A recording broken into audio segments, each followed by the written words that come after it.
risk death. It's like, oh. That's the way to do it, baby.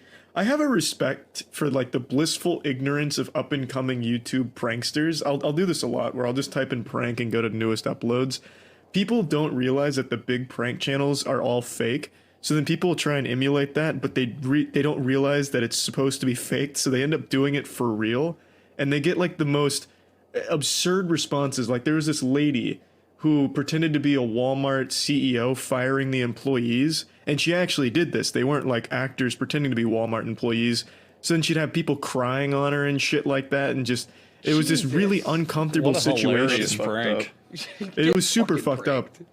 Yeah, she got called out kid for from it. Stranger Things. That's what I'm saying. What's the premise of the show? Like That was his pilot. Like he can't host the job interview, so what is he gonna walk in and be like what could he possibly do? He's 12. So you want to work at the daycare, huh, big guy? You'll have to go through me. That's a good question. Why is his name even attached to? He's not going to have any part of the pranks. Well, I guess he will, but I don't He's know. gonna have He's to. growing up fast, Jackson. He's the executive He's producer. extremely recognizable, though. Yeah, exactly. Well, yeah, I guess he's just a producer every or maybe single a host prank on is the going to side. start. Hey, aren't you the kid from Stranger Things? Yeah, they're gonna No, have you didn't that. get the job. They're gonna have the cutesy moments where he's in makeup and one of the victims is gonna say, "Hey, you kind of look like that kid in Stranger Things." Edit in laughter, har har. And he's going to look directly at the camera. Yeah. Shrug. I He's get going to that a- pause there for like 10 seconds. Yeah, and I the get credits that are a gonna lot. roll.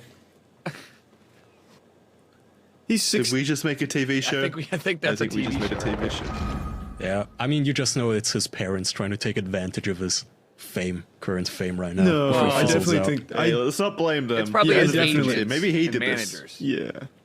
Oh, why would you not blame the parents to say, you know, the parents are the fucked up ones who push their children into beauty pageants and beat them if they don't win. Blaming a parent in America? Not likely, Kyle. It wasn't their fault. Yeah, you're right. Let's sue. Let's sue Netflix instead for letting this happen. I mean, he's 16, to be fair. He can make his own decisions on what he wants to star yeah, in. he's definitely old enough for all this stuff. Yeah, He could be it's tried not as like an he's- adult for murder. Exactly. Yeah. That's his next That's prank. the prank. God Yeah, damn it. baby. Watch me get out of jail, I hope. Can I get away with murder? For real. It doesn't say what he's gonna do, though. It just says that he's hosting a show where he pranks people finding jobs. It doesn't say exactly how. I could actually see it working where if at the end of the show they actually do set them up with a job, you know, like oh, by the way, since you're a good sport, we got you a job here where you were applying or whatever. You know what I mean? How'd that work? Well, okay, so Give him a job. here's how the show would work. Here's how I could see it actually working. Say a guy is like, I applied to work as a barber at this hair barbery because I've always wanted to work there and blah blah blah blah. So they prank him by he goes in, they do the funny skit like, oh, you knocked over the shaving cream and now it's making a mess and all blah blah blah. But then at the end they reveal, oh, it's a prank. You got the job, by the way. Like Okay. you actually got it. You know, I could see it working in that way. If at the end they revel, by the way, this was a prank. You already were hired. What the fuck? But don't you think I'm that reading could just the- end terrible? Like, you know, they hire these people into real jobs and then they're just like shit employees, and now the business. Well, is that's a suffering. test of their mettle. You got to see what they're willing to put up with on the job. If this is the worst day, it's only going to get better. You got to test your mettle. I guess. Plus, that would happen without the prank as well. Yeah. Most times. Exactly. I'm reading the official Netflix press release. This is from Netflix.com, not some media website. This sounds even worse when they're explaining it. Listen to this. Each episode of this terrifying and hilarious prank show takes two complete strangers who each think they're starting their first day at a new job. Netflix representative said, it's business as usual until their paths collide and these part-time jobs turn into full-time nightmares. What the fuck? It's like you walk in and there's just dead bodies everywhere, and you're like, "What the fuck?" It's like you clean this up or you're an accomplice to murder. It's like, oh my god. They're just openly saying, yeah, we're gonna torture them a little. We're gonna turn their lives into fucking hell. We're gonna make them miserable. Ready when It's gonna every be single terrifying. Reality TV. Every single episode is nothing but they start work as normal, and then the kid from Stranger Things walks in with a gun and starts opening fire.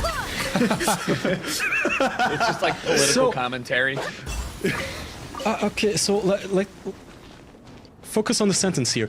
two complete strangers who each think they're starting their first day at a new job. So they're not just gonna reveal the joke after hiring these people. They're gonna wait until they actually show up at their first day at the job, you know, with their little lunch pack, happy. They just got a kiss from their wives because they finally have a job. You know, they finally had that signed lucky new break. leases on their places. Yeah, they just just got a new mortgage on their house. They're finally happy walking into the studio that it's gonna be a set, and this kid comes out and says, "Gotcha, dipshit." Oh my god, I beat the shit out of him. Frank, you defaulted on your mortgage. It's like, what? You never had the money to begin with. This job doesn't exist. Please get the fuck out of here. You just been gotten Mataroso. Cotton Mataroso. That's his name. I couldn't think of a clever play on that. So I was just like, said his whole name. what is that? His Latin phrase for "you've been pranked"? It's like, welcome to the Mataroso, where you don't get to be happy. I He don't will know. absolutely say that at least once. That's Incredible. fucking dope. The Mataroso. Sounds like Two-Faced. You played in my house. Yeah. Welcome to the Thunderdome. It used to reminds me of like those old TV shows like Extreme Home Makeover, where the whole family would end up somehow worse off after the show ended because, like, you know, they're like, shack got turned into a 4-story mansion and they have to pay like inflated property tax on that, so they all like default sell 3 months later. It's like, Oh yeah, a Great. ton of that shit is scams. Same with oh, you remember Pimp My Ride? yeah. Nearly 9 out of 10 people who were on that show would end up having to sell their car afterwards because Pimp My Ride would only make it look cool. They wouldn't fix any of the mechanical problems, so it'd still drive and run like shit and break down constantly. So, and they just couldn't afford it because they were poor and they had shit cars to begin with. But shit's really sad. It is sad. What happens afterwards? I don't know. Fuck you. It's like, all right. Exactly. Yeah, And then you take got a that big thing in for the TV on the repairs. steering wheel. Yeah. Yeah, but did you fix my transmission? Look, there's more TVs in the back. I don't know what a transmission is. We put an aquarium in the back seat of your car, so when you get rear-ended, you have a lot of water damage. We put an aquarium with you. Poisonous blowfish. We put an aquarium in the trunk so when your engine overheats, you can dump it out over it and cool it off. Yeah. It's sad. That's fucking sad. I want to see if It's- this I kid mean, gets away with this. For the time, it was a really cool concept, and even to this day, it's still kind of cool. Oh no, it's just a shame. It's a fantastic concept, but I wish that they would actually, you know, give them a good car at the end of the day, not make them drive the same piece of shit without fixing it. Yeah. Is it so hard to just God. like get a sponsor from Honda or like Yeah. CarMax and just get a bunch of like reliable 2000 Civics instead of the 1997 one with 3 wheels? Literally, That's a good point. They could have just gotten a different car and pimped it out for them instead of pimp out their shit car. all they would ever, and even then, all they would have to do is have a 5-minute segment of the show where they go, first, before we work on this car, we're going to send it over to my buddy Joe, who works in the garage, and then they, like, show him actually, you know, making a workable, drivable car. Yeah. Fixing need what a engine sponsor. problems it has and shit. They wouldn't need a sponsored Honda or anything. It used to be MTV at their prime. They could buy anything if they wanted to. Oh, absolutely. I do remember there was one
episode of Pimp My Ride, just one, where they bought the guy a new car and pimped it out, and it was because his car was so dangerous they legally couldn't let him drive it home.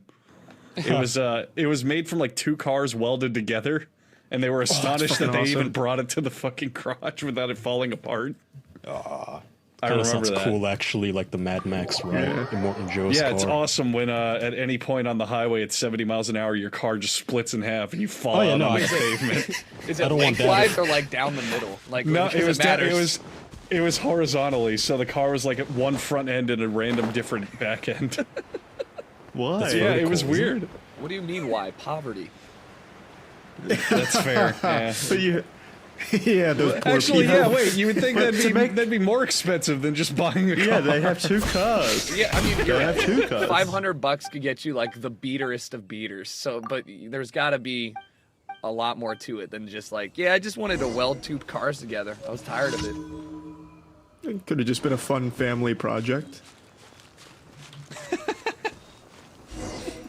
Fun family. Do you guys project. remember Exhibit though? He was the host of that show. Do you guys remember him at all? Well, didn't he jump into didn't he do something? He did a movie, didn't he? I can't remember. Well, he was in Triple X movie. Oh, Yeah. that's what it was. He hasn't really Life done comes anything up. since. The only reason I bring that up is because he had a tweet go kind of big a couple months back, and it was something really sad about like he invested his money in Bitcoin, and now Bitcoin doesn't work or something. I don't remember, but that just reminded me of it. Bitcoin down. What up? I mean, now No, it's Bitcoin- back up. It's back up. It's Everybody going buy. back up. Yeah, it's going back up. Everybody buy so I can jump on it. How many Bitcoins do you have? You probably have a ton. I have 2. Ooh, baby. But I bought. Isn't I that bought worth like 10 grand at least? I think they're at 8,000 right now. But They I bought are it. at. They went back down. They're at 6,700 right now. Were you fucking kidding me? It was like 8 grand 2 days ago. Sell, Oh no! don't pick it up. Wait! No, sorry. I'm wrong. I checked the wrong number. They are at 9,000. Oh, we're back up. The mix of emotions. The mix of the roller coaster. Yeah, but no, we're legitimately at 9K. Jericho's 9K. untying the noose now. 9K. Jericho, if you do ever end I up. just fluctuated my wealth like 5 grand in 10 seconds right there. He just sold all his Bitcoin, Andrew. Oh, look! It's going back down in a few years. Yeah, we'll Jericho, see. but you know, if you didn't have that much money, what you could do to save money? What? Guess there's this little thing called honey. You know what it does for you? What does it do? Does it help me invest stocks? Well, probably. There's probably a coupon code somewhere you can find it with Honey, the free browser extension. Andrew, is it free? Coupons for stocks. Yeah, I see that this is at 12 cents a share, but I have a coupon. Can I just go back to the initial IPO price with this, or Use Do you coupon buy it. one get one free, or Anyway, as Andrew will tell you, it is free. The free browser It extension. is. Whatever. You can get it in the browser store at Chrome. What is it? I don't know. I'm forgetting other browsers now. Chrome has such a market share. Mozilla, Chrome, Firefox. Thank you. and if Opera. you're a weirdo, Safari. Yes, Edge probably has an extension. Microsoft edging. It's a free browser extension, which means you can just get it from the browser store if you want. But if you want to help us, you can get it instead at joinhoney.com/official, which helps us because they know we sent you.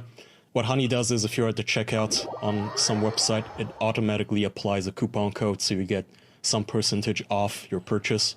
Works on Amazon, works on thousands of websites. It's free.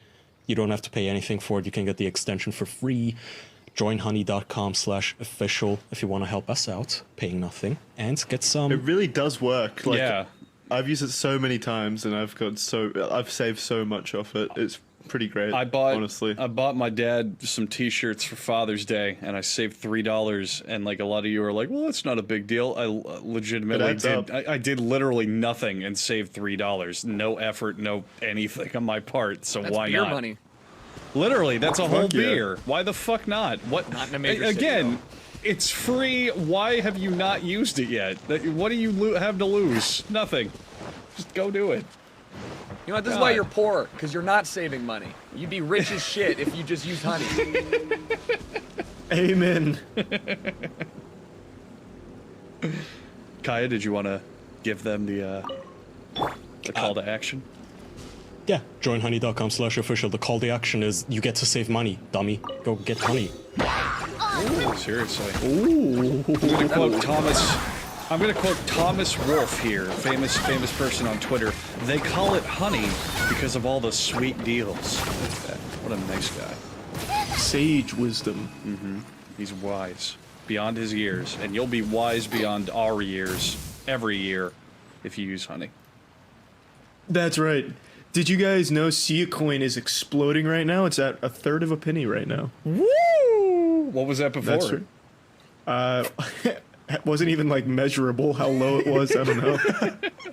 They didn't have a unit of measurement for it. Quite literally, it was worth less than grains of dirt. But it's coming, baby. We're almost to a full penny's worth. Hot damn. How many Sia coins do you actually have? 48,000 Sia coins. Which totals up to just over $100 right now. But if you go, but how much will you stand to make if it goes up to a cent? Oh, I'd still be $300. losing, but Well, that'd be that'd be like $400, wouldn't it? I bought when it was 1.5 pennies, I think. you're fucked. Or maybe a little less. Yeah, I don't know if we'll ever get to those glory days again, but goddamn if we're not trying. Imagine if it imagine if it does get to Bitcoin levels and you become the richest man in the world because you invested 48,000 Sia coins into the market. I know.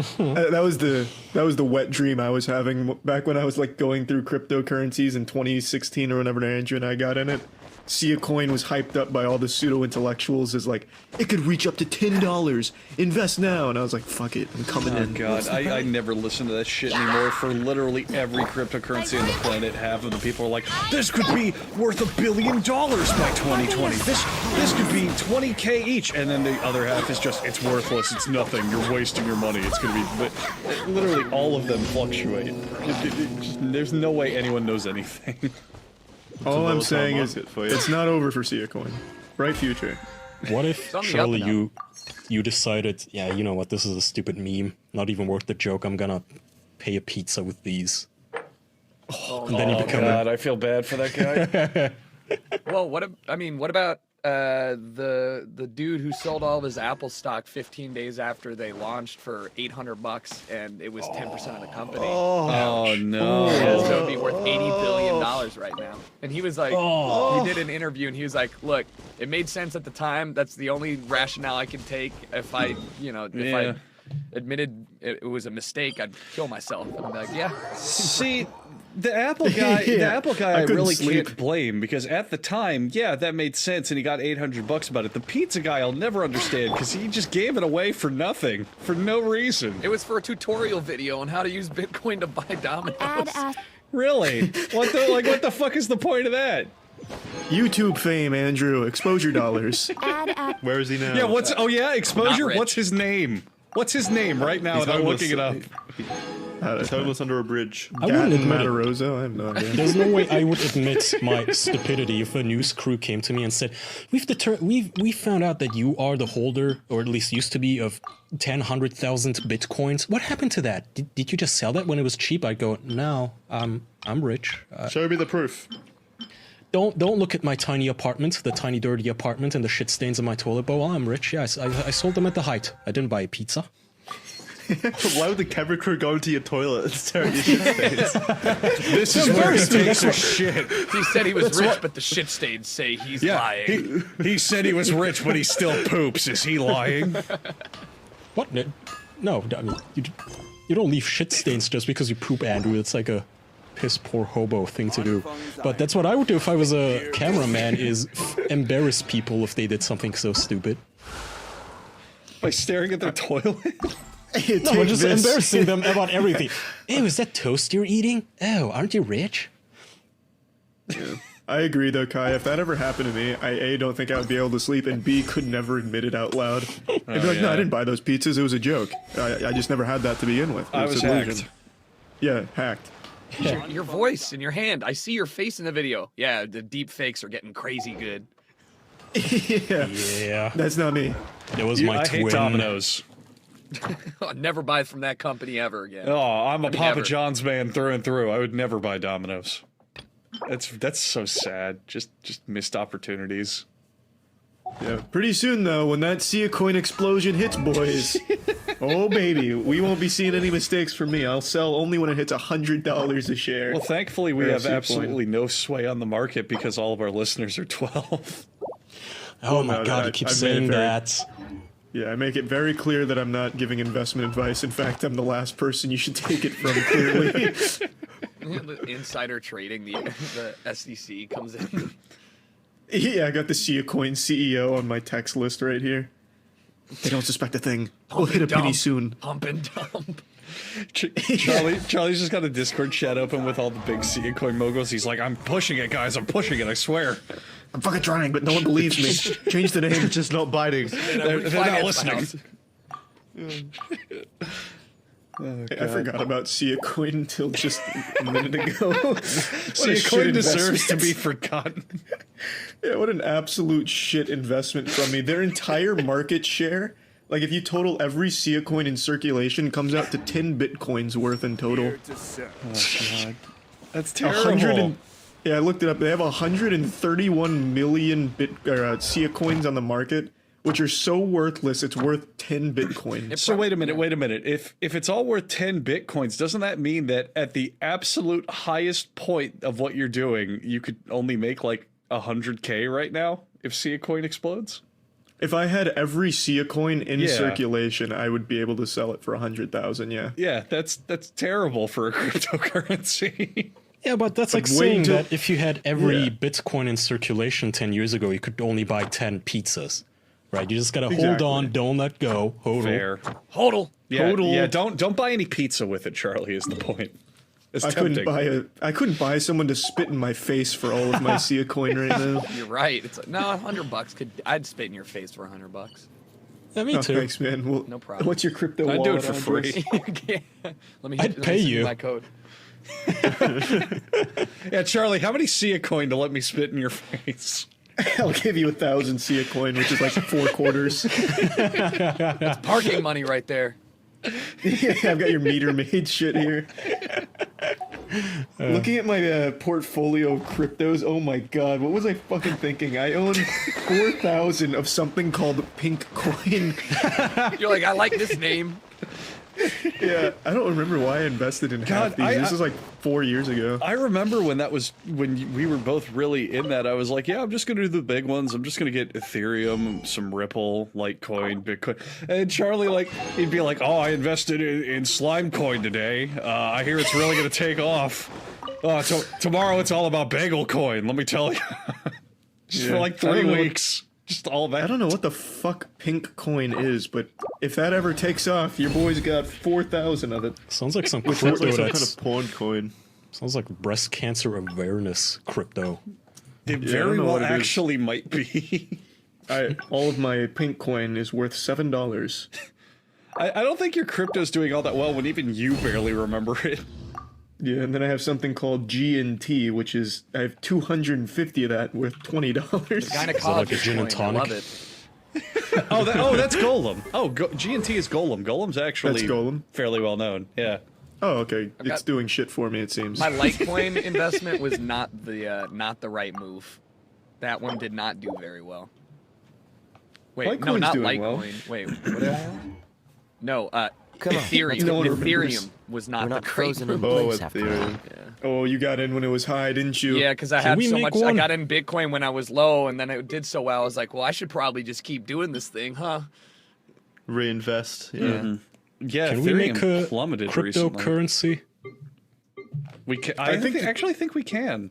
Yeah. You can, but the trend's dead, so it wouldn't do very well. It's Yeah, it's but coming we back have now though. Enough of a reach. Dick has one. He has Dickles. You can buy Dickles. Why can't we That's a make good- the that's a official good coin? name. Well, how would we use that? How You do can you make use your coin. Bitcoin? Doesn't How do you matter. use any It's just, coin? Yeah. True. Yeah, it's just money. at the end of the day, it's just fucking trade in scam. What do you do it's with like slime blockchain. coins? Shit. Well, don't wouldn't think we have anybody to? Do you have? Wouldn't we have to initially invest in it though for it to be worth anything? So we'd have to pony a bunch of money up. I have. Well, that's what the investors $17. are All the other for. knights already have their hands full. I think I have a 20 in guys. my wallet. Look, I'll pour the Sia coin in. I'll pump our numbers up. Convert. Yeah. There could be a just keep baseline it- measurement is 48,000 Sia coin is one official coin. And there is only ever one official coin, and everybody on the planet has to share it. They have to buy shares. The only person who buys all of the shares becomes the supreme leader of the planet or something. I like that. Like the legendary One Piece treasure in anime. It's the official coin. That's kind of like that concept as an idea. Yeah, we have many good ideas, Charlie. So, did you even look into being the mayor of Tampa? Oh no, I forgot. Yeah, we definitely need to keep going Dumbass. down that avenue. Ah, The mayor of Tampa. Oh, why Tampa? That's right. Well, that's where I live. Oh, okay. Well, Yeah, He doesn't want to venture out of there. yeah, I don't want to go far. we're starting Fair. small, Tucker. Didn't- It's Yeah. isn't baby Joey steps. Salads running for Senate? What? There's Is a he really? YouTuber, a prankster, maybe not Joey Salad. There's like a well-known, sort of well-known YouTuber running for office, whether it's the House or the Senate or president. That's all I know. I can't remember. Are you Somebody talking Google about that Sargon guy who got slumped in London or the UK? it. No, he's U.S. He's Okay, I don't know then. Yeah, I'm not sure. That's the first I've heard that of does sound like something a YouTube prankster would do, though. Hey, For it's sure. our Yeah, idea, damn it. believe it. Prankster. Don't demean it. No, it's not a prank. Fucking damn it, it's earnest. Yeah, I would love to be the mayor of Tampa. Well, as long as there's no responsibilities attached. Dude, Here I it was is. looking it up, It's, Charlie. There's like It is. There's it's a bunch Joey of towns Salads. that Joey's- have. Sorry. So go ahead. Yeah, Joey's here. I'm gonna post a link, but it's like about what he said. So, but yeah, Joey Salads is running for president. Why? Why? What Start do you mean? small, Why? Joey. He can't make president, but Oh You my know. god. This Charlie, we tweet, talked I've about had this. sex thousands of times, not one pregnancy. Pull out condom, birth control, cycle planning. But but even if it all fails, I'm pregnant. I'm prepared for the girl to have or get pregnant because one of those. It's one of the outcomes of it. Oh, it's an anti-abortion tweet. Got it. okay. Tough. He's running for Congress in New York City. I don't know if that's gonna work out well. Yeah, it's too big. See, when you start small like we are with Tampa, it's Yeah. feasible. So then let's start even smaller. Let's move to like Wyoming or some shit and make you the mayor of one of their cities. They don't even have electricity there. No, we'll Wait, stay in What wait. Tampa. about one of the American island nations like Guam? They don't have representation. Yeah, that's pointless. That's the whole point of the whole issue. You go there, set up a campaign, like, and it's not even like Like, viable. what the fuck? Who is that? What is YouTube? I do think it's a feasible idea, though. You could. I mean, isn't AOC didn't she was like a waitress and she won. So I mean, it's not like somebody who has no experience can't win. Yeah, We exactly. have Trump. You picked a smaller example of the fucked up people who can win. I mean, anybody You're right, can but win. we We have, did a like- whole episode on this, Tucker. If you pay $5 on patreon.com/theofficialpodcast, you can listen to it. But I was gonna say, surely there's towns, there's cities that have cats as mayors. I think you can beat Yeah, an but they're animal. qualified. Yeah, that's No, right. those are good. Those are good mayors. Fair enough. Are you talking about How the do mayor? how do those cities function? Is there like a mastermind person behind the scenes pulling the strings? Does No, the cat report to anyone? it's actually just the animal. Yeah, The they, animal keeps the they peace. put like yes or no in front of the cat. And they wait for it to hit one of the paper. Aw, sounds Abortion adorable. legal, yes or no? Oh, that's so cute. Mr. Cat, we need to know if we nuke China. Yeah, this little town has the authority to launch nukes. He's a very smart cat. Getting They worse, hand him the Topeka, nuclear Kansas has football. declared war on China. But he may have mistook it for a dog treat. There's really no telling. Experts debate. Yeah, there's a lot of these actually. There's a Minnesota town with Mayor Duke, who's a giant fucking dog.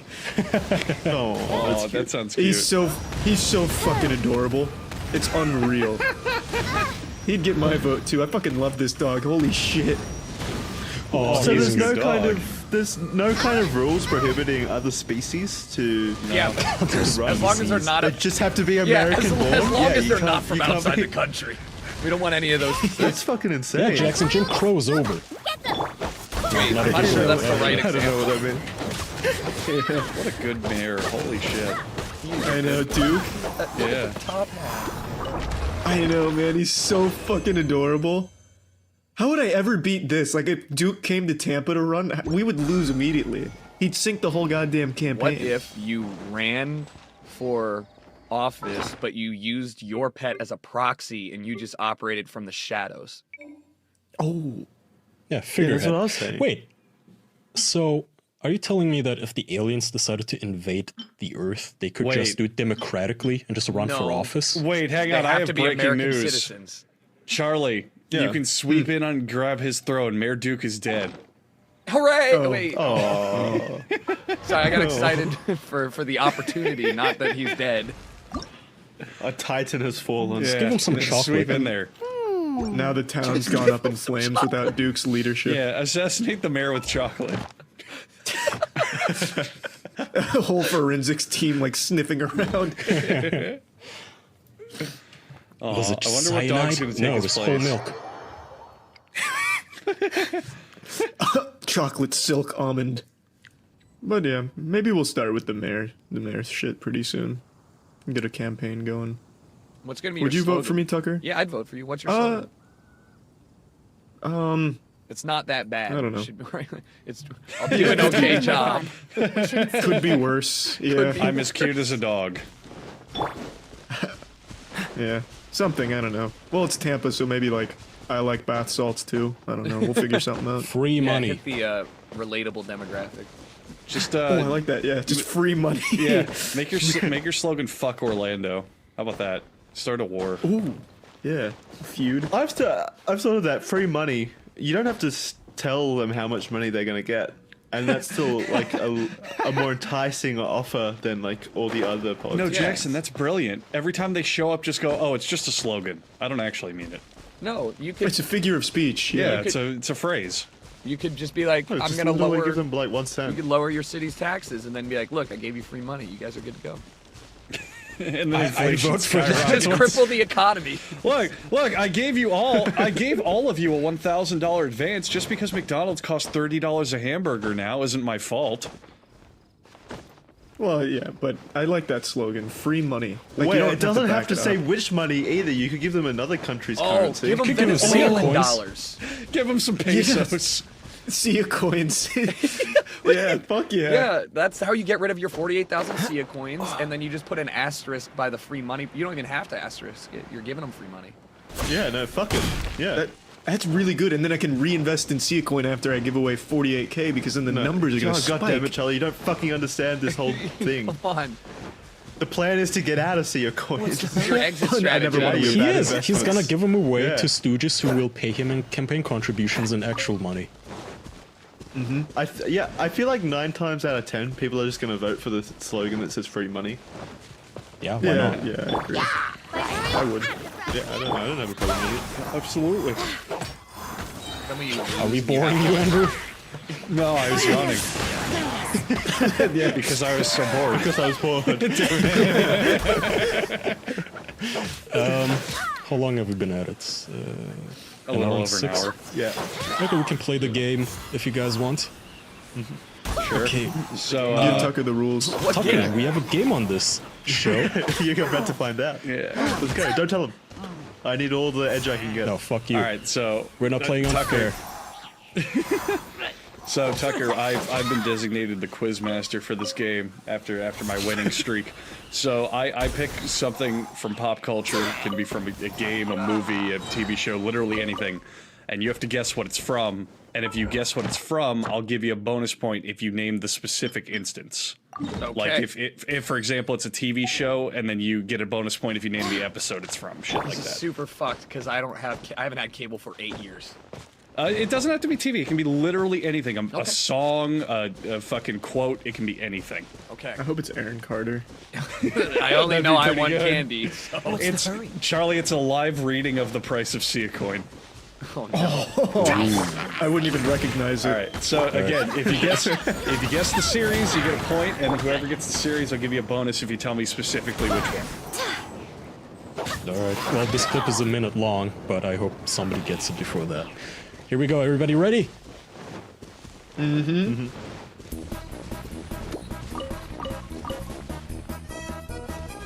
I give up. Mario? What the fuck is this? Roller Coaster Tycoon. Banjo-Kazooie? Kaya, be more specific. Oh, it's Mario! Mario I don't know, 64. Mario It's, Islands? no. Luigi? No. Come Super on. Mario Sunshine. No. Super Mario Odyssey. No. The fucking green dinosaur, whatever his name is, Yoshi's Yoshi's Island. Island. No. Come on. Is it not Super Mario 64? Toad Think and outside Slide. the box. No, the music's too good. Sonic and Mario, Mario Olympics? Galaxy. No. Mario Adventures. Mario. No. Mario Party. Super Mario Thank Bros. God, Tucker got it. Mario Party. Okay. Now, Tucker, for a bonus point, which Mario Party? Well, Mario here it is, I Party guess. for the Nintendo Wii. All right, I'm gonna go ahead and say no. It was Mario Party 2 for the N64. I don't. Tucker Alright. gets the point. So since the guest got the point, Tucker, you get to assign the point to literally whoever your favorite host is. Yes. I'm gonna give it to Jackson. Fuck Charlie. Why? Why does he always get that? Why did the guest always give it to Jackson? You invited me on. Jericho! Thank you, Jericho. I got it. That's the second time the guest gets the point and gives it to Jackson. What the fuck? This is my strategy. He's fucking leading all because of that. Hey, I guessed 2 weeks in a row previously. I can't remember what I guessed, but I definitely guessed correctly last week No, or the you- week before. Anyway, You guessed one correctly on your own, and then Two-Mad gave you his point. Now Tucker's giving you his. for those of you who are wondering, that is one of the songs that plays during the mini games in Mario Party 2. So I didn't want to just accept was Mario. the N64. Yeah, that's Mario Party 2 for the N64. I didn't want to just accept Mario. I wanted a bit more before I gave you the point. So Tucker got it. I've never played that game, by the way. I think that sounds pretty recognizable. Barbados. To be fair, yeah. I knew it was something in 64 era, but I really thought it was Super Mario 64. It I don't sounds know. like It sounded like clown music to me. It didn't sound like. I don't know. It didn't remind me of Mario at all. Well, I didn't want to do just Mario because that's way too easy, so I did a spin-off. that's fair. I haven't played Mario Party in years, so I was never gonna guess that. But it really sounds like that song that plays when you go down the carpet thing. It, when you it go to is. the It is the world. racing song, yeah, from 2 when you're playing the racing minigames. Thought so. Couldn't guess it fast enough, though. No, couldn't guess it at all, actually. Alright. So before we head into our last little corner here, before we wrap up the episode, I wanted to ask Tucker, what are you doing later today? God. Oh wow. So I'm going to the Fortnite program. My friend, all like a lot of my I was in it last year, and then a lot of my friends are in it this year, so I'm going with them. What is Are that? you participating or are you I watching? am not participating this time. I'm going strictly for the open bar. No. Ooh, that's fair. Yeah. But yeah, I mean, yeah. La- What, an open bar at a Fortnite event? See, all right. So last year they had it outside at the Bank of California Stadium, which is where the soccer team here plays, and it was fun. Like I was partners with Dylan Francis, and I died immediately every round, and I just got tanked, and yeah, like it was fine, and we all got money for charity, so it was a win-win. That does sound nice. So Jackson, did you know that, or why did you ask what he was doing later? I knew he had an event later today because that's Yeah, why I had to specify. I was like, hey, I gotta go play Fortnite in about 2 hours. So we gotta. Barbados. You don't care, you're just Yeah, I asking wanted to because know he what gave you was the happening. point. Suck up. Yeah. Just what do you mean, suck up? Jackson's next question is, why are you so handsome today? I'm actually really glad when I got on, I like turned on my camera and stuff, and I was like, God, I don't want to be on camera at 9 a.m. Like, I'm not ready for this. And then thankfully, it's just audio. That's right, baby boy. I mean, you can still send us the video if I'm you not want. going to. Yeah, you're welcome I'm to. naked. Okay. Good, me too, I'm only in my boxers. I'm showing my flat flute. Flat as Flat flute. as Flat as flutes. Well, speaking of, we have like 2.5 voicemails, and then we can play the things we like, and we're out, Tucker, and then you can strip even nakedly. At the Fortnite event. So, Tucker, we've been using other shows' voicemails as we've told you, and it's kind of been a reality check in a way because only children called in for some reason. Like actual 12-year-olds who tell us to bathe in milk, and they just say big pee and hang up. That was a good one, though. Yeah, that was solid. me. I'm sorry about that one. Yeah. So here's a caller who just kind of doesn't want that to happen anymore because he's feeling bad about himself for listening to us. I was just saying that all these 12-year-olds need to go back to school, watch their Finger Family videos, and stop watching the official podcast because it's making my dick really soft. I felt like a real man watching that podcast, and now I don't. He sounds like a Dodge Ram owner. That was a man's man right there. I like that. 100%. Starting a war. Right out of Nebraska. How many wives does he have? 2? No, that's Mormons. Not Yeah, no, Mormon. that's not Nebraska at all, Andrew. Jesus.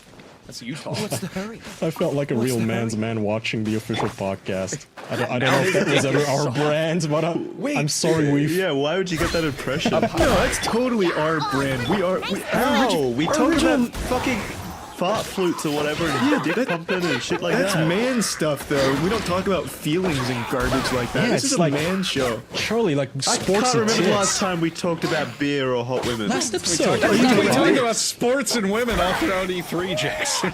Yeah, what the fuck are you yeah. talking about? Yeah. Well, that was just a coincidence. I just thought of a sponsor you guys could grab. He said his dick was soft. Another podcast I was on is sponsored by Blue Chew, which is an erectile. Yep, shush. No, we're sponsored by Not allowed to Roman bring those- Jericho. No competitors. I'll stop I you right hate Blue Chew. there. Damn right. It'll keep Whoever's, your dick soft if you buy from them. Whoever's Yeah. editing this episode, Well- just put a really lazy dub over of him saying Roman instead of whatever he said. Yeah, please. Well, to be fair, Roman dropped us, and now Blue Chew picked us up. So there's a lot of mixed emotions in this conversation. Wait, really? Yeah. Roman canceled pod. Fuck Roman. Wait. Wait, Edit that whole segment so I don't interrupt Jericho. I'm just- sorry, wow. Jericho. Can we do an ADR here? Yeah. Can you take it from the top? My name's Tucker Boner, and if there's one thing I know, it's fucking hard penis. So I only trust one brand. Wait, fucking hard penis? Wait. Yeah, take it either way you want. He's a man's no man, hyphens in damn it. Yeah, I love my men.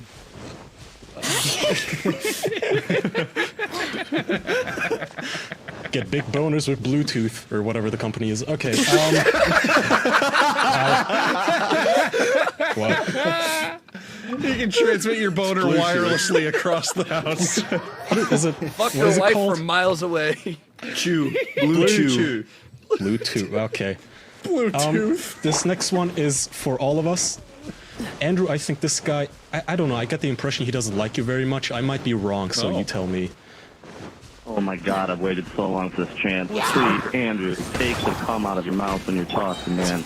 You are the absolute worst person I've ever heard talk like you know all that doesn't know anything. My God, it's fucking infuriating. Every joke ends with an awkward time. If I was approached by a genie with 3 wishes, I'd use all 3 wishes to slap the shit out of you. Maybe one to hit you in your undersized nads. Up yours. Kaya, thank you. Thank you for standing up for the straight white male. We need it. Charlie, you're the literal definition of perfection. And Jackson, just keep on doing what you're doing, my Australian buddy. Thank you. He has nothing nice to say about Jackson. It's just, yeah, you're Really? there. I Hey, guess. keep existing. Show up every day. I knew. Hey, that was, I knew I was able to that was- invalidate every single thing he said when he said, "Thank you for standing up for the straight white male. We're a really underrepresented demographic." That's Kaya's shtick. He's the representation. Hey, buddy, my Twitter DMs are open and have been open this whole time. So if you want to have an actual face-to-face chat, I'll call you out. That's fine. So Yeah. That's not face to face. Twitter's not face to face. Doesn't matter. It's more personal than I'll leave this voicemail where he can't respond. That'll teach him. I didn't responding clip right him now. out. Responding right now, though. That's fair. Yeah. Maybe I I am an didn't clip idiot. them all, but that guy, they played 3 more voicemails of him, all insulting you, Andrew, and Doug said that he called in no less than 20 times. Just to leave Oh my different God, insults for hates you. Maybe I have a maybe fan. don't pick a fight with this guy. Wow. This guy sounds insane. Hey, he's a valuable viewer. This guy's he's willing to interact that much. You got to keep him on the interacting. Yeah. The Keep doing what engagement you're is doing, high. Yeah. Andrew. He only comes back for you. Yeah. His hatred for you fuels him for those repeat That's views. the best feedback I've gotten from fans in a long time. Thank you. What? Why didn't I think for of swallowing the smacking cum in my mouth? Why did I just hold it in there for the whole podcast? I leave it in there because it adds a lot of punctionality to my voice, but now maybe I'll try tasting it first. Oh. So we also criticized some of our viewers for being a little mean. I think they're just jokes. You guys, I mean, you guys also know they're jokes, but you know, we thought it was a little piling on when they all said that Duck's show sucks and he should kill himself. This bit kind of made me feel bad for him. Here's Duck talking. That's one of the funny things is, you know, when you have a bunch of strangers constantly belittling you online, it starts. If you look at it wrong, it can start wearing at you. Oh yeah, You know- I'm thin-skinned. I'm kind of a bitch. You know, like I talked about in that episode, suicide solutions, which you can find at a podcatcher near you. I was on the verge of suicide. Had I gotten barraged with all these messages that day, that would have been Everything would be different. Yeah. So send them some nice messages too, people. Don't be too Don't mean. be mean to them. They're very nice guys. Yeah, send the main messages to me. Yeah, if you want to be mean, send it to Andrew. Tell Andrew to kill himself. Yeah, So- really. Some guy apologized for it after hearing us telling people to, you know, be a little nicer. So here's this person's apology. Just wanted to call again and apologize for my comments on the last voicemail I left you guys. I called your show shitty, even though I haven't ever watched it. You know, I heard my voicemail on the Official Boys podcast, and they took it as being rude, even though I was kind of joking. So just want to formally apologize for that and let you know I'm going to listen to your podcast. Sure, you don't care. But yeah, I'm going to give it an actual shot, and then I'll come back. All right, so What a guy. What a yeah, guy. props, he's a good props guy. to our What a nice fans. That was guy. super nice. It takes a lot to admit when you're wrong. Yeah. That being said, Duck doesn't really actually give a shit. Here's a clip of him admitting that. Hi, this is Mason from the U.S. I'm just calling to let you guys know I like your podcast and to keep up what you're doing. And I'm sorry that the official podcast is harassing you. Bye. Make no mistake about it, Mason from the U.S. The U.S. The official podcast harassing us has boosted our numbers like you would not fucking believe. We are okay with it. So I think that counts as official permission to keep harassing them. But be nice to them. Yeah, just be nicer to them. They are really unironically sweet guys They are, and with a nice fart whistle. and I'll play it out with this 5-second clip of Doug just again. For some reason, this idiot set up the voicemail on his work phone or something, so it actually gets the ring every time somebody calls him throughout the day. Fucking I'm assholes so at all. fucking tired of these fucking kids calling my fucking phone. Fuck. There you go. Thank you, Doug, for your service, and Anthony, his sidekick. I'll leave the others out, so be nice to them. If you want to leave us a message, that's 508-974-4489. There you go. I think next week I'll start using a different show. I have my eye on one. I don't want to spoil it yet. It'll be slightly bigger. But there we go. I'll I pass hope on. it's Opie. I want to, Charlie. I really, really do. But I just know for a fact we will never hear any of the voicemails he gets. Never. I know. He doesn't have a That's sense a of shame. humor, the fucking bastard. Otherwise, it would be awesome if one of us could Mission Impossible style rappel into his house. Just steal his answering machine. Then, yeah, but otherwise, then no point. Okay, Jericho, thanks for sticking with us. We have one final segment. We all get to mention something we like. And we even have a jingle. It's just the things we like, corner. That's right. Play the jingle. What do I like? Well, you have 15 seconds to think about it while the jingle plays. They might seem like cynical dicks, so they're going to throw this into the mix. Just so you don't think they're dead inside, it's the things we like corner. All right. What do you like, Jericho? I like music a lot. I spend a lot of my free time listening to new stuff and trying to find new artists, and I spend a lot of time in like clubs at shows and stuff. So I'm a big fan of music. I listen to it all the day. All the day is when I listen to it. What's your favorite genre? Electronic music. Nice. Little house, little techno. That's a good answer. Yeah. The classics. The classics from the 1800s.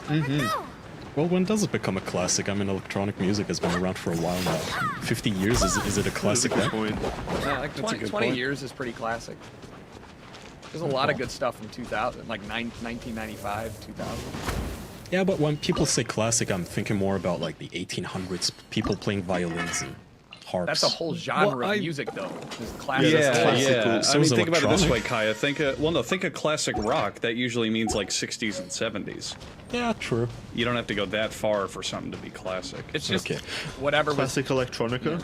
whatever was being Okay. made at the start of the genre. Do I Yeah. one better, Jericho? Name a that's a band good or an artist that you enjoy. Specific Aphex person. Twin. Oh, hell That's a yeah. good choice. Goddamn, yes. Yeah, that is a good Or choice. Stoffelstein, big fan. He came back recently.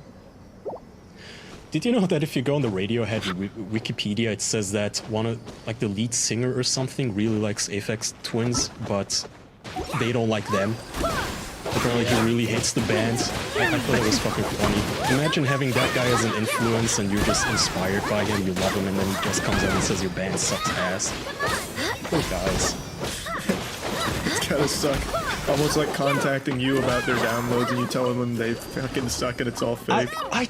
You bastard. I said I didn't tell them that. I said keep going. Yeah, and now they'll listen to this episode and be like, shit, that was about me. Fuck, I'm done. I give up. It's not about you. Your 4 listeners are real. Oh, Jackson, your turn. My favorite thing this week was I just saw John Wick 3 yesterday. Yes. Just absolutely Did one you of watch the best 2? action Did you watch movies 2? I've ever seen. I didn't watch 2. I went in blind for is 3, but I wrong still with you? I still I told them I know. that. I have it. I have the Blu-ray as well. Oh my I God. have John Well, Wick hang 2 on, on hang on, Blu-ray. hang on. I just You haven't just seen love it. wasting money on shit you don't even use. Hang on. He has hang a on. Blu-ray collection. Is he allowed to do this? Because you guys already chose John Wick 3. I'm absolutely allowed to do it. He's allowed This to love movie- anything this about movie Keanu Reeves. It's transcends fine. I'll make an exception. Yeah, this movie transcends the rules. That was just one of the best movies I've ever seen.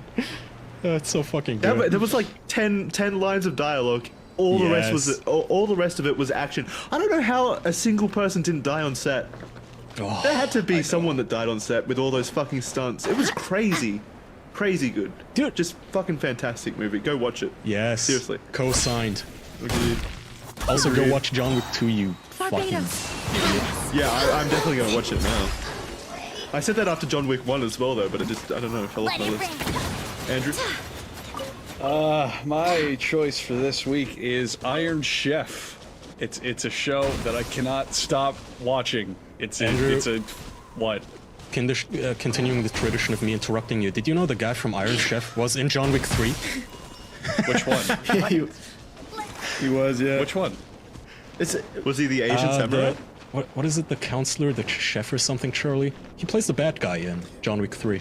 I don't think it's not. He was the guy in the American Iron Chef. Andrew's talking about the original Japanese. Yeah, Oh, I mean the sorry. original Japan Iron Chef. Oh yeah, this guy, Mark Dacascos. Yeah. Yeah, okay, yeah, he was yes. he was No. I'm talking fanboy about Asian. the original Japan Iron Chef that has a really funny dub on the Food Network. I watched that show growing up because it was on in like the early 2000s, and now there's a bunch of episodes on YouTube. And it's just a really fun, relaxing cooking show that has, I don't know, it's not overly dramatized like a lot of American cooking shows where there's like a ton of camera cuts and a ton of like, wow, the competition's heating up. Oh boy, it's just like some chefs in a cooking contest just cooking cool shit. And I don't know, the dub is really fun. They add a lot of personality to it, and I just think it's a really relaxing show to have on in like the background and while I'm doing stuff. I highly recommend Iron Chef Japan. That's what I've been watching for the last like 2 weeks. They look like Power Rangers on the stage. Like all the chefs yeah. are wearing colored suits. They have drama to it. Like there's a bit of like flair and like, you know, shit like that. But when the actual show starts, it's not like it's definitely not an American show where it's just constant over editing and sound effects. Like you know when you're watching Kitchen Nightmares or any of the Gordon Ramsay shows and you hear that like sound effect whenever something dramatic happens. Miscalculated. You know what I'm talking about? That really high pitched whine that just it's like and now is the tense moment. They don't do that. They don't do any of that shit. So it's just a very easy, relaxing show to watch. And I like it a lot. Which Asian Power Ranger would you be, Andrew? I'd be Hiroyuki Sakai, French chef on the very left there. He's a fucking badass. Nice. Yeah. I like Kenichi. All right. I like the one who Was fought. that your answer for the your like corner? Yeah. I like Tamichi. No. My answer is going to be one that'll shock the majority of you. The thing I like this week is Destiny 2 raids. Oh, what? Oh yeah. I hate the actual game itself, Oh, like the grindy nature of it, and like half the fucking quests and adventures in the game, they all suck ass and are super uninspired. But the raids are so goddamn well designed and so fun to play. It's unlike any other game I've played in that area. So many moving parts and mechanics that require so much like teamwork and strategy. It's really impressive. Really, Charlie, really do you want to impressive. announce what's happening later this year? Jackson and I have a team that will be getting world first in the new upcoming raid, for sure, which will be a lot of fun. We'll be streaming it, so make sure you keep an eye out for that. We'll be streaming practice runs too. Your turn, Kaya. I definitely don't like that Charlie is a gamer again and hyping games. But, you know, I guess that's just me. I'm sorry to let you down. Yeah, it's fucking disgusting, man. Anyway, I'm an adult, so the thing I like this week is Baldur's Gate 3 got announced. I'm excited. It's by the same studio that made Divinity. Larian. Yeah. Yeah, Divinity Original Sin, so Baldur's Gate 3. I'm excited. Coming out, I don't know even if it's this year or next year. Who cares? I'm down for it. That's my thing. That was unexpected. I haven't heard you get excited for a game like ever. That's not true. Okay, you win, you're right. I was trying to think of an example I I figured. Yeah, I kind of had to stop in my tracks there. Yeah, I don't know. Okay, well, there we go. Jericho left. We can wrap up here. But Jericho's left the corner. He was so offended by our choices of what we like this week that he's just up and left. Maybe he dropped out, or maybe he just went to the Fortnite tournament. I don't know. He completely left Regardless. Discord, so he probably disconnected. Alright, so yeah, that's the end of this episode of the official podcast. Thank you, Jericho, for joining us. Do you want to shout out your stuff, your channel, your Twitter, all that good stuff? Yeah, you can find me on twitch.tv/Jericho or on Twitter just at Jericho. Thanks for having me. It's been a long time coming. I'm just glad that you're still kicking it, Charlie, and I'm glad that you guys are doing this podcast. People have been requesting me to somehow get on this for like a year and a half now. So it's like, alright, we're here. Yeah, we're very exclusive. Yeah. There's a waiting list. It was nice to catch up with you, Tucker. It's been a long time, man. Yeah, don't be a stranger. Oh, jinx. That's why you gave me the point. We're just connected on a different level. Just like we could be connected on a different level if you join our Patreon at patreon.com/theofficialpodcast. There's a lot of bonus content over there. I do like hope the bonus Knights of episodes, Favonius are all early working episodes, hard. all that good stuff. Go check it out. Yeah, all the support is appreciated. And we appreciate you just for watching. So thank you for watching. And we'll see you next week. Bye, everyone. Goodbye. Bye-bye. We talk about a lot of things on this podcast, but there's something that I need to make sure that we all talk about right now. Because if you haven't heard about Anchor, then you need to know about the easiest way to make a podcast. Let me explain. First of all, it's free! Beyond that, there's creation tools that allow you to record and edit your podcast right from your phone or computer. Anchor will distribute your podcast for you so it can be heard on Spotify, Apple Podcast, and many other platforms. You can make money for your podcast with no minimum listenership, and it's got everything you need to make a podcast in one place. Download the free Anchor app or go to anchor.fm to get started. If you have something super special to talk about and you want people to hear it so they know it's super special, you're going to want to use Anchor. It's the best way to do it. All right, then I'll slowly walk us into this intro. Hello, and thank you for choosing the official podcast as the #1 podcast to listen to whenever you're going to go listen to a podcast. I didn't choose it. Well, we didn't choose to be here. None of us chose to be on this show. We are by contract forced to do all of these episodes. But since you, the listener out there, chose to listen to this, we're gonna make them the best goddamn episodes that we can. They've already zoned out, Andrew. They're gone. Let them go. Oh my god, you said to do it slowly, Jackson. There's no rush. I'm your slow-going host, Andrew. With me are my 3 best friends who also can travel very, very slowly. Jackson, Charlie, and Kaya, and I guess our first topic is going to be E3, which we may as well start. I have a different topic for us to start with. Do we even need intros anymore? It's the official fucking podcast. If you've clicked on this, you already know who's here and what to expect with dicks and video games. Do we need the intro? I don't agree with that. What if it's their first episode? That's absolutely true. Yeah. If it's their first episode, they'd start with like a PewDiePie episode or a big. What if they got one. clickbaited into it like Pro Jared? Yeah, that's not true at all. PewDiePie was over a year ago. I think about that a lot. Like, what if... Because when I take a look at a podcast, I fucking hate it when there is like inside jokes that are drawn out over 500 episodes, and I feel like I have to go back and listen to them all to get anything out of it. What if instead of that we do the opposite and we set up the show entirely from the ground up? Because that's a question we get a lot on the subreddit is, hey, I want to get into this podcast, what episode should I start with? So we could give them a de facto episode right now, tell them who we are, why they should keep listening to this podcast, I suppose. What's your name? Who are you? I am Kaya. So now wait, are you saying from the future we recommend this episode of the podcast to anyone who asked? Okay. That's where to start. So we're not doing this every week. Okay, I'm Jackson, and I'm on the official podcast. I'm Andrew, and I'm the funniest one. So just remember that idea. When you think funny member, it's me. It's always been me the whole show, the entire time. Charlie? Are we not going in Jack order? Oh, I guess we are. We are. I guess you're high again. Charlie can't spell. I'm Charlie. He's the illiterate on the podcast. Yeah, I'm the Cro-Magnon. I'm Kaya. I'm the refugee. There's certain jokes I avoid. Stick around to find out which ones they are. Together we form the official podcast. That's right. Podcast on the internet. We're like where we talk Voltron. About dicks and farts, and then we get offended that only 12-year-olds listen to us, or at least only call into our voicemails. I still can't believe you found that shocking.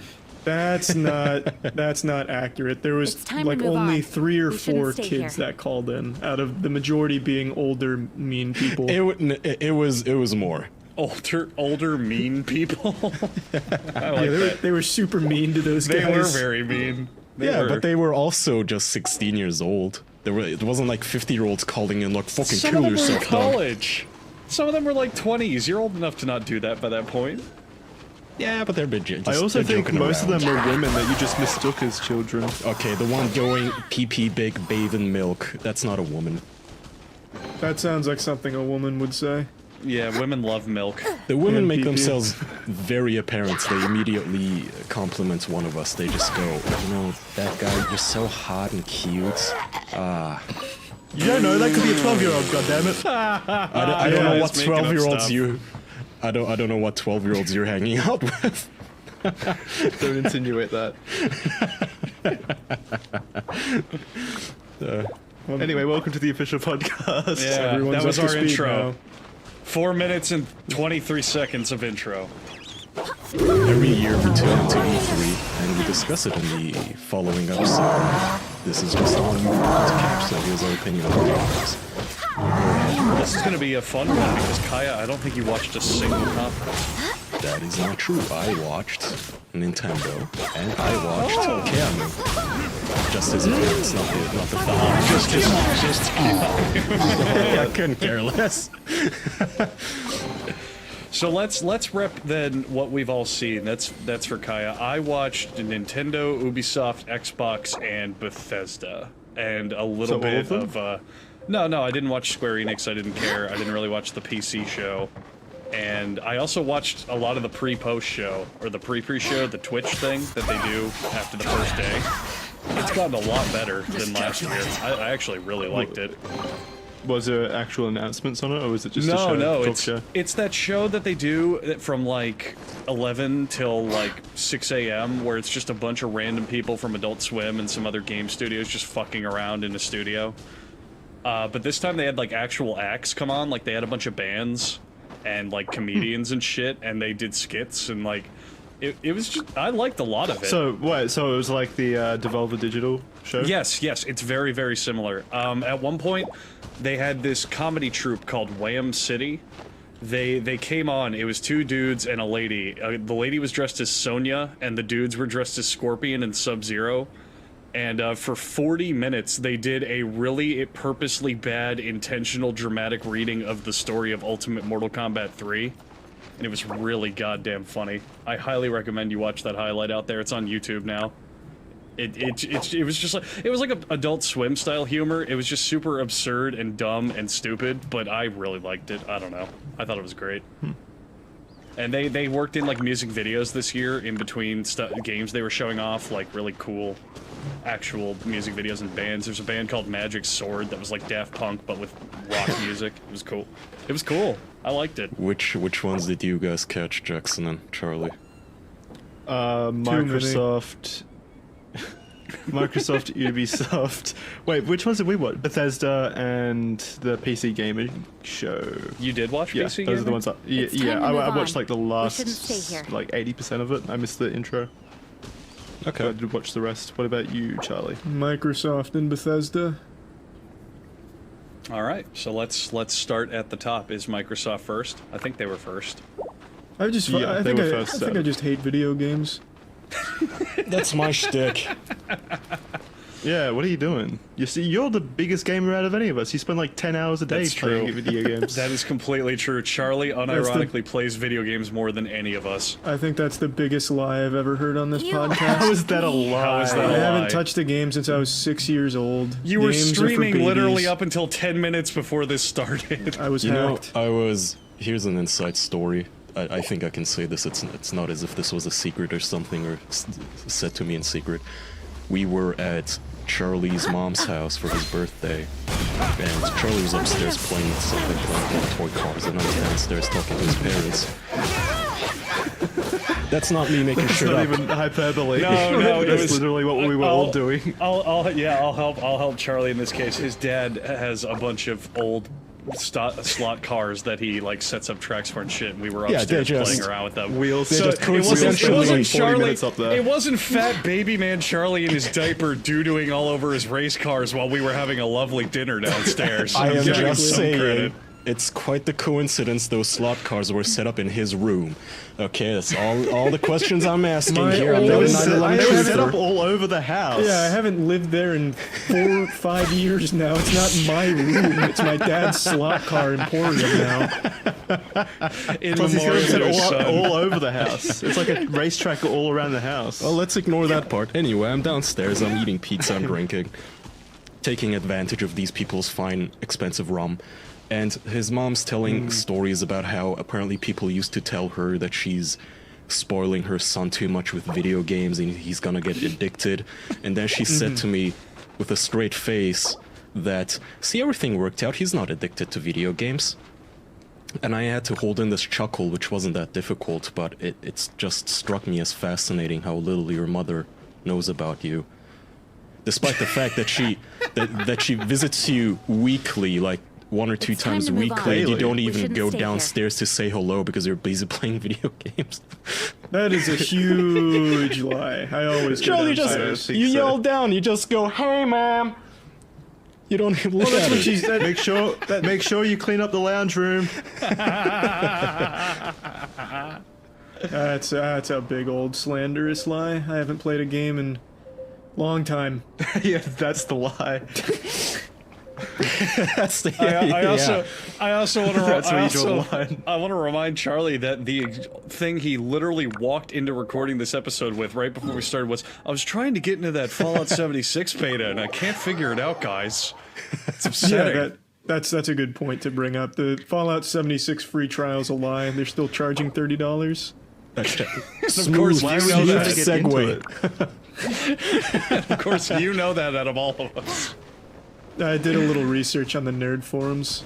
Uh-huh. I don't hang out there or anything. It's just I happen to come across it looking for good rock and roll music. All right, should we actually get back to E3? So Sure. Does why anyone do you hate care about video games? E3? What was your point in saying I hate video games over it? I don't know. I just feel like video games they're dying. You know, they're going real quick.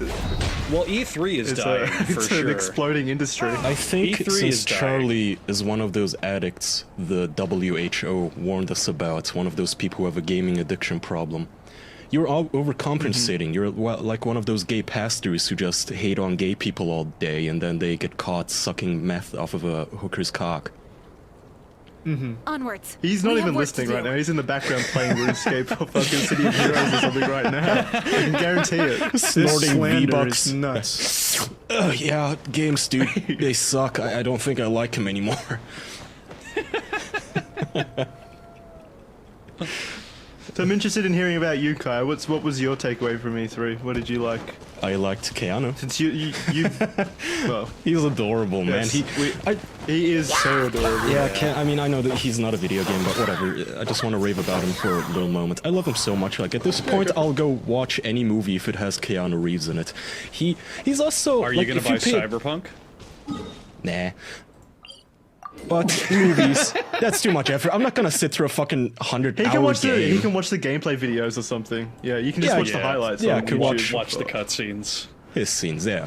But if you pay attention to him, he's so awkward. He looks like he's not an actor and just a random dude they dragged on stage. Like it's a lovable kind of awkward though. Oh not yeah, like, not like a super celebrity lovable. pretending to be a human. Yeah, super lovable. He's not like a creepy Elon Musk with fish lips kind of a human being. No, he's lovable. He just looks like someone's cool dad or bigger brother they dragged on stage, and sometimes his shoes get stuck or something. He just stumbles over the stage and he stutters. Sometimes when he speaks, you can see his hands shaking. Sometimes I don't know, it's weird. Like, he's not this professional Hollywood douchebag. You just don't get that impression ever from him. He's adorable. He's such a good guy, at least from what I can see. And there was this photos people circulated on Twitter of him taking photos with women, and he was doing the hover hand to all of them, not touching them. I saw that. Which back in the day, like 10 years ago, hover hand used to be this cringe material for 4chan and such, where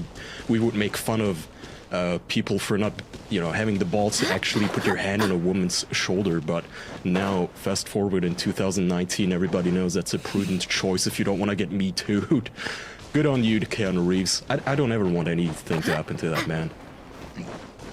Well, if a picture comes out with you like putting your arm around someone, like in Keanu Reeves' case, like if you actually touch someone, he wouldn't get Me Too'd because of that. Oh, yes, he he would. That would necessarily Yeah. stop. Oh yeah. Yeah, he would. He's a darling. Jackson, that you alone grab makes my him a ass? target. No, Jackson, the comments on that Twitter thing that was being tossed around with the hover handing was nuts. It's like, imagine if he touched those women. They would have been absolutely ruined for life. Thank you, Keanu, for showing the restraint.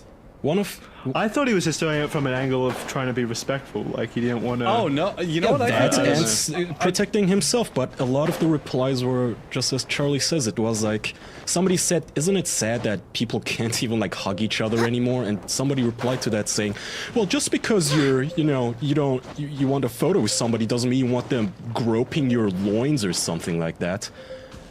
It's a photo. I think it plays from the other angle of Keanu as well. I think it's playing off of his whole depressing thing where he's like, I don't want to touch these people. Oh God, I guess. I just want to live in my bubble. I'll take a photo, fine. Well, he's super depressed. I don't think he would sound that depressing, and I don't know. I hope not. He seems like a super cool guy. Well, he wouldn't sound that depressing. But is this Keanu depressed thing a meme, or is he actually depressed? How do you know? He's been interviewed, and he's literally like, "I live as Mickey Mouse. I'm a hollow shell. People only see me, but they don't feel me." Like this, I'm serious. Well, he wasn't that goth, but he's He's done not interviews that where he bad. said, "I don't have anybody in my life currently. I hope it happens one day." If you go to his Wikipedia page, it's like sections about how his pregnant girlfriend died in a car crash and then his best friend killed himself or something, so I can kind of see why he would be bummed slightly. He just seems like the best guy, man. Like, he gives out a lot of the money that he earns to the film crew. He's friends with a lot of the film crew too. Like, do you guys remember Man of Tai Chi? Wasn't that great of a movie, but the main character in that movie is one of his best friends and one of the stunt actors in The Matrix. In the Chateau fight, actually. The guy who who's directing John Wick. He's one of Keanu's stuntman buddies. Overall, just great guy. Okay, so my opinion on games, they're okay. I watched Nintendo today. I'm trying to remember what they announced. Oh, the Zelda game, both of them look adorable. The top-down remake, it looks cute. And then Breath of the Wild too.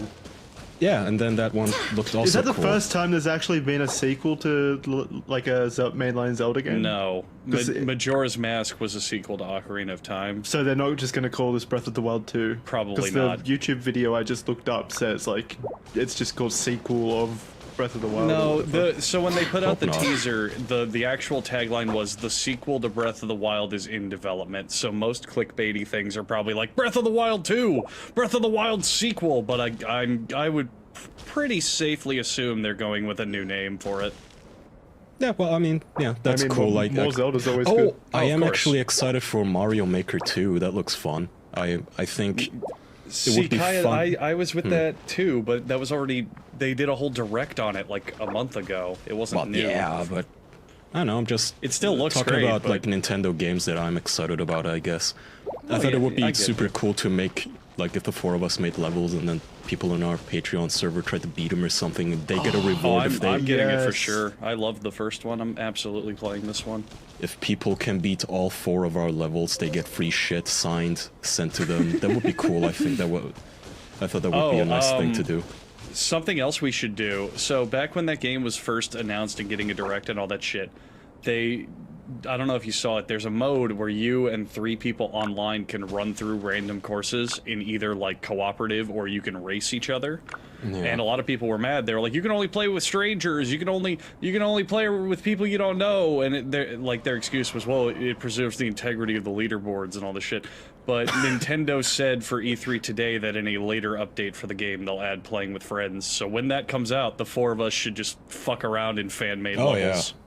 Absolutely. I'd love to see that. Dude, I Onwards. don't get how We have work to Nintendo do. of all companies doesn't add, like, by default, online co-op to every game, especially shit like Mario Party. I know it's much more fun in person, but still, with so many people, with Discord's popularity on all that shit, where so many kids now form online relationships and friendships, I don't know why. It would be so much They fun. don't like change. They're very behind on the times. That's all. They are. But They're also I very mean- proprietary, so they don't think about it. Yeah, I mean, yeah, but they do it half and half. They add some online for no reason. Like on Mario Party, you can play the mini games online with others. Oh, fuck yeah. Yeah, but what's the point? It's of like, oh, do you want to play Mario Party? No, but you know that bumper cars mini game? I'm down for that. Come on, Nintendo, we love you, but give us some online multiplayer. Okay, yeah, Charlie hits Do you them all. think it's kind of like? Do you think it's kind of like arrogance on Nintendo's part? That's why they don't. It's they not. don't, like, It's not fuck no. arrogance. It's overprotectiveness because they're constantly like, "Oh, it's all about our brand and what we want to sell and how we want you to play it." So I thought it could be more like the Switch sold like more units than any other console. We're the best. We know what we're doing, kind of stuff. No, not at all. I mean, look at their thing with ROMs. They have a hard and fast line stance against ROMs and emulators, going, "Oh, it harms our business model and it ruins our bottom line." Even though the games and ROMs they take offline are ones they don't sell themselves anymore, nor offer in any conceivable way.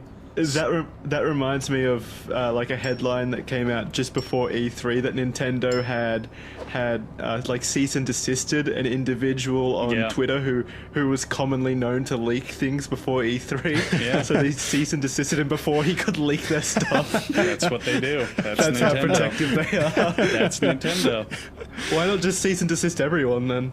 hope They would if they could, honestly, knowing Nintendo. They absolutely would. Do you think Bowser's the one behind that? already have their hands full. No, because he's it already comes the bad guy. from He just Bowser's came. only head of Bowser's only head of Nintendo of America, and that usually comes from the That actual. wouldn't stop Bowser of Mario fame. Right. Yeah, it's from Bowser, the Mario character. He's in the office going giving out C&Ds. But no, it usually comes from the whole company, which is based in Japan, and Bowser's only head of America, so I doubt it. Yeah. Kaya? I was gonna say I looked up, sorry, I didn't mean to interrupt you. I looked up the games they announced on the Direct, and it's The Witcher 3, which I'm sure is gonna look just the same on the Switch. Luigi's Mansion 3, which I think you might like. Charlie, isn't that one of your favorites? We're not frozen Yes, in yes, place. It looks good. It looks very good. Well, I'm gonna just skip all of these JRPG generic titles here. Who cares? Contra got a sequel type thing. Panzer Dragoon. Kaya, why are you skipping the literal biggest announcements? The Smash Brothers characters. I was just about to say Pokemon, the Pokemon game. Oh well, that That already was had a announced that already had a was shown direct. before. Yeah, they didn't. They Okay. didn't show anything new. Okay, fair enough. Yeah, they There's announced some interesting things regarding Banjo-Kazooie. Pokemon, but Yeah, with Pokemon though, there are leaks of new Pokemon from people playing on the Seems show all the floor. internet So if you already care have about their Pokemon, hands you full. can go look around the internet. There's like 3 new Pokemon that have been spoiled and a couple other things. There's another gym leader that got spoiled. I think they're making interesting decisions with Pokemon. I don't like the whole Mega Pokemon thing. That just looks cheesy and gimmicky. I like the Mega Evolution stuff I from like last gen. I like the idea of it because the Mega Evolution or the it's called Dynamaxing. The Dynamaxing Yeah, itself that's is dumb. It's super stupid dumb. It doesn't fit in lore. It's bad. But It's just silly. It looks silly. it looks extremely silly and extremely gimmicky. But the fact that A, you now have Pokemon as large as kaijus fighting around like Godzilla and shit, that's pretty sweet. And B, the fact that with that system you now have raid battles added to Pokemon, I think is pretty great. I'm excited Yeah, to but do you could raids. do raid battles without things being enormous. Well, then no, it wouldn't be as fun. I think it gives an element to It's it. just too silly for me. Pokemon was always rooted in realism. I mean, there are raid battles you could do in the game, I guess, where you're fighting like legendaries, but I like the idea of it's like, oh, hey, check it out. It's a cool little Dunsparce. Oh my god, it's the size of a building. Fucking kill it. And then, like, that's what you and your friends are doing. I think that's fun. I like that. I don't know. I like it. It's dumb in terms of lore and how it actually fits in the game, but in terms of what it lets you do and what it opens up for gameplay, I like. So. That's fair. See, they need to put Keanu in Pokemon. As a gym trainer, Smash. That too, everything. They just found the best marketing gimmick for somebody like me. Like, you guys know how all the makeup YouTubers, somehow they game the algorithm. They upload one fucking photo on their Instagrams and 2 million teenage girls upvote it. I don't know what the hell, like what wires get crossed in their brains where they feel compelled to like a photo of a lipstick. But with Keanu, when he does an AMA, like a Q&A, but with puppies, that same thing happens to me. I feel compelled to like the video and buy whatever the fuck he's shilling at that moment. Can you just come on the show, please? I mean, Keanu doesn't do interviews. If you actually cared about him, you would know that, Kaya. Mr. does. Reeves Does does actually not do Yeah, he interviews? answered that question in an interview, you idiot. No, he doesn't like to do interviews. The Q&A puppy thing is an interview. He goes on late night TV shows where we're not even up as Stephen Colbert, the fucking Muppet. Come on. It was probably part of his John Wick contract. That's actually very possible. Well, yeah, I'm Why just is saying. it part of his contract to come on the official podcast? Yeah, we should negotiate his contract. We'll reach out to his stuntmen, since they're all close. We could start there. Why don't we have his stuntman on the show and he can just tell us about Keanu? Yeah, that'll be, I'll respect it. Oh god. You're like one of those douchebags that just messages the sidekicks every single time. Like, hey, can you pass my message on to your more famous friend? I think you're alluding to something, Kaya. I think you're alluding to something, but alright. To what? I like it. I get that scenario all the time.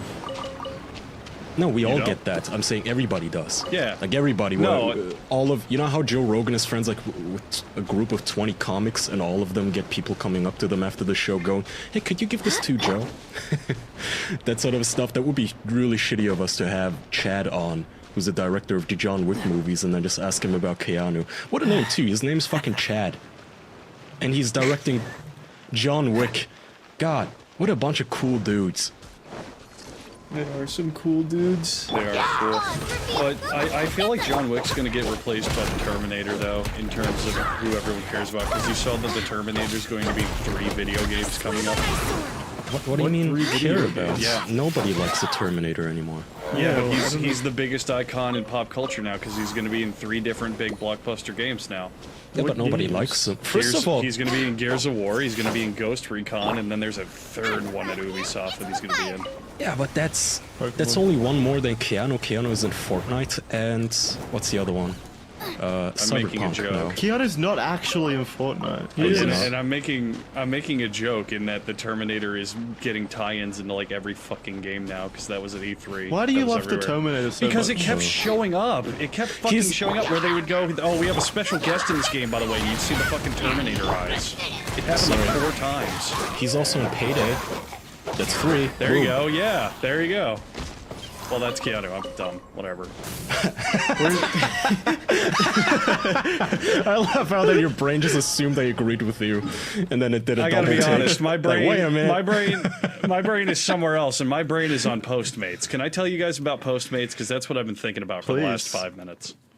It's like my kind of service. Yeah. Well, thank you. Because Postmates is the kind of service for when you need red wine at 4 p.m. or sushi at 9 That's p.m. me. Maybe your breakfast burrito at 8 a.m. and some ibuprofen at 10 a.m. That's Okay, what anybody, you do you're doing this wrong. with Anybody can go Postmates. shop at 4 p.m., Andrew. No, if you're like me and you just, it's past midnight, whatever country you're in, sometimes the stores just close, right?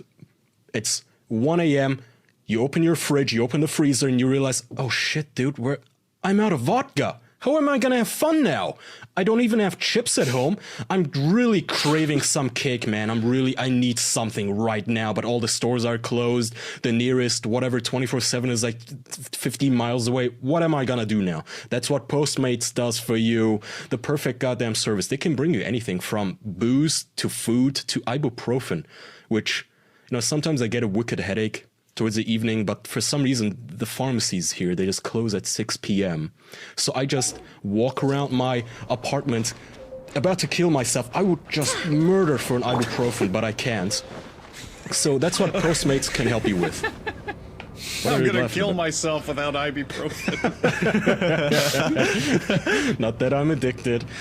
I have a story about that with my sister too, but I'll save that for a later day, otherwise this ad's gonna be like 10 minutes. Point is, Postmates will bring you stuff from other stores, okay? That's what Postmates does. Let me see the mandatory portions of this. You get the idea. I'm sorry. That was the mandatory portion? No. Just so you get the I'm idea. looking for the tab, excuse me, okay.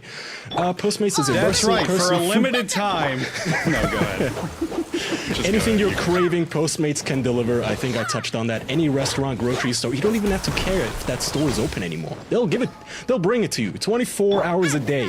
You craving something at 3 a.m.? Call Postmates. They'll bring it to you. No more trips to the store. You can download the app on iOS or Android for free. And that's what you'll have to do. If you use code official on their app, get it on iOS or Android, get the Postmates app. And if you use code official, you get $100 off free delivery credits for your first 7 days. So for 7 days, Jesus. Order whatever the fuck you want. Order all the booze and ibuprofen, which I've been told you shouldn't mix, but yeah, what do the doctors know? Do whatever the hell you want. You get $100 credit. Code official on the Postmates app. $100, hey? Imagine what you could do with that with Postmates. You could open up your own convenience store. Dude, I had to schlep my ass to the goddamn store myself today. Can you imagine? Oh, the humanity. I'm sorry to hear that. Can you Postmate yourself to the store? Like, can you? Why would I do that? Can you try to deliver yourself to? Yeah, why would you call a taxi? It's called then Uber. So then you can pick up the food. Yeah, it's Uber. Yeah, it's called a cab. No, I want shit delivered to me. I want an extra service. If Postmates had the premium option where they come in and feed you, that'd be nice. Okay, what were we talking about? Ultra Pokemon? Video games. Yeah, but what specifically? I think we had just transitioned from video games to like sports, more No, we did masculine. not. Yeah, projects. sports Why are you games, pretending to be the someone that show. you're not? Yeah, what That's the fuck? a good We point. still have Bethesda. Charlie, you should we have still... a lot. You should have a lot to say today. What's wrong with you? Why are you so dismissive? What amazing, wonderful topics do you have besides E3? Yeah, see that sports news? Oh yeah, the sports games at E3? Great, let's talk about them. Did That's you a good guys point. see- Yeah, new Madden. Shut the fuck up, Charlie. Oh, so cool. All right, let's talk about Bethesda, the company where their marketing gimmick is literally our game has dragons in it, where it is unironic. Andrew, now. are you really going to start this war again with the fan base? Of course I am. Unapologetically, Todd Howard stands before a live audience of literally hundreds of thousands, and his marketing gimmick for one of his video games is, yes, it has dragons, and the room uproariously applauds. I hate this fucking company. Well, the room was paid actors. Quite literally, that whole room was actors paid to go wild. It has to be, right? It had to be, because there was that one guy in the front who literally, Todd would sneeze and he'd go, whoa! Jesus. Yeah, So, wait, that's what it was like. What war are you referring to? The fact that I hate Bethesda. Yeah, and Bethesda fans are very defensive about or protective of their, that must their have favorite company. changed at this point. I mean, have they gotten their little nylon bags yet, or? Well, Is let me Bethesda still sitting on Sully, them? let me dig out a nice patch of equal ground here. Let me tip my hat a bit to them. So we've discussed Doom Eternal before and the previous Doom. Those were great, even though they're published, not made by Bethesda. I will say, to give What you guys some backhanded credit. compliment. I with Bethesda, you have to be. But I will say, Ghostwire looks really cool, and I am very... Oh, dude, it looks awesome. And I am very, very interested in playing 12 minutes as well. So 12 minutes wasn't Bethesda. It wasn't? I thought 12 minutes was Bethesda. No, that was Microsoft. Sorry, Deathloop. You're thinking of Deathloop. Deathloop. Yeah. I flipped the names on those two all the time. Speaking Deathloop, of which, though, there's Deathloop. so many fucking games coming out with the whole time loop concept. Why is that suddenly so but popular? It's a good concept, so I don't mind it. I love the concept. It's the perfect level of cheesy, and I think it's ripe for interactive media. Just redoing the same thing over and over again, trying to get different outcomes. Oh, also, I found this out yesterday. The head director of Ghostwire is the, I believe, concept artist for Okami and a couple other already big titles. Isn't that the cute chick that was posing and everybody was... the one that did dances and shit. So I'm excited because I like her art style a lot. But yeah, Ghostwire and Deathloop. I am looking forward to. They look cool. You've won me over with new IPs, Bethesda. Good job. You've done it. Well, that's Bethesda Publishing. Well, then they still suck cock. Yeah. Bethesda Game Studios hasn't really done anything. Oh, if their game studio is still made- Elder Scrolls, they can suck my balls. They made Elder Scrolls Hearthstone and Elder Scrolls Mobile. So I Yeah, think Elder they're doing Scrolls pretty well. Blades on the Switch. They ported a phone game to the Switch. Good job, guys. Yeah, it's huge stuff. There's just no winning with you, Andrew. Not with It's Bethesda. something great for the fans. Not with Bethesda. They're releasing it for free, goddammit. Yeah, they released the 76 for free for a week, and apparently, according to Charlie, you can't even access it. Yeah, it doesn't work. It's just bugged, goddammit. Give them time to patch They it. can't even give it away. I mean, just by this point, and I think there's a bunch of people who agree with me by this point, because I saw a bunch of backlash on Twitter and people saying, well, that sucked, that was boring. I think people are finally starting to see that Bethesda just has nothing. They publish good games, but as an own company, they don't do anything. They fucking blow. Jesus. I mean, that's not... I mean... They're more of a publishing studio these days anyway. Like, Microsoft doesn't make games either, but you don't see people Microsoft Game saying Studios. What are do you they talking make? about? Yeah, they own fund a 12 ton. studios. Yeah, they own 12 They own studios them, and but they fund a don't bunch make the of game games. indie devs. What do you mean? Are you but they expecting just Phil pay them. Spencer to go home and start coding games to release? Well, that's what you expect out of Bethesda. Yes, because But they they're make games. They're an actual game studio. Yeah. They're more of a publishing studio these days. They don't make They're games. separate entities. The Bethesda Publishing is different to Yeah, Bethesda Game and Studios. again, even then, you're dismissing my point. I said the games Bethesda publishes can be great. I love Doom. I love Wolfenstein. The new stuff they have coming out looks good. But what they make in-house, Elder Scrolls and shit, is always just garbage. And they always just that's- offer shit. I think Well, that's all both they of you misunderstood Charlie here with them. All he's saying, you guys said Bethesda doesn't really do their own games anymore all that much, and Charlie said, yeah, neither does Microsoft, which is true. They just fund them. They don't make them But themselves. when people suck Bethesda's dick, what dick are they sucking? Fallout and Elder Scrolls. All the time. That's all people are talking about and want. And they're Not bad. Doom? I mean, yes, Doom, but not nearly to the extent of Elder Scrolls and Fallout. I don't think it's Doom's as much also not Bethesda. dick sucking as it is them ramming their dicks down random people's throats by forcing their game on every platform, whether you want it or not. That's fair. And again, It's that's more why right. I said I think people are starting to backlash against it now, because during the panel on Twitter, all I saw were people going, this looks boring, this sucks, I don't like it. So, hey, props to them. So is Fortnite 2 coming yet? Overwatch 2 is. Ah, okay, Did that's the second Wait, they one I announced heard. that? Yeah, they're developing Overwatch 2. Well, how did I not hear about that? Yeah, I didn't either. Shouldn't that be big Well, news? wait, doesn't Blizzard have their own little tiny thing during E3? No. I thought they had BlizzCon was where they announced everything. Oh, yeah, that They makes usually just sense. lay off workers around this time. Oh, let me Just to send a message. Let me ask you guys a question, because that just reminded me. Did any of you even miss Sony or realize they weren't there? Oh, yeah. Yeah. Well, Really? I didn't. I completely... I missed the musical performances. Where was that flute guy? I completely forgot they weren't even there this year. I mean, don't... Yeah, I guess I didn't notice. Yeah. Not that I would, Yeah, they but- ducked out. I noticed. I mean, Well, I knew beforehand though that they had cancelled their E3 presentation I mean, because they don't have that many games releasing this year, so it wasn't worth it to them. How many more E3s realistically do you think we have left before it just dissolves into like nothing? Hope that was the last one. I'm tired of video games. Thousands. You're so pretending. You're like a criminal in court. Like, oh god, I hate crime. Oh, you know what Charlie is? You know exactly what Charlie is? He's hanging out with that group of guys in high school, and they walk by the new, I don't know, let's say the GameStop, and out comes a new Nintendo game, and it's like Super Mario's Painting Adventure, and he looks at the window, and in his head he goes, wow, that game's so cool, that looks like a lot of fun, and then his friend next to him goes, that looks really lame, what do you think, Charlie? Only nerds play that, and he's like, yeah, that game looks dumb, haha, ha, yeah. But he's hanging out with us right now, and we're not doing that. Who's he Exactly, agreeing so I with? don't know why he's doing this. What's the point? So your whole story was to say that you don't know why I'm doing this? Yeah, your whole story was, I don't know why he's not acting like I say he's acting.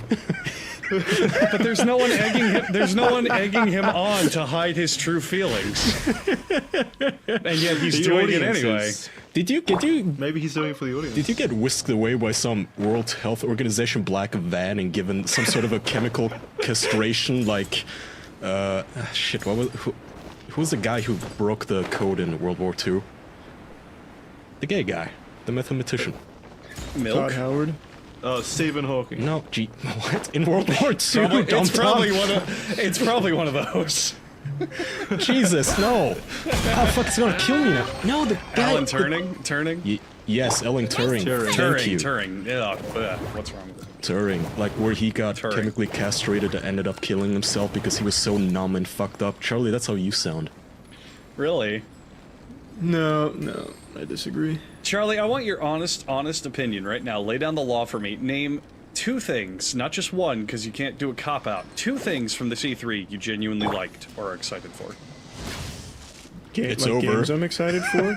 Yeah, games. Go ahead. Come on, you can do it. Ghostwire. Okay. Madden 2020. All right, we've lost You almost had to almost Trying did too it. hard. There's no footballs in Ghostwire. What about the From Software game? Why not? It got completely... It had a whole trailer. Yeah, but I only like sports. You're not a real He's gamer, afraid of bro. admitting his know. feelings. I'm turning a new leaf here. Well, wait a minute, Charlie. I'm throwing my fucking- gamer past behind. Fucking George R.R. Martin, thanks to Game of Thrones, and Dark Souls, thanks to memes, are now like the most Chad casualized thing in the world. You can openly admit you like them and still be a bro. Don't. He likes being. You're tempting He me. likes being the underdog. Yeah, but Now that gaming's popular Also, yeah, and Charlie, everything, they he doesn't showed want to be any part they of it. showed Psychonauts 2 footage, and you're not even going to talk about that. Jesus, who are no, you? It's baby stuff. Who are you? It's baby stuff. I bet I Charlie get it, thinks- football team. I get it, What? Kaya. You brought the soundboard back. Nice, you got me. Prank accomplished. I didn't, but I did pull some clips. Did you guys see the class action lawsuit against like video game addiction and that shit where Ninja got dragged into court? No, what happened? What? Hang on, I have a clip of this. Where is it? Here you go. Charlie, cover your ears. Mr. Ninja, is it? Do you know why you stand trial today? I know what I Seems did. All the other nights I know who I am. In that case, you'll also be able to tell us about this. Exhibit A. Is this not the RGB Razer Chroma keyboard you used to commit your deranged crimes? This is a circus, all right? It's a charade, it's an act. It's bullshit about how crazy I am. I ain't crazy. I'm not crazy. Okay? Then why were you playing Fortnite? Because I liked it. Hell, I loved it.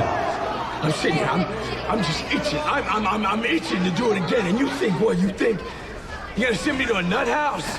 Some doctor, they're gonna get me to stop from doing what I want to do? Well, that ain't happening. Not on my watch. Oh shit, the gamer is starting to rage. Everybody run! Remove the witness. I'm right here. You want it, I'll give it to you. And anybody who came here today, hear me whine, hear me beg, will you kiss my ass? Jesus Christ, Ninja. Go to some therapy. I instantly knew it wasn't Ninja because there's no way he'd sound remotely that cool. Oh, you figured that out, huh? I just love that you chose that clip and you're like, yeah, this is Ninja, and he's like, oh, it's me, Ninja. You weren't gonna fool us that easy. I'm playing Fortnite. Like, at least get someone on there. I thought you were gonna at least use a clip of someone like, yeah, it's video games are bad and wrong, or something. Not. Oh, it's me, the crazy ninja. It's the Punisher. I thought that was funny. You want to know By the the real way, sad part? Huh. Speaking of the Punisher, you mentioned you didn't give a shit about Microsoft's conference, but the Punisher was there too. He was there. Yeah. He wasn't at the Microsoft conference. Oh, He was really? at Ubisoft. I don't remember. Jesus, did you even watch this, Andrew? It blended all together to me, dude. I watched almost all of them, and it's like it's just a giant puddle of slurry by this point. But you had a dog on stage. He was at Ubisoft, and he had a dog. Yeah. Oh, I didn't know that. That's cute. I just thought it. He's in the Drum Barnacle raging. He's in the new Ghost Recon game as the bad man who's a jerk. Why are so many celebrities getting into video games all of a sudden? It's like Money. Money. Oh, I thought they liked video games. I mean, it's a new movie industry. It makes a lot of money if it does well. It's not out of there. Oh, you know who else was at E3 showing off their new game? A friend of the official podcast, not James Ellison, damn it. Jackson Clark showing off Game of Moans? No, Logan Marshall Green. He was there. Oh yeah, he was there. He's in a new visual novel. Yeah. We are 1 degree removed from being at E3, announcing our own games. That's right. What is the name of his game? We should shout him out. He was very nice. Yeah, he'll need our endorsement. That'll make a difference. Every little bit helps. Every little bit counts. I would have put him in the clip too. As something, I don't know, the judge or something.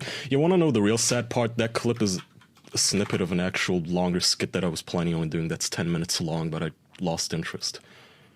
Oh, thank God. I don't think I would have sat here for a stage performance. Yeah, Kaya wrote a whole, 3-act play that he wanted us to sit through of him taking down gamers. It was the first act. I'm not taking down gamers, what the fuck? That's Charlie. Yeah, I'm the villain in the manga. Oh, is that why you suddenly hate the whole gaming thing, like you being a gamer, is because you got bullied by an Australian commentator for being a gamer? There was a fan page. Oh yeah. Oh, it's the same thing. He still got bullied for being a gamer. As a I'll joke. be honest with you, it took me a minute to think about what you were talking about there. Brian Taylor, baby. I don't think that's true. You lay awake at night crying because you know you're a gamer. Well, no, I want Brian Taylor to respond, but I don't think he will. It'll probably still just be the Facebook page. I'd like to see what Brian Taylor would say. So, fill in the people who don't know what you're talking about. Brian Taylor's an Australian sports commentator who is shitting on gamers, just making fun of them in an interview. And then I made something making fun of him, and his fan page erupted. So then I made fun of them, and they erupted again. That's kind of the whole gist of it. Brian Taylor himself has yet to respond. We're still waiting on word. The dinosaur who's 67. Yeah, Well, he's we're not waiting on 67. him to learn what the internet is. He's like typing 50. very slowly. He's in his 50s, I think. Sounds like you respect him now. Yeah, really. To a certain degree, I guess. He doesn't even know what the internet is. He has no idea there's like 14-year-olds on his fan page fighting his battles for him. That must be so empowering. Nice and spicy. To fight for Brian Taylor as a 14-year-old. Yeah, I support Brian Taylor. Fuck you, Charlie. Honestly, Team Brian Taylor's got some real muscle behind it. So I How respect long that. till how long till you're on like the national Australian news channels? The most wanted. What's Australia's population, Jackson? 28 million. Oh. That's it? Wow. Where's the rest very of you? Did small you get nation. called Yeah. by the ostriches? We fled inland, and that's as far as we know. Like they disappeared off the radar. We only track the coastal regions. It's way less than I expected. Jesus. Yeah. You got a lot of landmass. We're a humble species. Small, Yeah, but humble. okay. Your fucking national slogan is "Oi, cunt." I guess it's difficult to our breed national with a anthem. ball and chain and your leg. What else is there? What else we got? Do either of you care about the Smash editions, Banjo or Dragon Quest guy? It's cute, but not really. I just think that Banjo is the smartest edition they've done. The internet fucking lost its mind when that happened. It was very amusing to watch. Doesn't Microsoft own it? They do, but the guys at Rare and Microsoft were both like putting them in was a no-brainer. I didn't read the whole thing, but they were like, it just made sense to give it to them. There's no real loss from letting them use them. I think it makes sense. The Brian Taylor fan page got taken down. Charlie really doesn't care about games. Yeah, you sack of shit. You targeted that fan page. You sent like the law enforcement after them for bullying you. I didn't do anything. I you just looked it little up. bitch. I just looked it up now to see if maybe there was a statement from Brian, and it's taken down. Oh, Charlie, I guess this could be a mini topic. Your idol got hacked today, did you see? Dan Bilzerian. No, I didn't see that. Take a look in the chat, he's tweeting the N-word now. Well, not he, but... How do you know he got hacked? Yeah, what if he's just mad? But it's from a fucking guy. What's his Verified account. Twitter? Oh, there it It's- is. Look how many likes he has. What the fuck? Yeah, it's like... So Dan Bilzerian, the millionaire dude, playboy, I don't know what the hell he does. The guy who inherited daddy's money. He just exists. Yeah. 1.5 million followers tweeted the N-word. Got 18,000 likes. For me, it says it doesn't exist. Did his account get taken down? No. I wonder why. No, it's, yeah, I'm on it right now. Oh, you're right. Wow. Yeah, he's a huge douchebag. So whatever happened with him? You used to idolize him. What changed? What do you mean I used to idolize him? I used to make used fun to of always him. talk No, about you him. used to talk about him all the time and get jealous of him constantly. All right. I'm serious. I don't know what changed then. Maybe when he started saying the N-word, I lost respect. You used to go on his Instagram. So just today. You used to literally go on his Instagram and show me photos of him with models and be like, "Man, I wish that were me. Look at that stuff he's doing. That's so cool." You don't remember Well, this? Those pictures, yeah. Why wouldn't you want to be him? And I used to talk about the goat pictures, him and his goat, because his goat would be like doing blow off of tits and stuff, and I thought that was pretty entertaining. Wait a minute. That's not healthy for the goat. He sounds like a irresponsible goat owner. Yeah, probably. Who's gonna take him down though? There's no goat union. We need to make a change.org petition to take away Dan Bilzerian's goat. There is PETA, and they will take the Oh, goat God. and then ass rape it and then grill it in protest or something, or just do something else fucked up to the animal, as they usually God, do. The goat has been tainted since it was owned at some point. Isn't that what It was fucking tainted, so we PETA had to kill it. always does, where they stage their protests and they just kill a rabbit out of spite or something, tear it in two? Oh, they do the They do it most. to save the rabbits. There was that video a couple of years ago where a PETA truck was driving by a house and they saw a dog, so they took the dog away and killed it. What the They're fuck? the most Oh my God. fucked up organization on the planet. They are. Have you played any of their? Is that an actual thing? They hunt. They saw a dog on the side of the street and they killed it. Yeah. No, it wasn't on the side of the street. It was on someone's porch. The dog was outside while those people were home. They went up and took it and killed it. Well, they didn't kill it on the porch. They took it, brought it to the shelter, and immediately killed it. Have you guys played any of their parody video games? Yeah, I've played a couple of them. Yeah, I actually a couple days ago for one of my streams played their parodies of Pokemon. And when you win fights, your reward is you get links to videos of animal cruelty on YouTube. Yeah, I know. What a hooray! Thanks. Let's let our kids play this. Who is that meant to stop? That's it's like someone at home playing their game who abuses animals, so then he wins that game and gets sent to more videos of animal torture. Is that meant to stop him somehow? That's exactly why I was so baffled, because they make these Pokemon parodies and you play them and they're supposed to, like, they to be fair, pretty closely mimic the real games except for their parody elements.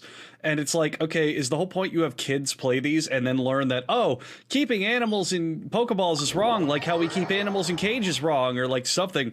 But then literally you beat a trainer and you find a treasure chest and you're like, oh, let's open it. And it literally links you to their YouTube where it's a montage of farmers kicking cows and chickens. And I'm like, what the fuck is the point of this? It sounds like something an animal abuser would enjoy. Like, if you were trying to convert racists, you wouldn't give them a game where they get to whip black people, right?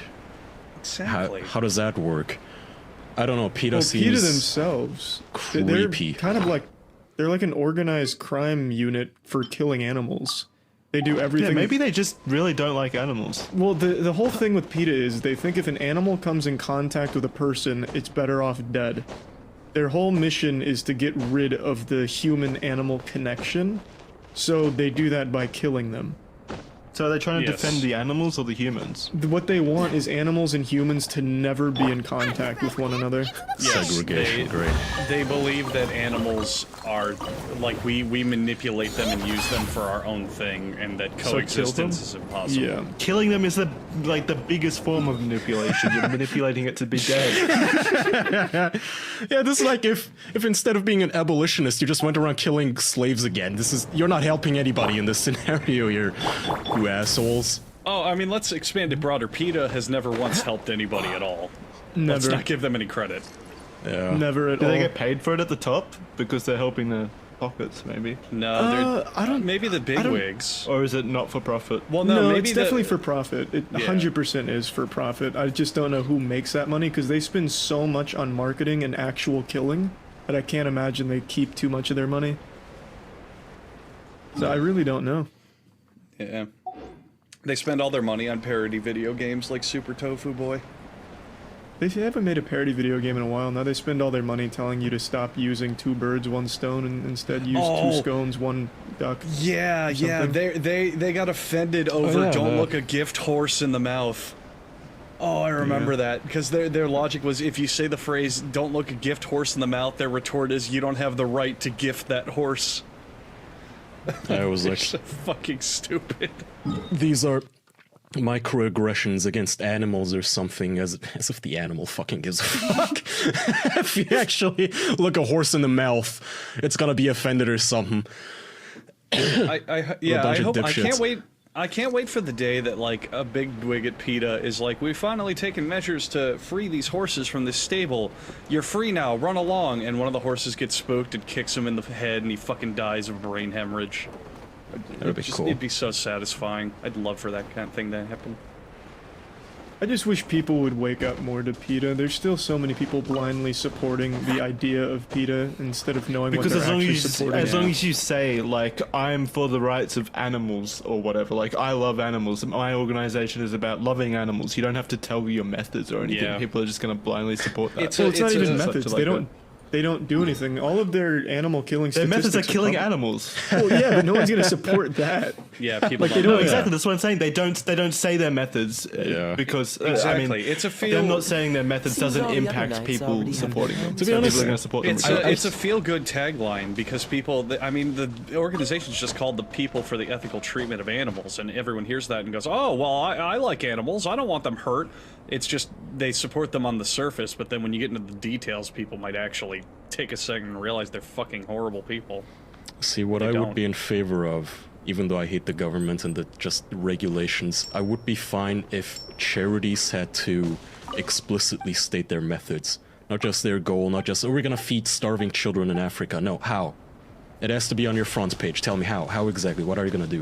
If I give you $5, how is it gonna be used? That would be good. Yeah, give a detailed breakdown of where your money goes. Yeah. Whose pockets won't do is this that. gonna go through? Like, which pastor is gonna end up with my $5? Speaking of, patreon.com/theofficialpodcast, all the proceeds go towards 4 starving boys. They will be used. We give a detailed breakdown of exactly how we use the funds. In my case, it's alcohol. Andrew buys the Oculus Quest every once in a while. You have multiple. Yeah, I buy one every week. Jackson buys Legos.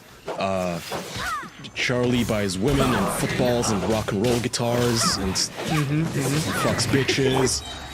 And you get Although bonus episodes. And also, as a side bonus to that, you get to keep my lights on, and I get to have running water because of you generous people. So thank you. Yeah, Oculus Quest. More about that. Yeah, I'm sorry, I'm a pussy. Sorry, I didn't mean to say that. I buy new Switch games. Y'all saw that Smash DLC? I gotta buy it. I did. I pre-ordered it. Thank you. All thanks to you guys. All thanks to you. People for the ethical treatment of podcasters, right? Podcaster equality terms of. I hope not. If they're anything like fucking Peter, they're gonna come and kill us. Oh wait, no. Okay. Even better. Podcast endorsement terms of accommodation. Jesus. You pay us money because you feel good about us. There you go. But what does it spell? PETA. PETA. Jackson getting the plot twist that a 4th grader wouldn't get. I love it. Alright, so can we talk about the real issues? Sports and women? Yeah, that's what I wanted to talk about. This is my corner. Which do you like more? Take it away. Take it If away, you had- go ahead. Okay, Charlie, if you had to pick one and do away with the other, which would you pick? Sports or women? To keep. That's a hard one. What sports? General sports? Any, like your favorite Women's sports or boobs I love and all ass. sports. Oh, that No, I love all reminds me. sports, though. That reminds me of a good joke. Women playing sports. Ha ha! Ha ha! Yikes! There goes all the Patreon endorsement. Oh, I'm sorry. The instant I say that, we drop the whole shtick. Wow, you guys are pussies. Yeah, dude, this Yikes. isn't this is not That's a that kind little of far. podcast. What are you talking about? Jesus. That's it. I'm supporting Christ. PETA. What the fuck? Dude, I'm apologized. We're usually woke on this podcast. I don't know what came over Andrew there. You're right. That I was was too just busy. fucked up. I was thinking about video games in that moment of weakness. I'll think about sports and women now. I'm sorry. Yeah, that's why it's considered a disease these days with those games and shit. Yeah. Gotta drag That you right to there. court. He'll be next on Kaya's soundboard. I was gonna say, be careful. Kaya's got another 30 minutes of material to sling at you. You'll be pretty funny if it ends up being funny and Netflix picks it up. Back that sentence up, Kaya. It'll be pretty funny if it ends up being funny. You don't say. Well, I mean, it'll be funny that I would get to rub it in your face if it does end up being funny on its own. Was the grammar there? But that's fine. You keep beating women or whatever else you like doing, Andrew. Yeah, it was fucked Beating up. them in sports. Oh. Oh, Jesus. Really digging yourself a hole. Yikes. That's a cancel Andrew movement in the making. There it is. Dude, I bet he doesn't even hover hand his bitches. What are you gonna do when those photos come out? Oh. I am such a disgusting pervert. I go full waist grab. Just all 4 fingers and the thumb just wrapped around there. I know. Both hands, too. Jesus. Just fisting those wrists. Are we going to be sent to jail for being around Andrew? No, just I don't talking think to so. me. We should be fine. Jackson, tell us who your favorite woman is. Careful. Yeah, there's a lot of answers here. It's gonna make a difference between sleeping on the couch and in bed tonight. Back to you, Andrew.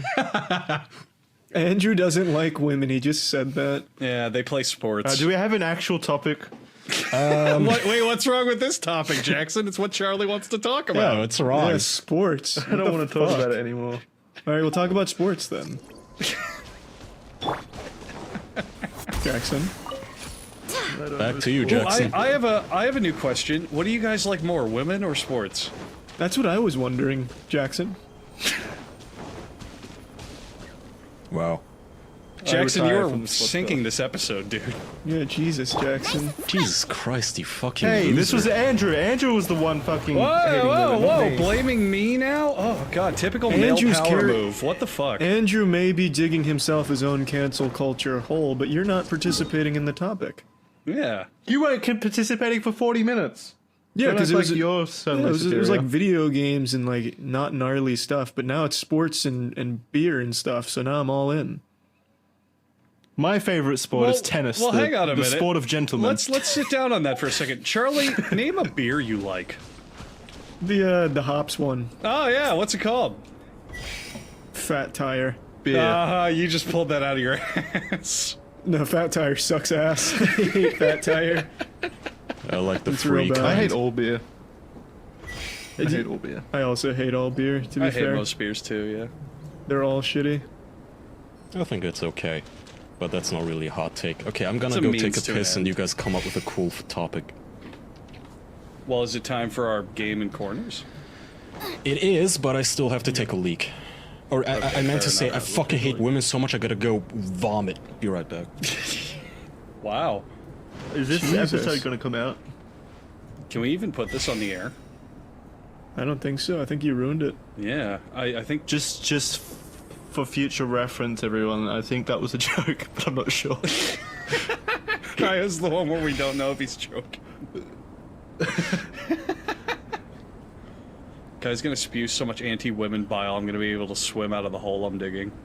So Jackson, as the only other person in here who seems to enjoy things in life anymore, what are you looking forward to from E3? Because I remember E3's over, you really. fucking idiot. Because I remember, Jackson, you and I during the conferences were messaging a good handful, and we had, you know, believe it or not, we liked things. We said we enjoyed stuff. Ew. I don't know about that. Where's your proof? What did I like? I didn't say I liked anything. Not you too. He's been swayed by the sports and women. Yeah. I said I like tennis now. He's a And he tennis chose man. tennis. Oh, ew. All right, you guys. I'm back. Who's your favorite tennis blaster? Yeah. Roger Federer. He's Yeah. Okay, well, just because you happen to name the best tennis star in the world on your first guess doesn't mean you like tennis. My favorite's Venus made up that Williams. I like Serena Williams. Equally as Nice. much. Kaya, who do you fuck with on the tennis field?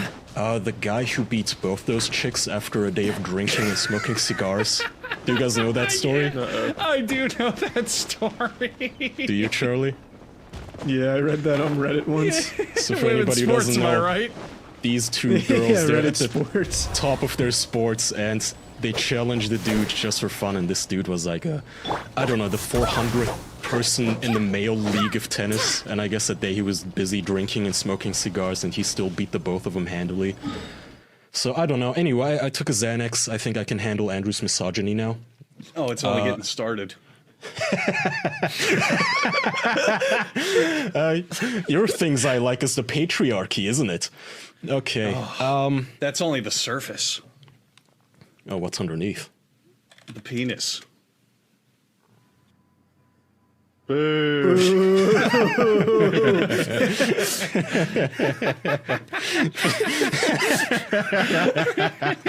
I like how we all just let you hang there.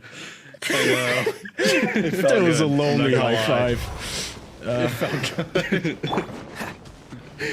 All right, game and then corner. Well, before the game and the corner, Oh. Karma. Charlie, Did you think of speaking something women- about women or sports? No, I just Yeah, thought I already- about I already how said much my piece. I like people getting their comeuppance. Don't you guys? Especially if they've been talking shit about us. So, I think like 8-9 months ago, you guys know that Carl reviewed us, talked shit about us, made fun of us. One of the things he made fun of was our David Cross episode. You guys remember that guy? He started walking his dog as he was talking to us, and Carl had made fun of it. You know, because David Cross didn't take us seriously, we were being complete dweebs who didn't know how to handle some interview. Here's how that sounded like back at the time. You can tell Oh, immediately, David Cross is like, Yep. fuck, why did I commit to this? This is a Yeah. waste of my time. And then David Cross realizes that if I'm going to be spending an hour with these guys, I better multitask. This is, I believe, the definition of phoning it in. Okay. I'll tell you what, you guys are going to get to be a part of the because of the scheduling, everything that's going on. I've got no choice, but I'm going to have to walk my dog. I need to walk, so we're gonna do this. It's gonna be great though. How funny is that? He's like, I'll do your show, but I can't be bothered. I'll be running a load of laundry, and I'm also going to be watching a movie, and going to take the dog out for a walk. And you can hear the guy was just like, ah, shit. We picking up my dog's shit while you guys try to make an entertaining podcast. Oh, yeah, he even says, my dog's name's Ollie, so if you hear me just yelling out Ollie randomly, it's because he's eating something he shouldn't be. Or it's like, this is not a good interview. Just turn it down next time.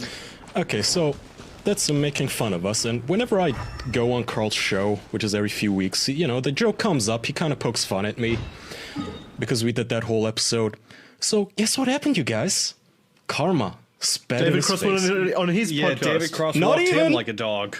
Not even somebody of David Cross's fame. So apparently there's this woman called Chrissy Mayer, who is some bimbo on a morning show or something. Carl has been trying for weeks to get a hold of this woman, okay? At some point, I think she even told him that she had to cancel on him because she had a bridal shower. And then she openly admitted the next day that she lied to him because she didn't feel like doing his show. Oh my God. So he's been trying for weeks to get a hold of this bitch. Pussy. Fast forward to last week, to Carl's latest episode, and listen to this, guys. Are you going to be riding in a vehicle this whole time? Where are you heading off to? I am riding in a vehicle. We're driving to a child's baseball game. Oh, sweet. Yeah. Oh, is All it? right. It's not the greatest audio in the world, but we'll deal with it for the time being, I suppose. Okay. All right. Oh, you'll deal with it, huh, you little bitch? How does it feel, Carl? Oh, that's weird. Yeah. How does it feel to have a cunt to be trying to be doing a show while your cunt guest is running errands all over town? At least David Cross was just walking his dog around the house. Your guest is driving across town to what, a little league baseball game because she couldn't care enough about you, so she's phoning it in. So then he can't even keep the connection, okay? Carl, you gotta drink this piss, buddy. She calls in midway through the episode, she calls back, and this is what that sounds like. This is awesome quality. Because you're on the show, Chrissy, and I really appreciate you coming on the show, you are the only person that we've devoted an entire episode to. We usually just make fun of podcasts. Is there a fucking... Yeah, are you in a helicopter now? What's going on? We're going to do an Opie show. There's fucking noise in the background. Hold on, you got some glasses we can clink together? Seriously. All right. Oh, sorry, it was like a helicopter. Yeah, I can tell. I did feel bad, and I didn't want to just come across like a fucking shitty person. That great quality, Carl. Well, you did lie to us. Awesome connection. But you are forgiven. Oh, is she? She's forgiven, huh? Okay, well, that's just me rubbing it in Carl's face. You little bitch. Yeah, You made you. fun of me for months for having on David Cross and him not giving us our fucking, the attention we deserved and just ignoring us. And here you are, sucking some woman's toes. Does he want to fuck her? I don't know what the fuck he's trying to do. I don't even know why he cares about this woman, but he finally gets her on, and it's only on her way to her stepdaughter's baseball game or something. Awesome. And then she just breaks out while in the middle of a 9/11 attack or something. That feels so good to have that happen to Carl. My God, that's fantastic. Yeah. That's great. The only way that news would have been better is if we were playing sports when we heard it. Kaya, the next time you're on his show, you should call in while you're doing an errand as well. Don't even give him the better part of your time. Oh, dude, I'm gonna play that clip on his show. I'm gonna rub it in twice. I know he listens to the show sometimes. Why would you play that clip on his show when it's already happened on his show? Just to rub it in. I mean, I guess. Oh, that's fair, I guess. Ooh, Kaya. Why? Well, yeah. Kaya, call into his show, and when he answers, don't talk, just play that clip. Oh, God. Having gone through a voicemail system, it would sound even worse. That's not even a bad idea. Speaking of voicemails, before we get to the corner and the game, I guess, let's get this out of the way. kind of fucked up and accidentally deleted all the clips I had pulled from Doug and Anthony's Who's Right, the official Damn. podcast voicemail special. That's some of the best news I've heard in a while. They're at number 4 now. Whatever. Point is, no, I needed the receipts, so I'm kind of butthurt that I had clips of them insulting our listeners. You know. So here's the thing. 2 things they're angry about. 1, they're getting way too many voicemails now, and 2, all the voicemails they're getting are from 12-year-olds, our 12-year-old fans. So they say, okay, I'm about to rebut both of them, you fat fucks, you obese dipshits. So 1, unfortunately for you, I'm autistic, so I can recall virtually useless information. A year ago. Unfortunately for them, you're autistic, right? A secret weapon. In May of 2018, you were so hard up for voicemails, you were literally begging for them. This is a clip of that. Okay, we don't ask. Shut up, Andrew. Let them embarrass you. We give you anywhere between 50 and 100 minutes of content. We give you like 8 minutes of solid content a week. And we don't ask you for anything. So what we would like you to do, all of you are all assigned this. Do you understand? You're assigned a task. If we don't get at least one, we will not put out an episode. That's how we're going to hold our show hostage. If we don't get at least one voicemail, we will not record until we get that voicemail. So I'm talking to you, person that's got your earbuds in. If you pick up your phone right now. You have your phone in your pocket listening to this shit. You piece of shit. You have it in your hand right now. You are sitting there looking at it. So they're begging for voicemails. You know, now these days they're acting all high and mighty and cool, you know, too good to be answering our voicemails and forwarding them to us. And, you know, I had all these clips of them making fun of our younger audience, and they're like, oh, dude, what are these retards? Like, they're all 12 years old. What the fuck? Can you imagine having such a young audience? I saw some art they commissioned, work in progress, of them just making fun of our viewers, basically, where somebody's calling in and it says, I'm 12 years old, ha ha ha, a cartoon. So you might be wondering, okay, well, Kaya, you know, now they are getting voicemails, but maybe they didn't want to get voicemails from literal children. Well, you might be asking yourselves, what caliber of caller did they want to call in? I will let Douglas's own words paint the picture here. Listen carefully. Remember, they were angry about the big pee-pee and bathing in milk. Voicemails, listen. Call the voicemail. That's all you got to do. 508-974-4489. If we don't get at least one voicemail that says, Seaman recruit reporting for duty. There you go. Yeah. We will not record next week. Do you agree with that? Yes. Okay. So, listen, if you want us to record again, you will call the voicemail and say, Seaman recruit reporting for duty. Duty. Real adults right there. Yeah, there we go. All right. 508-974-4489. Seaman recruit reporting for duty. Yeah. Well, you're too good for our listeners. Yeah, okay. All right. I think I'll leave it at that. I think our listeners know what to do. These poor older gentlemen just need these. You heard them. They will not continue their show unless they get calling in saying Seaman recruit reporting for duty. So those are my That was receipts. probably one of the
Better things I've heard in a while. Yeah, no Fuck you, sports Carl. or women. Fuck you, who's right? No, just kidding. I love you both, but fuck you. All right, here's the game. Are all of you ready for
Like a drain. Yeah. I didn't hear it. I mean, I have kind of a rainy storm going on here. Maybe that. I don't know. I don't think it was that. I don't know that. It's like your skin. It was like your skin folds contracting or something within, like into the microphone. His gamer defense mechanism activated. That's way too specific. I don't know how skin folds contracting sounds. Well, that's how I imagine it sounds. I guess we'll have to replay it. Shit, you threw me off. Next week. Oh yeah, my. What do you like? What do you like? Two things I like. One is Gato Robato, which is this. What does Anthony think about it? He probably thinks it's stupid. I'm a retard for liking it, which doesn't matter because he likes Adventure Time just like you, Andrew. Gato Robato, it's this cute little Metroidvania where you play a little kitten in a mech suit. It's not a long game. It's like, I don't know how you would describe the graphics. I think it's 1-bit if it's just black and white, right? It's not long, 4 hours maybe. So Gato Robato, you can get it on the Switch. I've seen people bitch about it not being long enough, but it's $7. What the fuck do you want? Just play the goddamn game. A fucking 60-hour game for that kind of money. What are you talking about? Most games are free now. If they're charging $7, I want a lifetime experience. Yeah, that sounds like shit. Why isn't it free to play yet? Like, honestly. Fun game. Yeah, it's adorable. Nice game. Gato Robato. So the second part of that is, I was looking up, before I played this game, I looked up if it maybe had as good of a soundtrack as Metroid, the past Metroid game, so I googled Gato Robato album soundtrack. And I didn't find it, but I did find a band that I actually liked called El Gato Robato.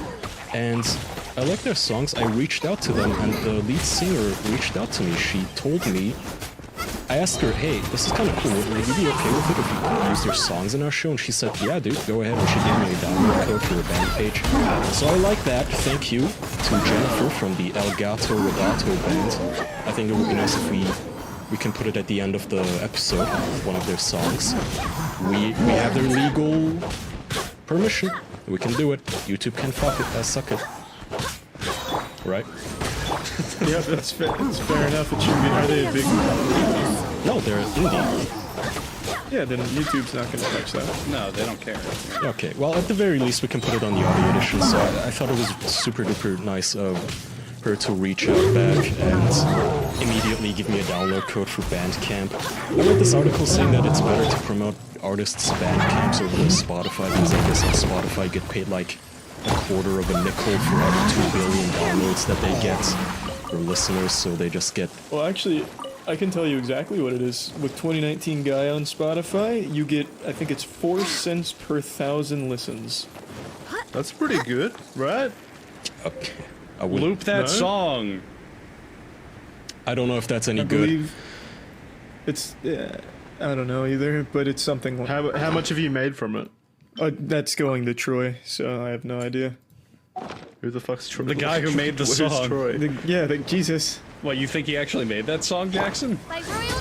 No, I didn't do that. I figured he would have got some of the money. Maybe not. I don't know. Just from what I read, Bandcamp gets you an actual cut if you buy the album. Whatever. Thank you, Jen of Fur. That's how she sent her email from El Gato Robato. You can find them as elgatorobato1.bandcamp.com. I thought that was a cute little coincidence that I was looking for. What does Anthony think? He loves it. Speak for him. Yeah. He loves that and molesting kids. I'm speaking for Anthony. The more you know. And beating his wife. Play the fucking song, goddammit. Oh. Well, I thought I'd send you the file at the end and you could edit it in, but I can play it, I guess. Well, at least let's do an outro and let's not just end on outro. Okay, thank you everyone for listening to this week's episode. There's a song after this, so make sure you stick around to listen to it. It's by El Gato Robato, is that it? Mm-hmm. Yep. So make sure you listen to that. We've got a Patreon at patreon.com/theofficialpodcast if you want to listen to bonus content. We've got tons of episodes over there that you can listen to. Yeah. Thank you for listening. Audio is a good way to listen as well. Spotify, iTunes, all that shit. No, it's not. Don't let them. Uncensored. Okay, fine. Go there. Audio. Unsubscribe. No, yeah, fuck you, Jackson. Uncensored and less edited episodes on Spotify, iTunes, all that good audio places. They Check come. that out. Okay, I'll note the actual features here. It comes out way earlier than the video edition or audio editions. They are uncensored. Maybe not this week. And I forgot the last thing. Whatever. I think we're gonna start taking out the that's advertising out of the Patreon versions. So if you want to go sign up at... We already started last week. We already started that? Yeah. Okay, good. There you go. If you're tired of our fucking ads, you can go to patreon.com/theofficialpodcast. Thank you. And bye-bye. Don't tell our ads that. Charlie, do you have any last words? Games suck. I like games. I'm a big fan of video games, to be honest with you. Bye! Yeah. I hate sports. Bye. Yeah, fuck sports. Yeah, fuck sports. Bye. And Brian Taylor fans. All right. Bye. Bye, love games. Okay, this is Icicle by Elgato Robato.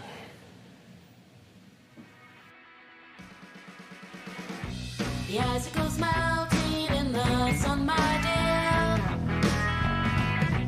When it is done, it will come crashing to the ground. Still, I am hoping if we both stand clear, we can avoid the crash, but still get to hear the sound. See it through, see it through. No, I'll never know that, never know the truth.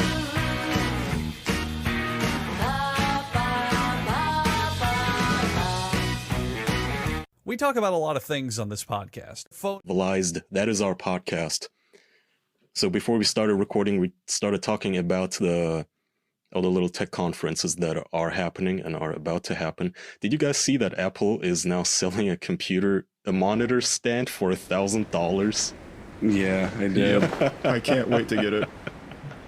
What the fuck? I'm gonna get two. I was never on the bandwagon of hating Apple or whatever because I use an Android Samsung phone, but whenever somebody hands me an iPhone to look at something or whatever, I still understand that it's a really good product and I kind of get why people use it, the Macs. But I don't know how these guys are now gonna justify to themselves to buy a $10 piece of metal for $999. Yeah. Does it have the Apple logo on it? Yeah, I guess. looked it up. It doesn't even come like as an actual stand. It's like a collector's piece or something. Oh yeah. Also the base stand, the one that... Hi everyone listening without being in the podcast. I'm sick and my throat sucks shit right now, but also apparently the base stand is $250. So if you what's this $999 stand? Is it Steve Jobs' personal stand that he designed before he died? Yeah, like a really flashy, fancy one.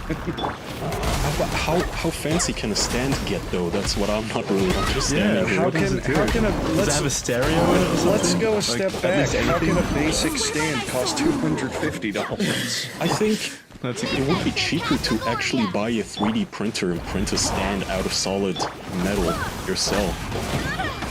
I mean, $1,000, you could buy a pretty decent PC for that. You could buy a new Mac. Just a stand. You could buy a new Mac. You don't even need a stand. That's amazing, man. Oh, we're gonna get grilled in the comments section by limp-dicked Apple enthusiasts. Oh, you guys just don't understand why it's worth $1,000. It's Apple, for God's sakes. I don't know. Like I said, I don't see how even Apple, like loyal Apple users, I don't want to call them fanboys or anything, but if you defend this, you kind of are at this point. $1,000 stand, unless you're one of those really, really rich kids who just spend $5,000 on a ticket to the Fire Fest, and you're an idiot and you have too much money, you have more money than you have brain cells, I don't know why you would ever buy a stand for that much. That's bonkers. Yeah, it is absolutely fucking nuts, man. But it's not just that though, right? The actual Apple the Mac Pro comes to around like 12 grand on its own. Like with the screen and the computer, it's like 12 grand, isn't it? Yeah, I think so. I don't know its specs. I don't really know if it's worth it. I haven't looked into it. I saw the news about the $1,000 stand, and at first I thought it was a meme or something. Like, there they go, making fun of Apple again for selling overpriced bullshit. But then I realized, wait a minute, that's not a Photoshop. This is in the video. Apple tweeted this. What is going on? They're shameless about it. It's fucking crazy. They really are. Oh, they've always been shameless about it. I went on the Apple subreddit and they're actually fervently defending it. This is nuts. Jesus. I can't believe these brainwashed zombies. Think about it this way. Think about like a big video game launch like Red Dead Redemption or something. For what, $300 you get like a big collectible bust and a memorabilia book, an art book, and like all this cool stuff. But with Apple, for $1,000 you get a tiny little stand. You get something to stick your $6,000 screen on. I know. It doesn't even look that sturdy. It looks so flimsy. I wouldn't trust it. I want to know, Charlie, what are they saying? What's the defense here? Okay, well this comes from Apple enthusiast Guilty Dog. From the presentation, it is very clear that they're targeting people who are currently buying or looking to buy studio reference monitors that range from 20 to 40K. If you don't use one of these, this isn't for you. You should stick to the LG Ultrafine or whatever that's available at Best Buy. Ha. He's defending the monitor, not the stand, though. Yeah, he's defending. This is all about the stand. Oh, he's saying the stand is not intended for you because you can't afford the high-end Apple equipment. I was gonna say. So it's only for rich people? That's a terrible argument. What he's saying is you should buy the stand if you can afford to buy the stand. Well, no, he goes deeper. If, however, you are in the market for these types of displays, Apple just potentially saved you over $16,000 per display and stand. If you're buying these type of displays, how is that possible? I don't know where his math's coming from. I don't know. He's working on the inside from Apple. There's no telling. I don't know what this math is, where he's getting his numbers from. That stand, bro, $1,000 in long term? I'm saving money here. Like, I'm stealing from Apple, really. What, does he buy a new stand every 2 months or something? I couldn't tell you. What happens to his stands? He's got a stand collection. It's Apple too. You just know that thing's gonna break, and then they're gonna ignore the problem and tell users that it was their misuse of the stand or something for trying to angle it too high. So how much does the warranty cost for this stand? $16,000 probably. You're right, there's the warranty too. Not only do you have to pay for that piece of shit, you have to pay for the guarantee too, I'm sure. Wow! Insurance on it. Fuck, Apple is amazing. No wonder they were the first company to, break $1 trillion in worth. Yeah, they're the highest revenue value company right now in the world. Yeah. My God. They're basically more like a luxury brand at this point, though. Like, they're to what Supreme is to clothing. Like, Supreme sells bricks for $1,000. Nobody bats an eye. I mean, Charlie, we were talking about this at the gym like a month ago, where just everyone had AirPods, and it's just a fucking status symbol by this point. Soon they'll be taking their Apple stands into the gym just to set them down. Just to put their weights on them. Yeah. It's a status symbol. Every hipster in Starbucks walking around with their stand strapped to their backs. Yeah. Like some scene out of Death Stranding. Guarantee that's gonna happen. Something like that. Guaranteed. It's so stupid too, because for the same price you could get a really high-end computer. Yeah, but that doesn't give you Apple. status. Like, I can't get laid because I have a high-end computer, but if I have $1,000 stand in my backpack, I could probably get some mad pussy as an Apple fan. That, dude. Why can't we change it? Gets all the panties dropping, dude. They come in here, I'm like, dude, girl, let me set the mood. And I put on my RGB lighting. I turn off the blue and the green, and it's just reddish. Ooh. I would love to live in that universe, man. I would love for girls to be like, oh my god, is that a G-force? Yeah, no shit. Wow. Oh, that'd be amazing. I'd be the fucking king. I love for girls to love my flaws as well. Like, Kaya, you don't shave any hair on your body? You're an alcoholic? Wow, that is so hot. Let me see. It's so attractive how you drink 9 beers and then pass out.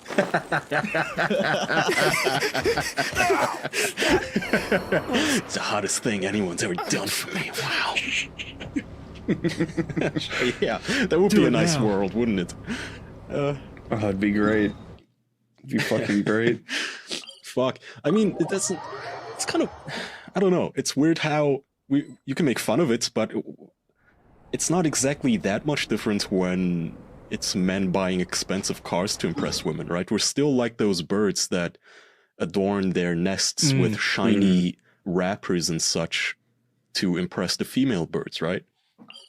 So why does a car work, but my Razer gaming chair with liquid-cooled ass cushions doesn't? That's a good question. Yeah, it really is a good question. I think everyone's kind of like that to some level. I think we've all got things that we like to show off. Like Charlie with his speed running. He does that primarily just to impress women. Oh, yeah. Andrew with his magic cards or whatever. That's Guy right. with his chest hair, as he said. That's exactly We've all why I got it. started. What do you impress women with? Your porn? My porn game. His porn game. Porn game. I have an Oculus Quest. You can put it on and watch it too. Want to try? Ew, I don't want to fuck you. My Oculus Quest comes with flame decals on the side, babe. Jackson, I have a question for you. So you are on a podcast where we talk about dick jokes and masturbation and God knows what, and then in your spare time you are making a porn game. If you get the dating scene, what the fuck are you gonna tell people you do for work? Unemployed. I stay in my room all day. Don't disturb me. I'm an entertainer. Don't ever come in. I'm a broadcaster Yeah, sure. and a video game developer. Ooh. I like that. I do like that, actually. That's official as shit, yeah. And then they'll ask, can I see your game? And I'll say, no, it's just for me. It's a very and I'll special retreat game. back into my room. It's adult entertainment. You gotta know the lingo, bro. Come on. You scurry out of the bar. No, it's mine. You can't see it, but you can be in it if you want. Ooh, yeah. Let me 3D scan that I wonder body. if that would work. God, that's next level shit. Shit, I forgot what I was gonna say. God, I wonder how long until your game makes it to reset era and they bitch about how offensive our podcast is and you're associated with us. Yeah. They're gonna go back years. You're gonna have to kick me out of the podcast just because I made a porn game? Well, no. Yeah. I'm gonna tell them to kill themselves, but that's not the point. It's like, how long until they have a little petition on change.org to have you kicked off of Steam or something? Well, there's far more pornographic games on Steam. Like, did you see the newest one that came out, Fuck Stalin, where you just have sex with Joseph Stalin? The pornography isn't the problem, it's that we... I bought it when it came out. It's that we cuss, and Jackson is on a show with us, or rather, he's in a photo with us. They're gonna go back years and years, 10 years back, to see embarrassing tweets that Jackson liked, just to embarrass him publicly. I don't think they're going to really care about some loser's pornographic parody game that he made in his spare time. It's reset era. Of course they care. I guess we'll see. We'll cross that bridge when we come to it. They can have free copies if they want, if it makes them feel any better. Motherfucker, I really just want us to be involved in a controversy, but my god, the best we can do apparently is that some people just don't get a joke and they think that we're serious about making fun of the Misfits for ripping us off or something. We need a legitimate controversy where... Charlie, are you famous yet where you can have, like, the taller they are, the farther they can fall? Probably not to that level, I doubt. I don't know. Like, are you Wall Street Journal article worthy yet? Could you drop the N-word on your stream just to try? Yeah, I'll test the waters a bit. See if we can blacklist ourselves with Disney. Perfect, just what we needed. I did, however, hear... I heard we got a topic on Reset Era yesterday. We did? Yeah, I forgot to look it up, though. Who? All of us? The podcast, yeah. Oh, really? Oh, Someone God, during the that's stream amazing. said someone on the stream last night said that they made a thread about us there, but this website's so fucking garbage I can't navigate it to find it. That's why you gotta use Google. What is Reset Era? I thought it was a game journalist site, is it not? No, is it more of a forum? Journalism is in as many quotation marks as you can put it in. I thought it was a website of integrity. Was I wrong? Yes. Jackson, do you know that? Look, you know specifically that YouTube and Reddit are the worst places on the internet to get any commentary, right? But of those people, about 1% of them have so much time on their hands that they can crawl through your old tweets to find offensive shit, right? You know those people? Yes. This is their website. This is all they fucking do. They get offended by shit. I only see somebody mentioning us as a podcast that they like, Charlie. Really? Oh, maybe no. maybe it was the We're opposite liked by then. those people? Yeah. Is that bad? Well- You just said that they were all lunatics. Why are we liked by them? Well, okay, so the member who recommended us was banned. Immediately. The official podcast alarm went off and it auto-banned him. So, the topic is, what are your favorite podcasts? And he said, 332 pages we'll never get back. The Dick Show, shout out to Dick. The Official Podcast, bunch of guys, most famously Penguin Zero, just talking general stuff. Sword and Scale, Crime Podcast, yada. And I also pick up Joe Rogan. Ooh, can't drop the JR word, bro. That name is... That's a no-no guy. Of course he was banned. Yeah, that's the only place I'm finding us reference to. Maybe it was just talking to that about that. Where they mentioned Maybe the it was podcast. maybe it was deleted instantly after it went up because it was too offensive to talk about us. The Reset era super agents killed the man. Maybe if we looked up Critical instead, and maybe they're angry at you for associating with us?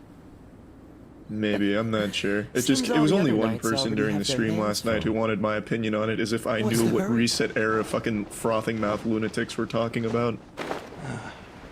Dang, yeah, I don't see anything about us. That's a shame. If you're listening to this, feel free to head over to Reset Era, make an account, and talk about us and get banned immediately. Catch the wind. How do you even make a Reset Era account? Don't you need to go through like verification that you are like a radicalized weirdo or something? You have to be invited in. Yeah, it's like an exclusive club of maniacs from what I've seen. Really? I don't know. I've never tried to sign up for it or anything. I just treat it like a shit museum where I admire the art, but I don't want to touch any of it or be part of it. Yeah, it's fucking wild, man. That place is nuts. Some of the best headlines I've seen over the years come from that forum. Give me some examples. The one I gave last time, still my favorite, where someone made like a meltdown post about why Nintendo's an awful company for choosing Piranha Plant over a strong woman in Smash Bros. Wait, that was real? I Yeah, that was thought I real. was making a joke. Jesus Christ. Hey, that was my topic. I wasn't making a joke. Good joke, Kyle. No, I'm not kidding. It's not even... I hate this so much now that this shit is... You can't even make satire of it anymore, unfortunately. No matter what the joke that's is. stupid. Like, 10 years ago, I could have said, hey, imagine a nerd going through a video game trailer and counting the percentage of female characters to male characters talking and making a tweet about it. That's the reality we live in now. That will actually get people riled up about the fucking Captain Marvel trailer. People counting her words, which... Apparently now there's another controversy with Disney copyright striking any video that is critical of Captain Marvel. Yeah, that is, oh, Jesus. That's pretty brazen. Have you heard of this? I think it's heroic. It's heroic. Heroic of Disney or heroic of... Heroic of They're justice. standing up I for don't Brie know. Larson's horrible acting. Well, you just got our podcast blacklisted from Disney. Yeah. Nice. Yeah. We're going to be taking off iTunes tomorrow, thanks, I love Brie Yeah, good Larson. We're never going to be on Disney Plus at this rate.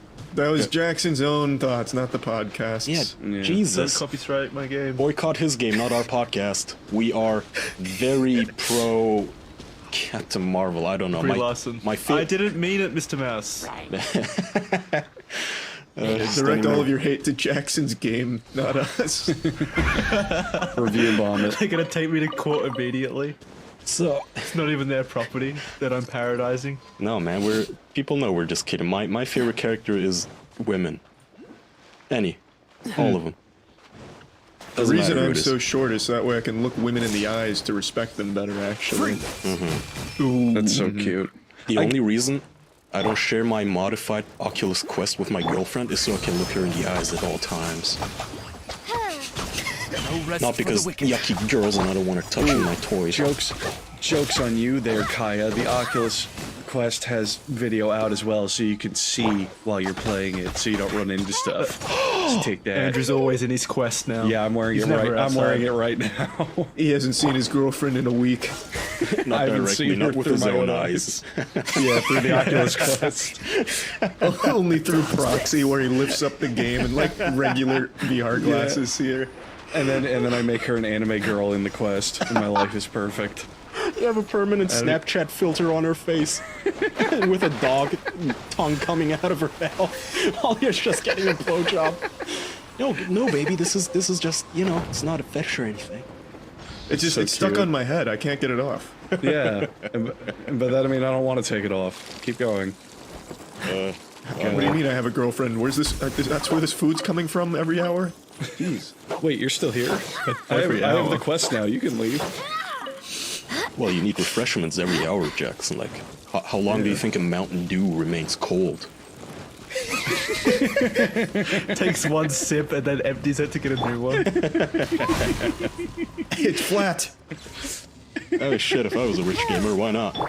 That fashion mogul who died recently, Karl Lagerfeld, rumor has it... What the fuck is that?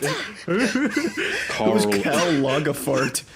Yeah, it's weird to pronounce in German, but it's Karl Lagerfeld. Do you guys know him? He's the guy with the glasses who dresses like a... I don't know, he just dresses really weirdly. If you've ever seen a fashion... in the fashion industry. Yeah, exactly. So when you see somebody in a movie who's a fashion artist, kingpin or whatever, they're usually modeled after him because he used to be such a goofy guy. Not goofy, but had his own look. Rumor has it that he had a butler carrying room temperature cola behind him at all times. That's what I need. Except beer. Why room temperature? That's awful. That's the worst. Because that's when it flattens out. Yeah. I like it room temperature. Why would you want that? Flat soda is like... Yeah, flat soda's like awful. Why would that's anyone just like sugar flat water. soda? No, not flat, it's just not cold or warm. Just room temperature. Yeah, but why? I used to like that when I was a kid. I haven't had a soda since I was a child, but I used to prefer them room temperature because if they were overly cold, they were really bubbly and stuff. Do you think if you tried a soda now, you might enjoy it? I mean, I do enjoy it when there's vodka in it. Yeah, that's a good point. That's everyone. Everyone enjoys that. Mm-hmm. Alcohol's one of the coolest beverages because the more you drink of it, the better it tastes. Speaking of taste, though, if you want something that tastes good no matter how drunk or how fucked up you are, Blue Apron's got you covered, right, Andrew?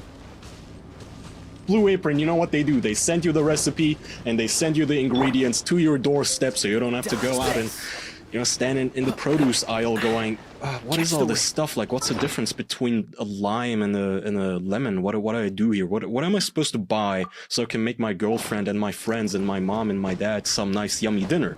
You don't have to worry about that. You sign up at blueapron.com/official. You get all the ingredients, you get the recipe, and you get the guarantee that you're gonna be able to prepare it in 40 minutes or less. So you get everything all inclusive, plus you get to learn how to cook. So you get the ingredients in the correct portions. You don't even have to mess around with how much rice do I need to put into this and all that sort of stuff. This is a better way to cook. Don't bother going around and getting shafted by the grocery store on ridiculous bio-organic ingredients or that nonsense. Just get your stuff delivered to your doorstep. blueapron.com/official. They have... Well, now I'm hungry. Fuck me. Seared chicken and creamy lime sauce. Spiced fish and avocado tacos. What's this? I have my gamer drink in front of the screen. Sorry. Pesto and tomato quiche. Is that how you say it? Quiche. Okay. I don't know what it is, but there you go. You can buy Blue Apron and learn how to make it. blueapron.com/official. Thank you for sponsoring us, blueapron.com/official. Just check out this week's menu for $60 off, baby. At blueapron.com/official. A better way to cook. Yes. What were we talking about? Blue Apron. Before that. Talking about soda. Alcohol and soda, yeah. Jeffrey Lagenfort had soda behind him. What? You're talking the fashion designer. Who was he? He got to his point. Yeah, he got to his point though about how he liked his soda room temperature or whatever. I think that's what his point was. Oh yeah. Okay. Kind of butchered the name there. It was Jiminy Cricketfelt or whatever, but yeah. I get his point, and also I agree. If I was as rich and I was around young hotties all day, I would also add a little dash of vodka to my room temperature cola. Always be in a good mood. God, that's gotta be the life, man. Imagine being a 60-year-old man. All you see every day is good-looking people, and you have as much. You can drink as much as you want. It doesn't even matter what you do at that point, right? Even if he spirals out of control, just starts vomiting onto the catwalk, what's gonna happen? He's a millionaire. Yeah, it's true. Rest in peace. If he keeps vomiting on the catwalk, they're probably going to get rid of him though and not allow him to the events anymore. So he can't look at attractive ladies. And then he won't make his millions. You got to remember, there's a certain limit to not giving a shit of being a celebrity. Like, you definitely get a free pass on a lot of stuff, but if you keep doing that stuff and not in a way that focuses your brand, you're not going to get paid that money anymore.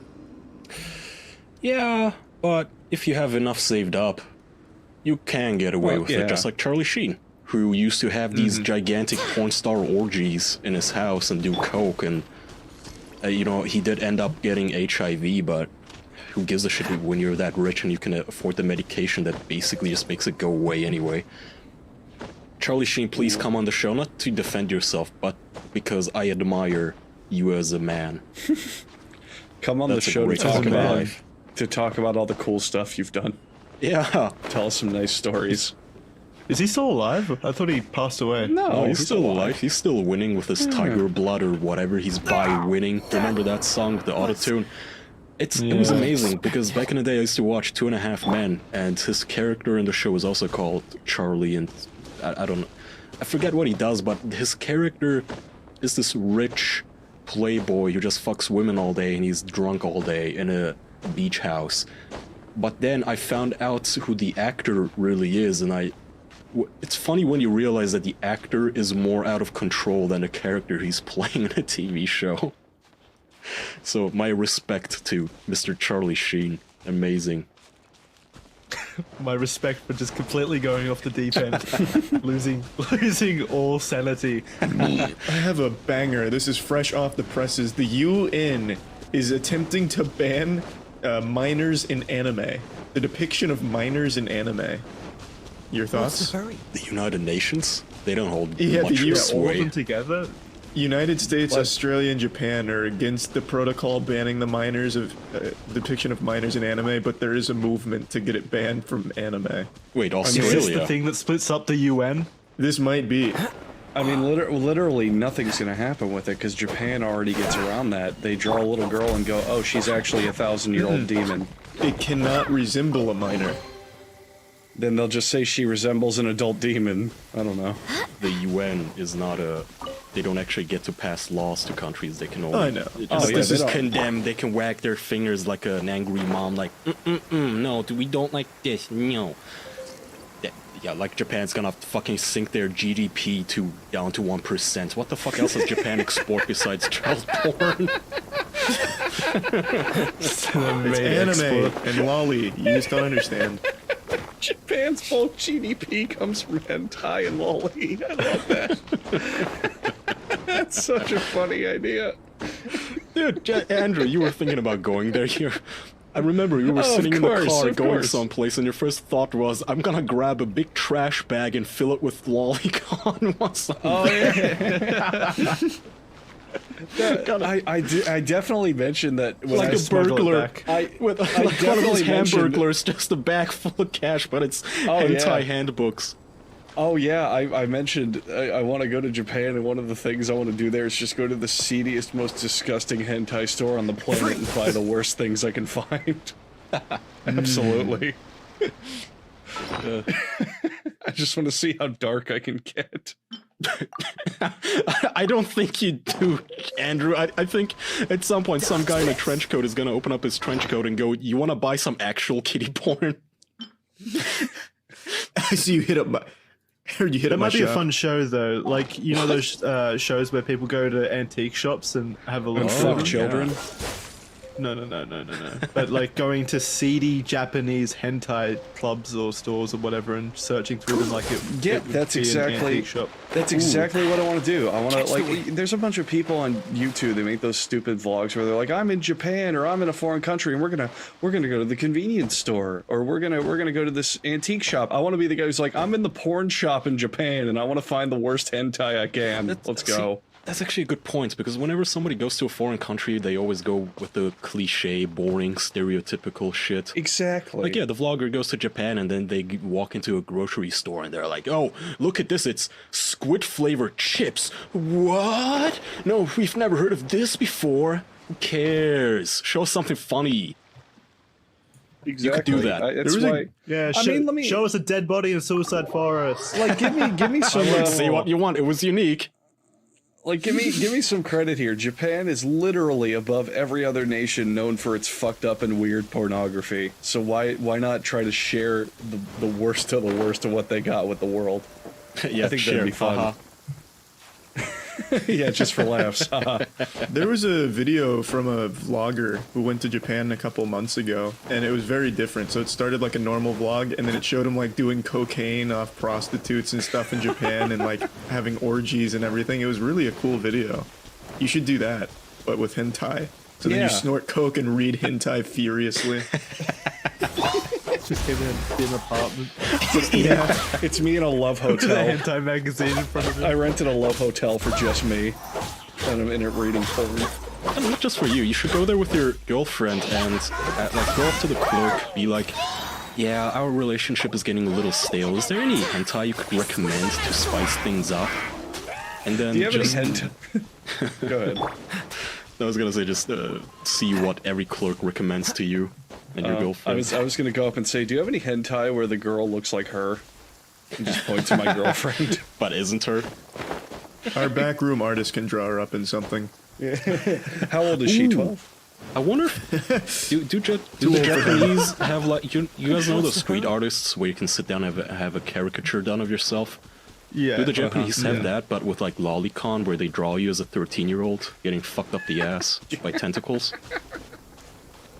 Yeah, Andrew's gonna have to tell us. Yeah, because I'm the expert on this. Well, maybe not right now, but you can be. Oh, I will be. You will be. I will be. I mean, You'll be I'll make educated. I'll make a full report. I'll do some sleuthing. I'll ask around town. You'll wake up. I'm learning. I'm starting Duolingo right now to learn like just conversational Japanese to get around. I'll make sure to learn the phrase "Where is the hentai artist?" Yeah, donde está hentai? Point me to the Spanish. lolly artist. Yeah, in Spanish. That'll be helpful. Pretty sure everyone in Japan's like classically trained to be a hentai artist. Arigato. Nani where the kids? Kaya, you just said thank you. What the kids? Perfect. Thank you, Duolingo.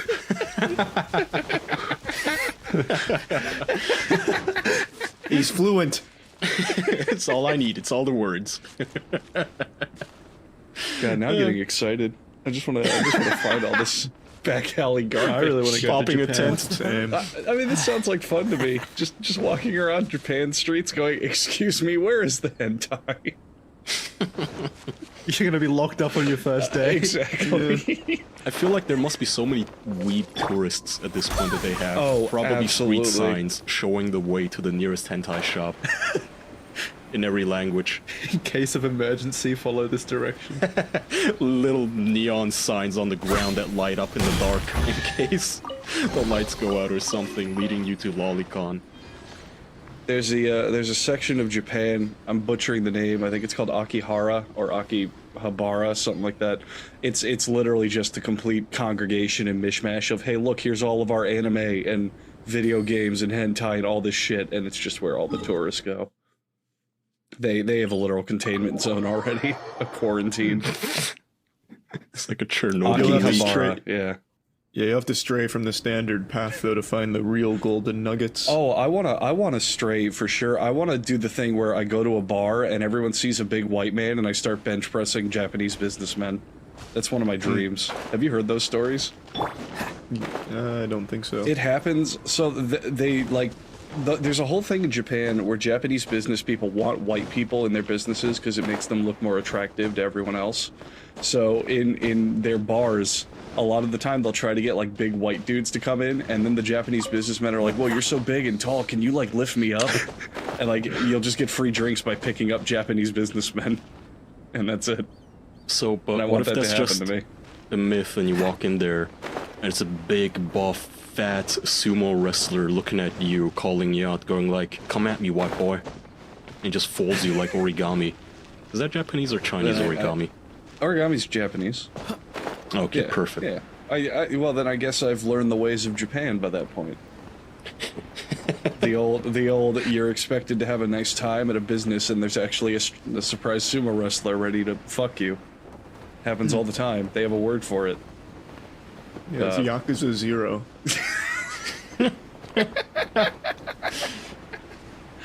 They call it a sumo surprise. More like Ori Gamer. That was terrible. I apologize. That was worse than the $1,000 stand. That was great. Oh, that was worth the price of admission for me. I like that. Oh, God.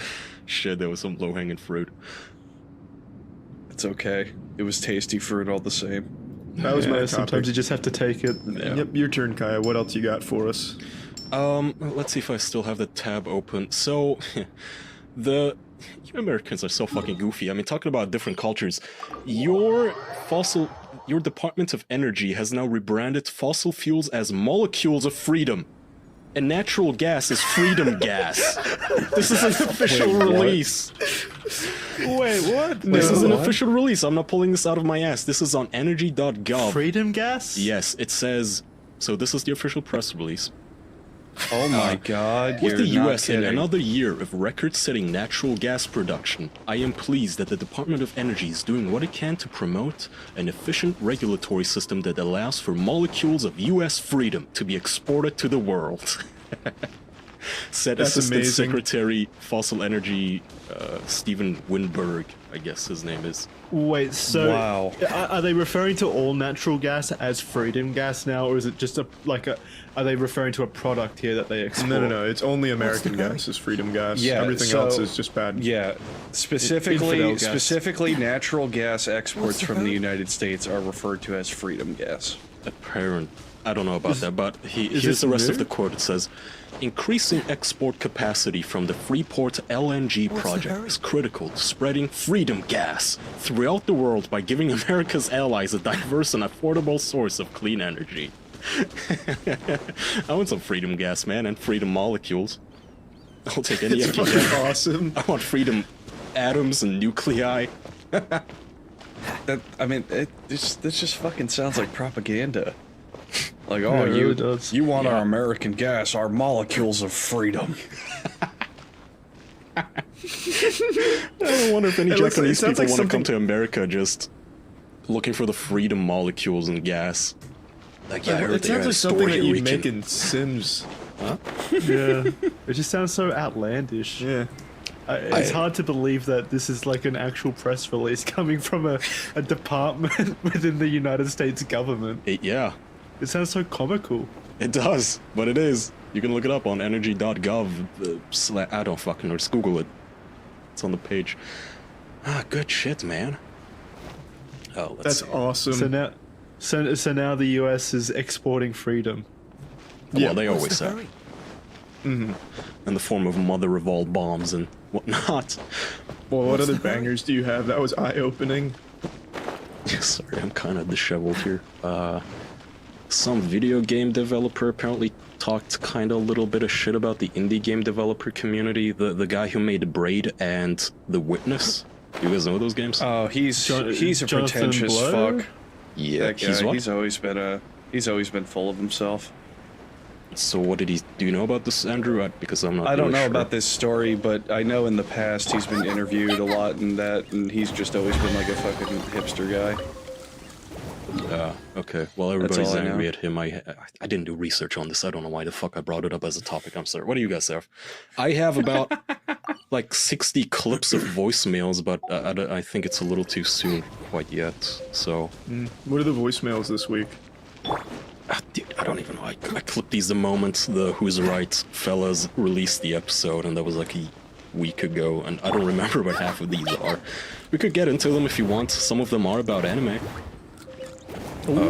Yeah, we Jesus so we're 40 Christ. minutes in. If we factor in the game and the things we like, I think the voicemails now is a pretty good time actually to start.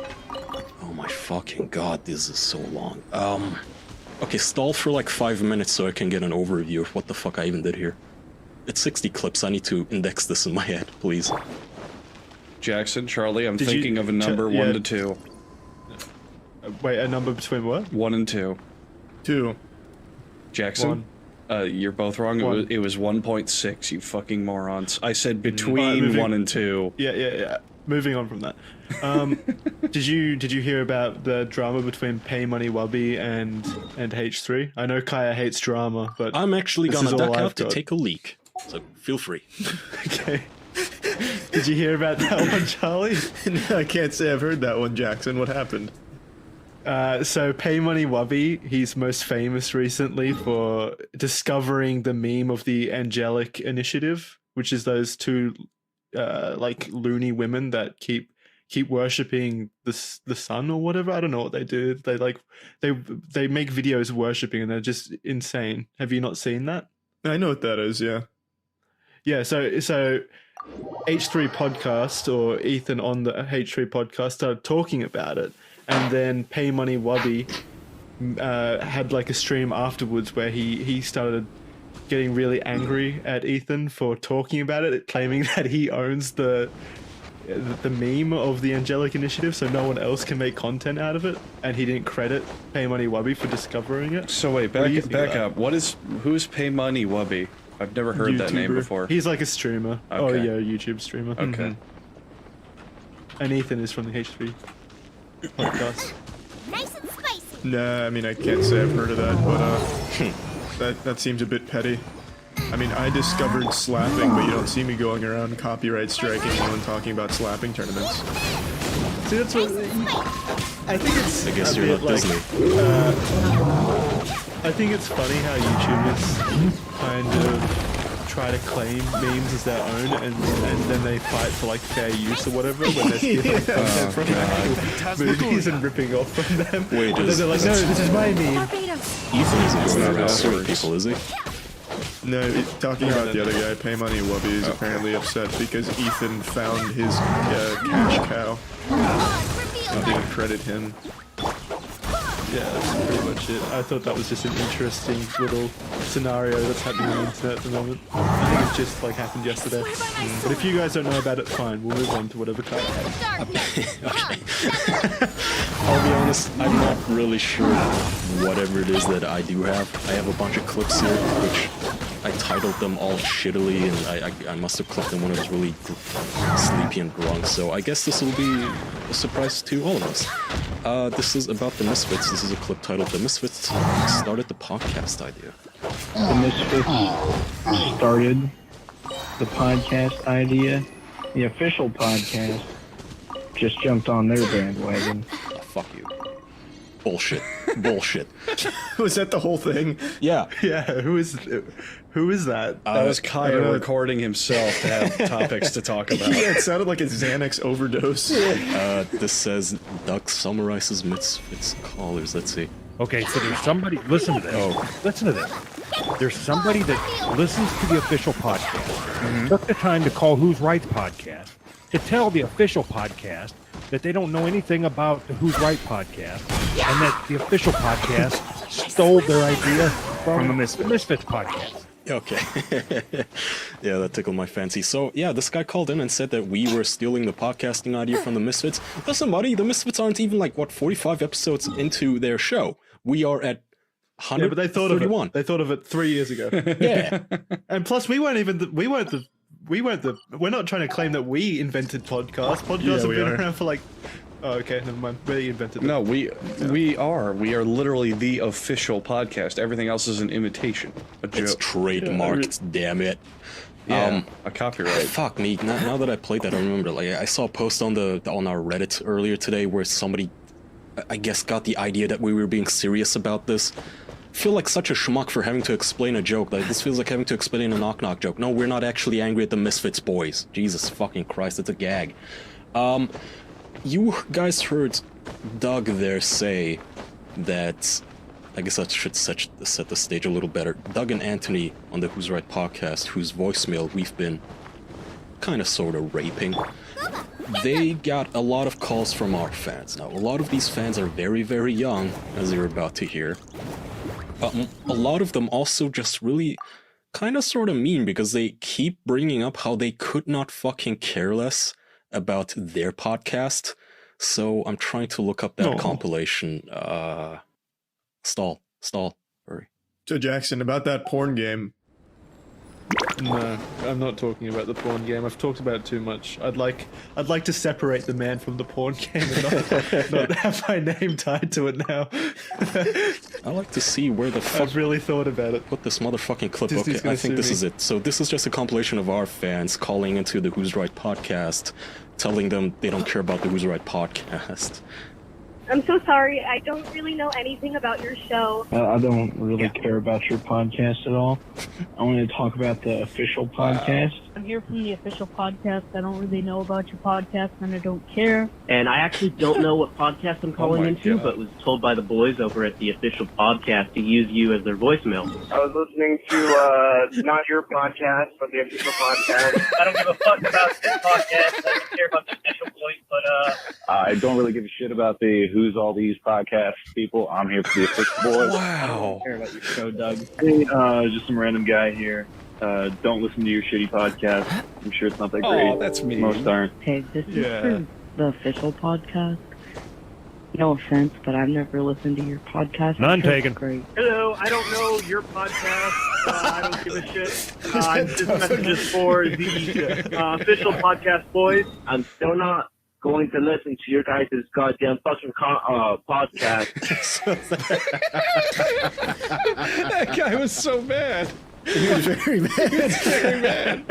God, that's so rude. There's only one good one there that seemed like in good spirits. The one that said I was listening to not your podcast. Look, you can, guys, if you're gonna do this, you can admit that you're there for us. That's fine, but don't insult their show if you haven't listened to it. Don't call it shit if you've never heard an episode. That's I just don't blame mean. these guys. I would imagine that, of course, it's a joke, but you kind of. Sometimes you forget that 100 different people are also gonna call in doing the same joke, and at some point after listening to literally dozens of these of people calling Duck fat, Anthony's mom a cunt, somebody called his mom the N-word like 27 times, and kept repeating how they don't care about their show.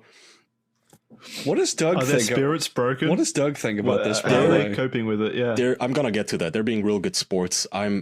I'm not, because I don't... What was I thinking naming these? What is it? Fuck this, fuck him dot wave.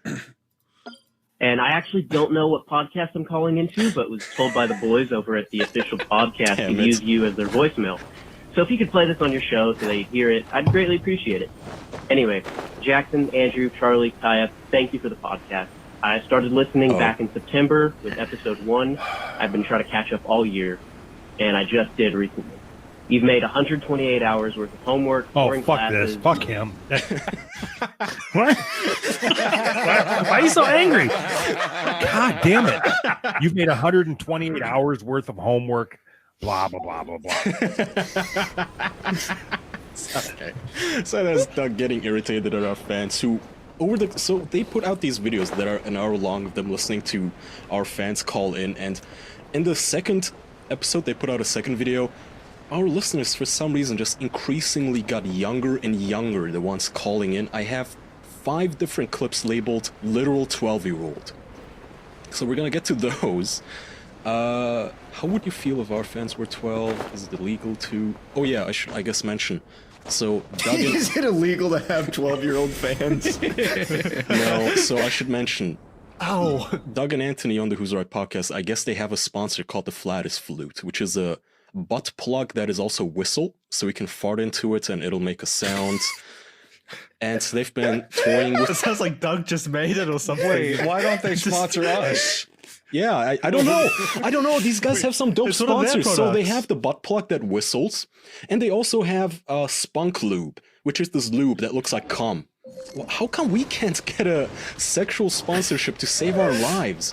What the hell, man? Come on, Spunk Lube, reach out. We'll sell your shit. Farting have that 12-year-old audience.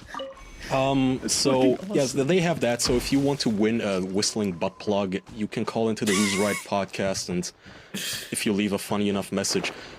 So this is... Stop being so goddamn rude. Jesus. Fucking edgelords calling in. Alright. Yeah, be nice. Spread our message with positivity. Oh, this guy doesn't have any idea what's going on, so this is... He's asking why I would pay these guys. Anyway, I just wanted Jesus. to call in because I heard Kaya from the official boys talking about you guys. I just wanted to let Kaya know he's a fucking dumbass for paying you guys for this shit. The Doug suicide You guys really set free.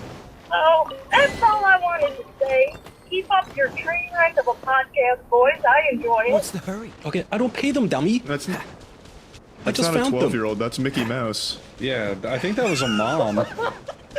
Dude, there's so many of them. It's kind of, it got disheartening. So I saw their video and I got the shit-eating grin on my face, right? I logged onto YouTube, I started smiling from ear to ear like, oh boy, this is gonna be good. Like, I'm rubbing my hands together going, oh fuck, these two 40-year-old dads are gonna be so pissed off and our fans memeing about shit they don't get.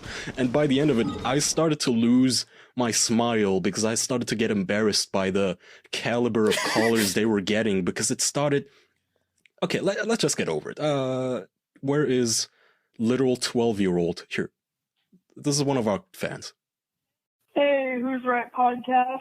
I was just wondering if you guys got the voicemails from last episode's official podcast. And if you haven't, just send them to Kaya. Are you fucking kidding me? Is he your messenger, Kaya? So now we've got 12-year-olds telling us how to run our fucking show? What the fuck, man? That's not any 12-year-old. That's Kaya's right-hand man. Yeah, damn His it, that's collections our army. officer. Yeah. Wait, what is this? Did I play this one? Hang on. What the fuck? Hey, it's your boy. That's all I'm telling you. That's a girl. He's fucking 12. Is it even legal for us to listen to this? I ain't going to jail for this shit. I'm here from the official podcast. I don't really know about your podcast, and I don't care. But yeah, just yeah, the official boys are where it's at. So like, oh, we are. Yeah, big pee-pee. What? He can't even say cock. He said pee-pee. I wonder if his mom was listening. What the fuck, man? Mom, I need your credit card number for this. God damn it. If you're gonna call in on our behalf, at least don't use the word big pee-pee. You're embarrassing us. God damn if it. you're gonna call in and you don't have like an intimidating voice, get someone that does. Yeah, go on Fiverr. Kids out there listening, if you are in fact a child and you're gonna call in, get your dad to call in for you instead. Oh yeah. Get his real manly, gruff voice to say things. That's I'm gonna be Colonel Hank Sanders, retired veteran. Get the fuck out I of don't here, know what kid. kind of sissy shit my son's listening to on the internet, but I was told to call in. It'd be cool if they put on like a real deep fake voice though, like they're trying to get into a theater or something. Oh man, oh man, I would love for an army of children that listens to our show to call in like they're calling into their school when they're sick. Like, hello, this is Jonathan's mother. He won't be in school today. I love the official podcast. I would love that. Big pee-pee. Hello, this is Tyler's father. He just wanted to say big boy swears like penis and fuck you. Okay, I think this is the last one. Oh no, it isn't. Of course not. I'm fucking optimistic. Well, here's another 12-year-old. You need to do an episode where we're all just sort of bathing in milk. In milk. Bathe yourselves in milk. It needs to happen. I demand the milk. Okay. Is that the same one that asked if they wanted to have eggplants for dinner or whatever? God, if you don't bathe yourselves in milk, I will force feed you dairy. God. There's somebody in the background that says, I need to talk to you. Fuck. God damn it. The joke isn't supposed to be on us. Fuck.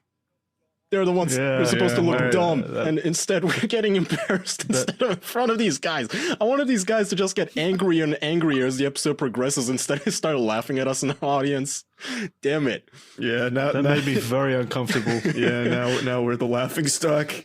You could in the voicemail segment. We're done here.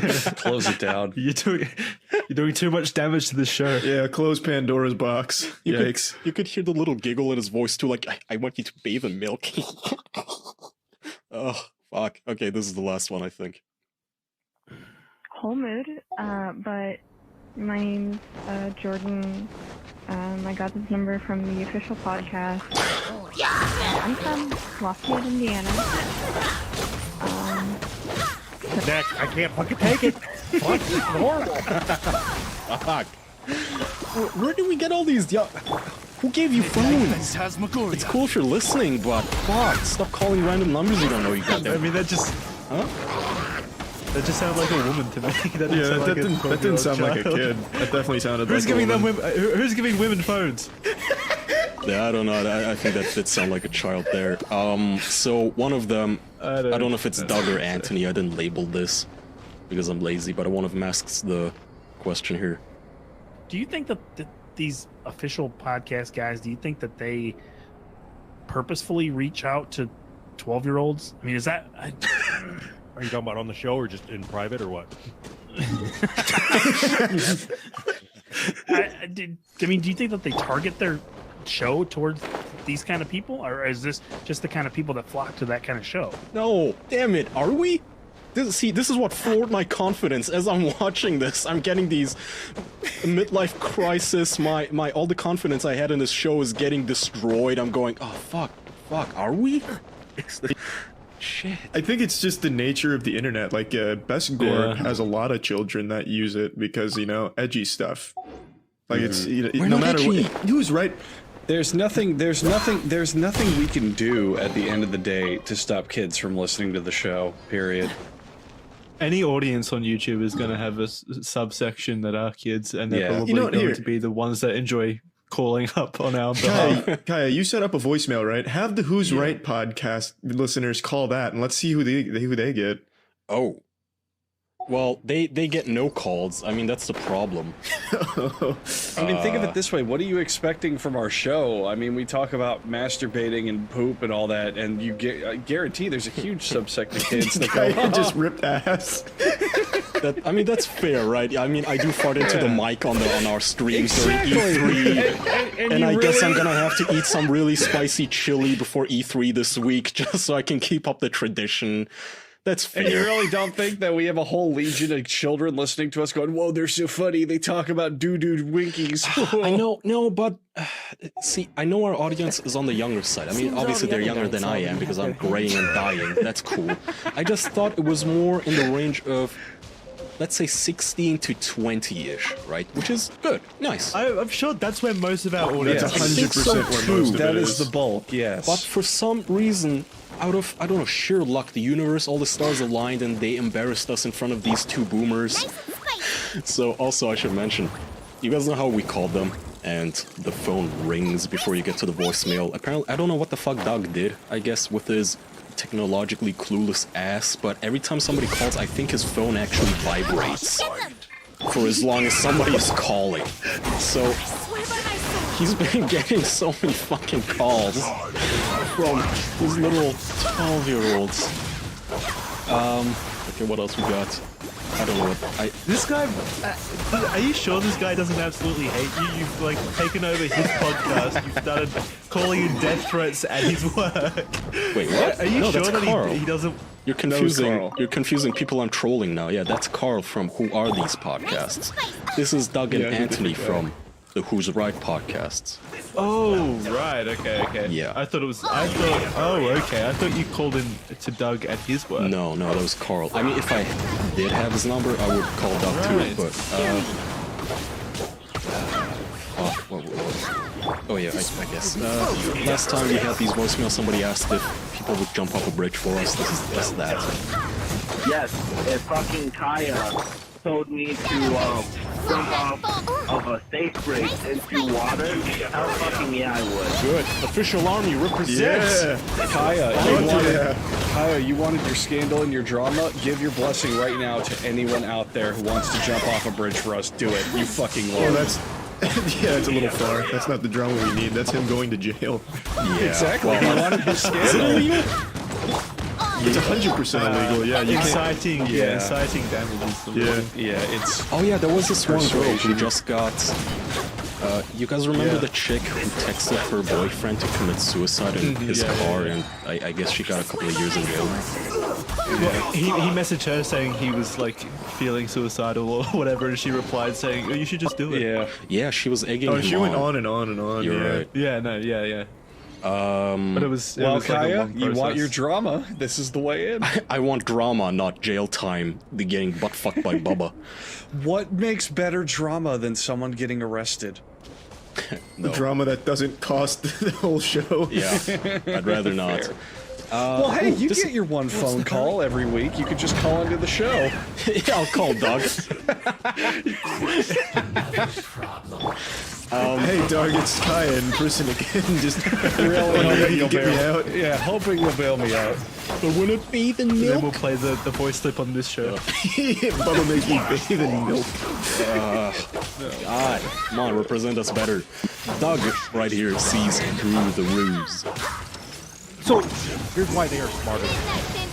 They know that they don't want to listen to this. Oh, as a bit, on up on us. as a bit, they after us to be somebody else. But this is fucking horrible. How would you feel if you were making, what are they making, $12,000 a month? And it was from these fucking jackholes. I'd feel pretty good. Screwed yourself in the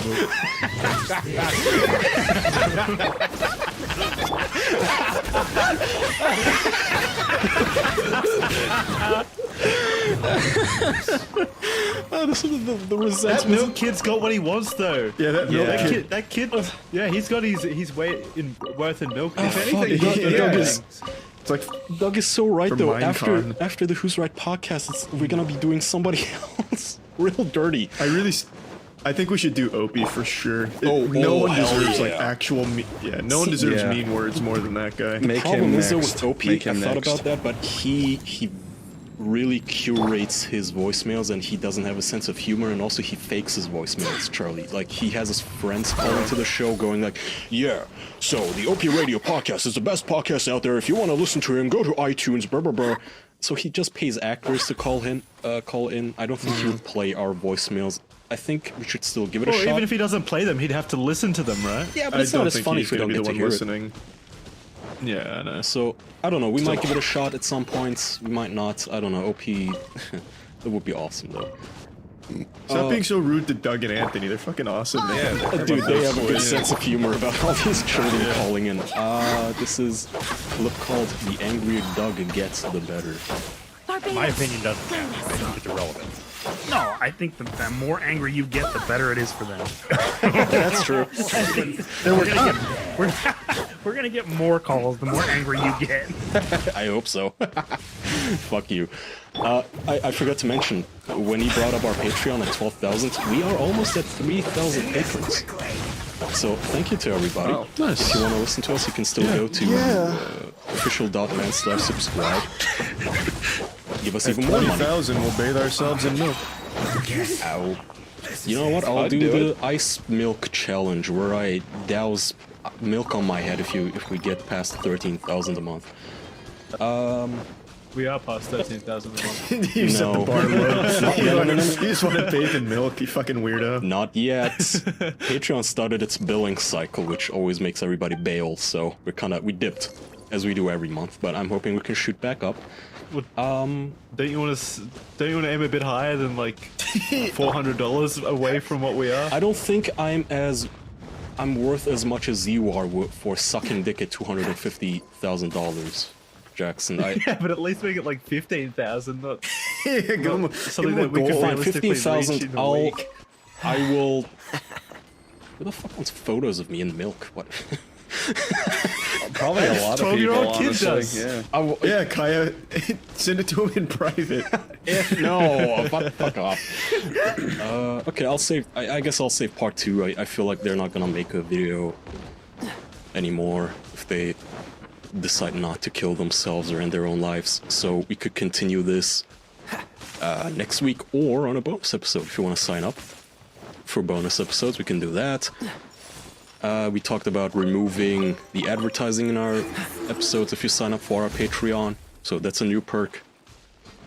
Right, if you want to plug that shit, if you want to bring this to it down. Did you guys want to do the things we like as an outro? Let's do the video game. Let's do the video. What is it? The game corner thing where we play Andrew's guessing thing. My guessing thing. Whatever it is. Yeah. All right, here it is. Everybody ready? Mm-hmm. Yep.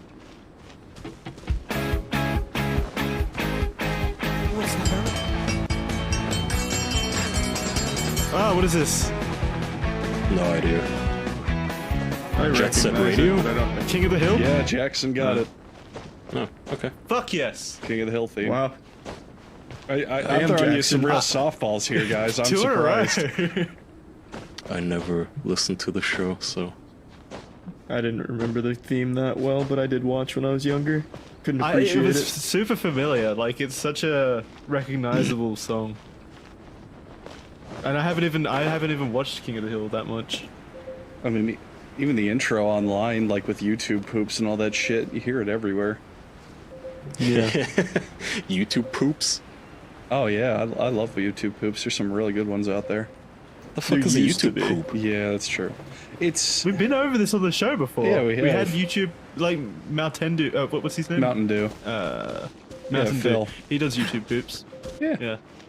We've had guests on here that primarily do YouTube poops. Yeah, a YouTube poop. It's just like shit It's basically you take a Am source I like mishearing this? Are you saying clips? Because I'm hearing poops. I don't think I've heard that. Yeah, before. they're called YouTube poops. You take a source like a TV show or a cartoon like Fresh Prince or King of the Hill or Steven Universe or what the fuck ever, and you re-edit the episode to be like basically kind of just nonsense, but with jokes. And some of them, not all, a lot of them are bad. Most of them are bad, but some of them are amazing. Some of them are just really good. King of the Hill is one of the biggest YouTube poop things there is. So it's like everywhere on the show internet. as well. Basically, in Okay. the like early 2010s, it was everywhere on the internet, is what I'm saying. And yeah, the show itself is also great. Alrighty. As we wrap up here, let's announce that we're streaming E3. When does this come out? Shit. Early enough. This comes out on the 7th. Yeah. Yeah, so yeah. We'll be streaming on Twitch the E3 conferences, whatever conferences still remain. I think it's Microsoft, Bethesda.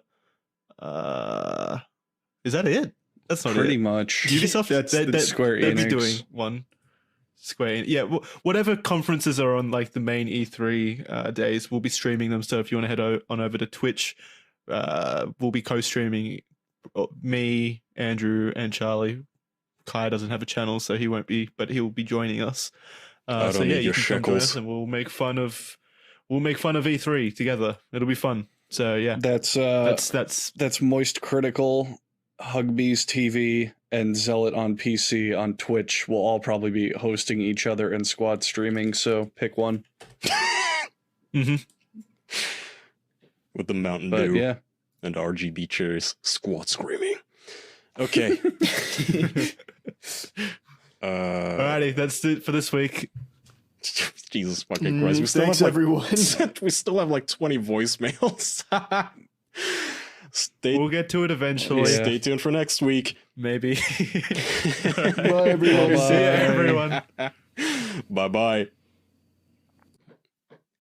We talk about a lot of things on this podcast, but there's something that I need to make sure that we all talk about right now.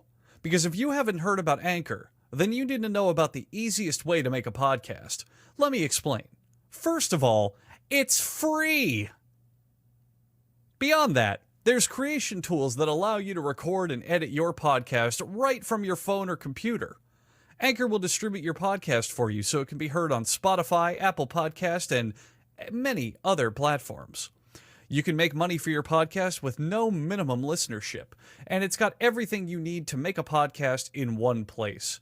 Download the free Anchor app or go to anchor.fm to get started. If you have something super special to talk about and you want people to hear it so they know it's super special, you're going to want to use Anchor. It's the best way to do it. Before I forget to ask you, Andrew, how's your new sleeping schedule going? So far so good. Have you slept yet? Yeah, well, yeah, I went to bed at like 5 in the morning. Solid. So nothing's changed. So far, no. All right. What's welcome. your new sleeping? All right, Go. I'm skipping the intro. All right, this is 130, episode 130. Welcome back to the only podcast where every host is a verified chick on Tinder. As always, today with me is Jacqueline, Amber, Charlene, and myself, Kayla. We're gonna talk about everything sisters, including Amber's sleeping schedule. So what is this about?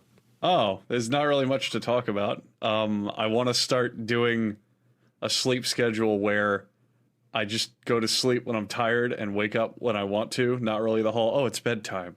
Oh, I need to go to bed now. I want to start trying that out. and then I'll just set an alarm if I have something to do, like a very special podcast. And I want to see how that goes, and then eventually loop around to where like I'm going to bed at like 4 p.m. or something. You know, funny you should say that, because today I decided I'm gonna do the exact opposite. I was living like that and I'm fucking miserable. I'm suffering. Yeah. This is the 37th time I'm trying to quit coffee so I can go to bed at night and actually fall asleep without... Man, Andrew, I think I don't know, maybe you'll like it. I hated it because I would sleep at most 3 hours at a time, and I would always just wake up feeling shitty. If you're addicted to caffeine and pounding coffee and can't sleep regardless, I mean that's an issue I'm not experiencing. I can always go to sleep at all times. Oh, look, you fuck. But yeah, that's my attempt. I'm just so fucking tired of sleeping, because like when you break down the math, we spend so much fucking time asleep, and what can you do? Too much time. What can you do while you're asleep? Have a dream? That's it? Fuck that. That's completely useless and boring. So my whole thing is I want to not have to do that thing where it's like, I'm not even tired, but you know, it's getting late. I should go to bed. I just want to try out only going to sleep when I'm actually like really sleepy and getting things done and having fun and having a blast. We'll see how that goes. Not well. Not when you're really tired. Yeah. I mean, I'm going to try it. I don't know. My other plan is to just sleep completely naturally. Like if I go to bed and wake up 4 hours later and I feel okay, I'll be like, all right, I'm up. I might take a nap when I get sleepy again, but like I'm going to treat sleep as naturally as I fucking can. No rigid scheduling, just let it happen and see what happens. That's fair. I hope you have luck with that. Sleep schedule's natural though. Like, isn't there a reason why circadian rhythm? Yes, circadian rhythm and the whole that your body gets naturally tired when it's dark because it wants the sunlight and all that shit. Yes, that is completely true. But I just want to see how it goes. I want to see how it feels.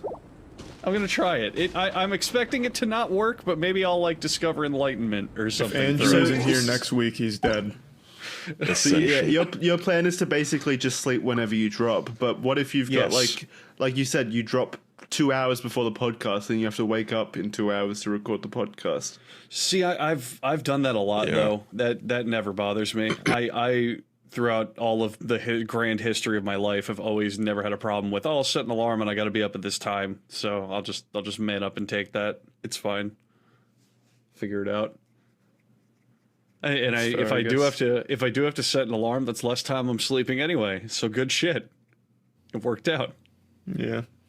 I've got a topic for you boys. It's kind of on the similar track as sleeping. Do you guys remember Steam or Valve's Artifact game? Unfortunately, card game. Yeah. So Valve released a card game called Artifact, pretty much just bad Hearthstone. That's kind of what I call any card game online these days, but it's a shit card game. No one plays it anymore. Wasn't it that announcement where Valve really teased the title and then they revealed it to be a card game and everybody started booing because they thought it was Half-Life 3? No, they thought it was Dota 3, I think. Or something like that. They were ramping it up as like an actual big announcement or whatever, like something that fans had been crying for forever. Yeah. Like really leaning into that kind of, hype, and then they just dumped a card game. It's a paid card game, right? It costs $30 to enter. I don't know that much about it. It's also based on Dota as well, so they were able to go, by the way, a new Dota game is coming. And that just added to the fire of people getting pissed off because it's just a card game. What's the issue? Well, no one plays it anymore. On Twitch, it used to have like less than 50 viewers, but over the last week, people have been using the Artifact section on Twitch to play like in-game. In fact, I'm watching in-game right now on Twitch at the Artifact section. They also use it for porn. They broadcast the fucking New Zealand shooting all on Artifact, and none of it gets taken down by Twitch until like 6 hours later because they don't even want to click on Artifact. Oh my god, you're right. Holy shit.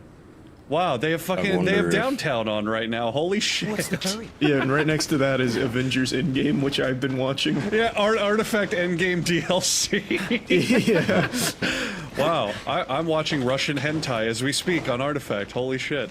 I know, this entire section has just become this Wild West. It's like Justin TV. How did you find this? How did you find out about this? People started to notice that Artifact was getting more viewers, so what they did, they clicked on it, and what they used to do, before they just got shameless, they used to have gameplay of Artifact in their thumbnail, and then they'd change the gameplay every now and then to something else, and then they just got more and more bold, and now it's just this. Wow, there's literal, porn. Yeah, this is brilliant. Like, and the titles are great. Like, they're playing episodes of JoJo's, and they say new taunt for Artifact JoJo's dance. This is brilliant. Twitch isn't game DLC. stepping in here. Why is Twitch not doing anything? What's the They're playing fucking Redline on Infinite Loop. Oh shit, they are. Hell yeah. I hope that stream stays up. The reason Twitch isn't doing anything is just because they just fucking suck at their jobs, I guess. I don't know. Oh, usually no, this is even... They're too busy Sorry, monitoring for like an accidental slip up or a word that sounds like another word in other people's streams to take down actual porn and shootings. Some of these are so brilliant, man. This one guy has like he's playing Redline, and in the very top left corner is the smallest possible resolution of an Artifact game. This is great. I wonder There's not if a single person actually playing it. Oh man. I wonder if Steam Wow. has a deal, or Valve rather, with Twitch where their section has some sort of immunity, where it doesn't get automatically flagged or something or taken down. It's like low priority for the Twitch staff. Because you know how YouTube does that for the big late night TV show hosts? Like Jimmy Kimmel could literally upload a photo or a video of a baby getting killed and it would stay up for a while until somebody notices. They have deals. Yeah. But you wanna this know sounds like it's been you- going on for a while, so I would still You imagine want to know Twitch the best would- part? You want Only a to know week. the best part? Yeah, that's a long time. Yeah. You want to know the best part? The only stream actually playing Artifact has 2 viewers. No, 9 times out of 10 what that is just a YouTube video of someone who played Artifact when it came out. This is amazing. Mm-hmm. How did the... Holy shit, this is great. Why did So you give it couldn't away, you- though? You should have just told us in private so that it wouldn't get taken down. Oh, it's then I could it's, watch Endgame. It's well I was just watching Aquaman on the Artifact stream, but it's well documented that this is what Artifact is used for, but Twitch is just so fucking incompetent here that they don't do anything. In fact, That's not incompetence, though. It would be such an easy fix. on, They'd let's just get have moving. someone moderating this section. Yeah, there's something going on. There's somebody they're at Twitch is into this. They're way too busy looking for little offenses and other big streamers things to be bothered with real porn. They can get sued for hosting Endgame, basically. Well, they absolutely can. There's a screenshot of one of the Artifact streams. I think it's an in-game one, and there's a Twitch chat or a Twitch admin in the chat chatting. He's just enjoying it too. Yeah. Oh my I god, wonder this if- is amazing. So could you guys just start streaming in that section and actually have uncensored fun for once in your lives? I guarantee you this will not last. I know, would I bet mean for money now. this For will now, be what down. if every streamer started using the Artifact section exclusively as a form of protest to see, hey, see, They we can't actually take us all like down. uncensored content. Well, it's not like Artifact, like the name Artifact is protecting these streams. It's just, it's such Yeah. a low profile game that no one gives a fuck about anymore that it's super low on the viewer list. I mean, at the end of the day, if everyone used the Artifact name to stream copyrighted shit, they'd just remove Artifact from the game listing. Yeah, and then they'd find a new home, which would probably be like RuneScape 3 or something. Are these fucking episodes of Everybody Hates Chris? This is amazing. Oh, they have pretty much every TV show broadcasting on Artifact at some point throughout the day. This is excellent. It's becoming its own network. Charlie, you've ruined my life because this is going to consume me for the next like week until it gets taken down. It's fucking great, man. It really is. Wow. Oh, fuck, my Aquaman stream just got taken down.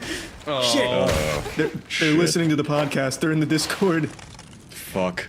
They've infiltrated. Who's the furry? Out yourself. Yeah, that's my big news for the week. This is what I've been keeping my eyes on. Someone is streaming fucking the live stream archives of the Temple OS guy. You guys remember the Temple OS guy?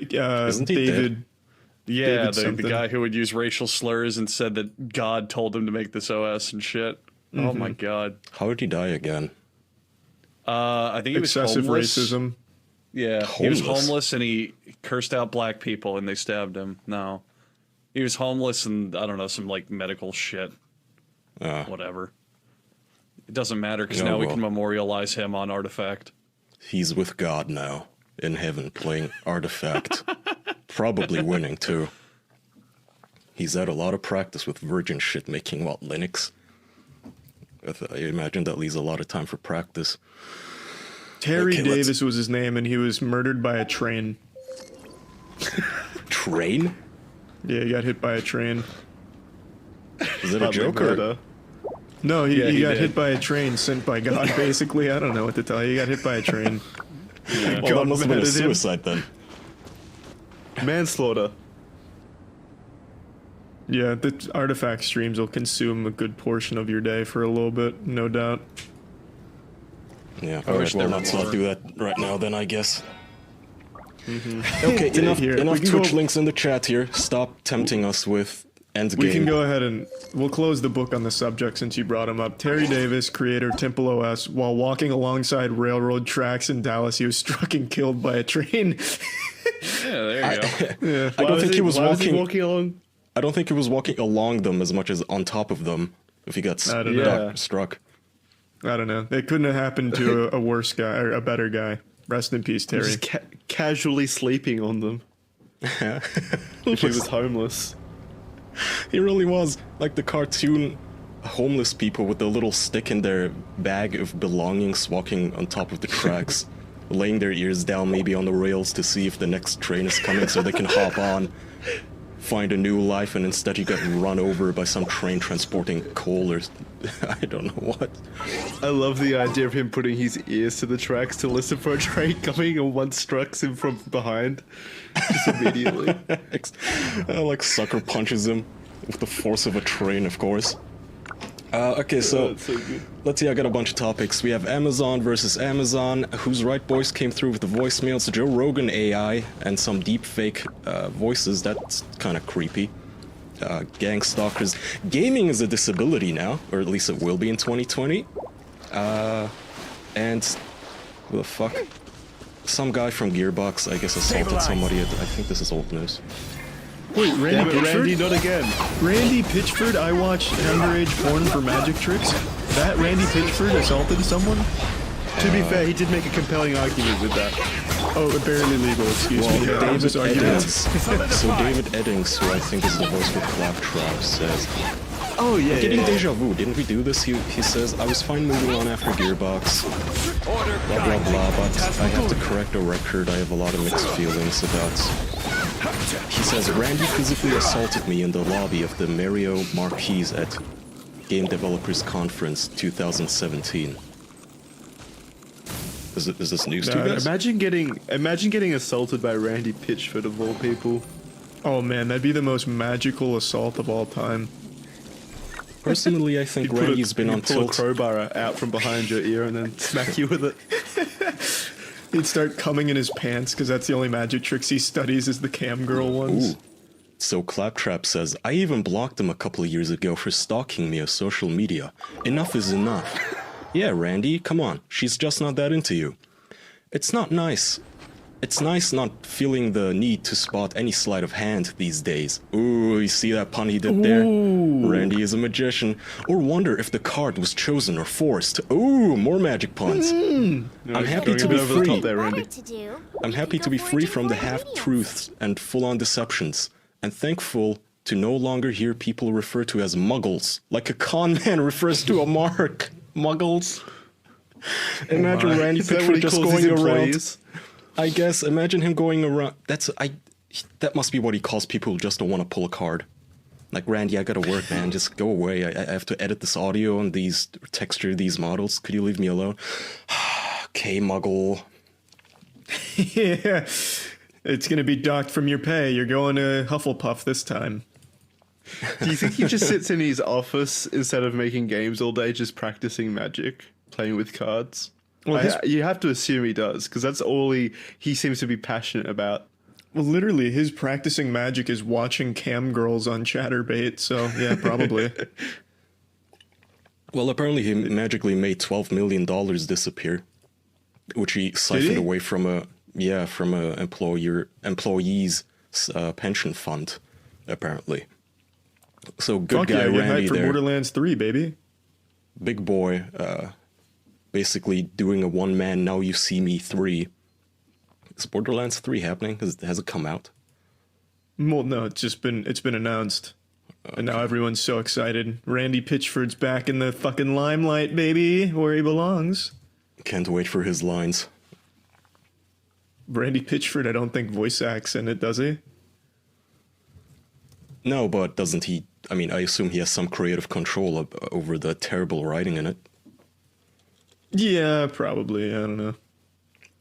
I wonder if he, like, privately commissions them. Or maybe if he's sitting in the recording room, hitting that little button that lets him talk to the voice actors. They're going like, haha, that was funny. You guys should record some lines just for fun. Like, Randy's such an awesome magician. Like, wow, I didn't see that coming. Yes, that is my card. Randy, you're amazing. And now David, the can you just amazing moan Randy. into the mic for me? What a weirdo. He is such a fucking weird guy. He's so entertaining, though. I can't dislike him. He's too entertaining. Yeah, but it's like accidentally entertaining. Like when I listened to him on that like Puff podcast, he was entertaining because he's like this fucking weird, hard to believe exists human being who thinks it's normal to carry around porn to restaurants. And how he got into a position of that kind of success and power is just, it brings a tear to my eye. Well, good on you, Randy. Well, he didn't like get there through hard work or something? What doesn't he come from a really wealthy family? I don't know about that. Well, he comes from a family of magicians. Success story. Mm. Powerful sorcerers who've raised him. He comes from the fucking Potter family.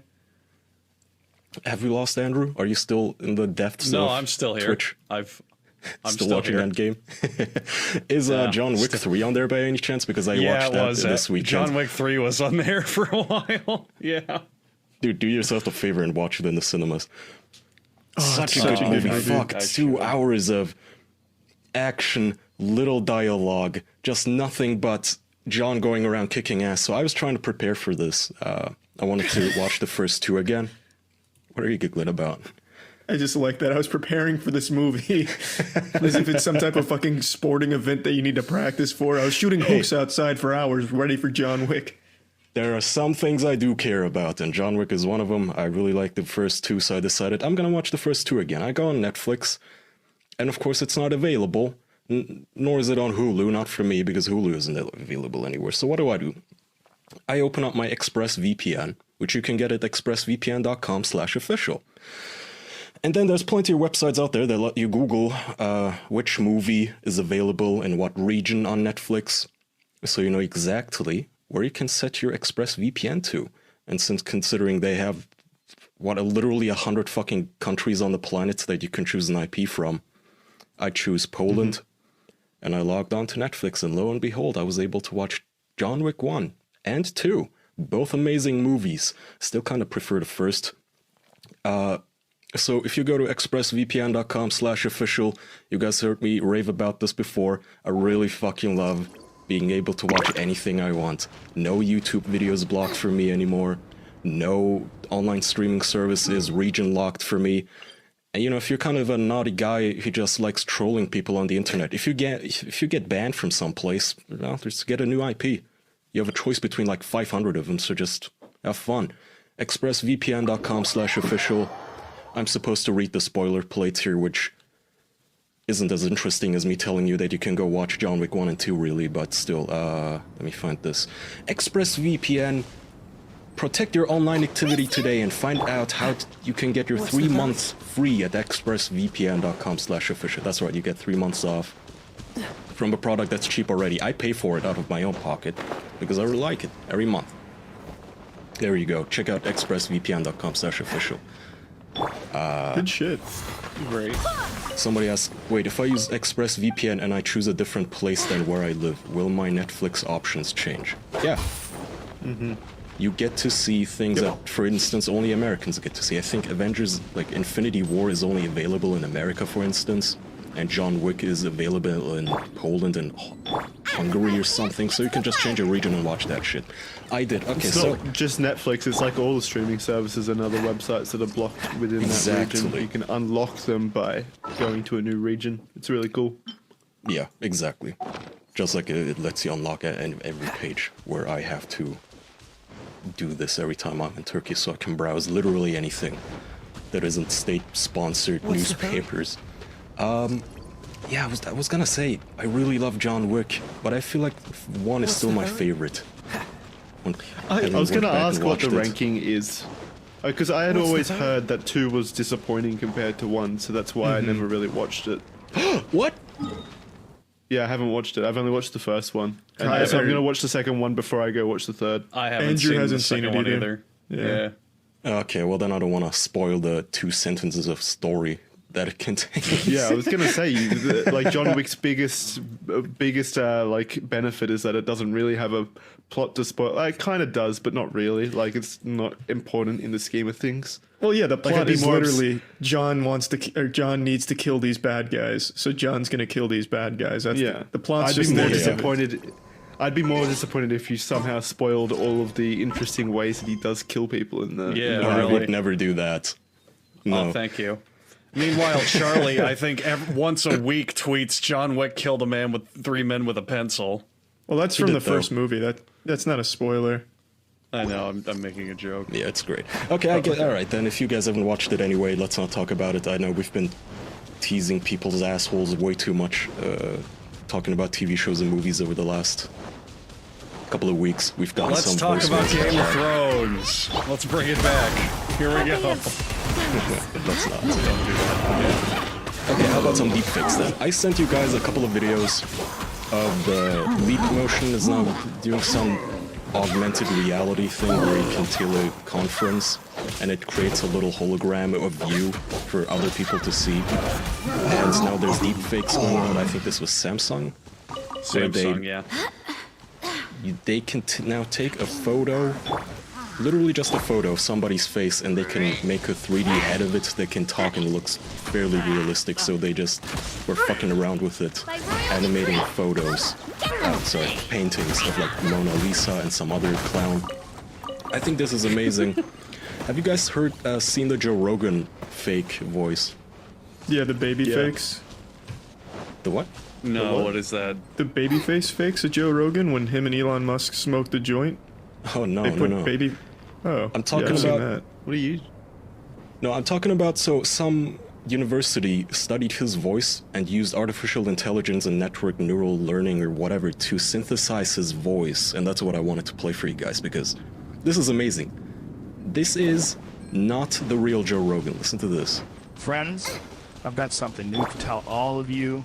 I've decided to sponsor a hockey team made up entirely of chimps. I'm tired of people telling me that chimps are not capable of kicking human ass in sports. Chimps are just superior athletes. And these chimps have been working out hard. They're throwing kettlebells, battle ropes, everything. I've got them on a strict diet of bone broth and elk meat. These chimps will rip your balls off. Goddamn, it's impressive. All I got to say is, see you on the ice, folks.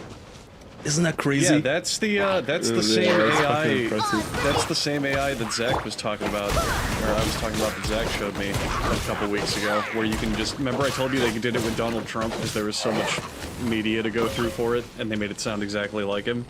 It's the same shit. Scary. It's very scary. We talked about these things, I don't know, like half a year ago, I think, and I made the prediction that at most a couple of decades from now, any person with a computer would be able to deep fake anything he wants or realistically render 3D things. I stand by that. See, For once, I'm I've been less right. worried. I'm less I'm less worried about individuals having this kind of power as opposed to the. You said Samsung made this? Like, corporations having this kind of power is kind of scary because they can actually influence things with it. Well, it's going to change everything. If it makes you feel better, the technology's still not there. Like the Joe Rogan clip, his voice, his inflections are very robotic, and you can hear compression and artifacting in it. Okay, if I smuggled that into a regular clip of him, you could never tell. I mean, probably not, but if you listen to it, you could. I mean, there's popping and artifacting, and also he's like, "Hi, I'm Joe Rogan. I'm here to talk about chimps." You know what I mean? It's like, it has that weird computer text-to-speech inflection behind it.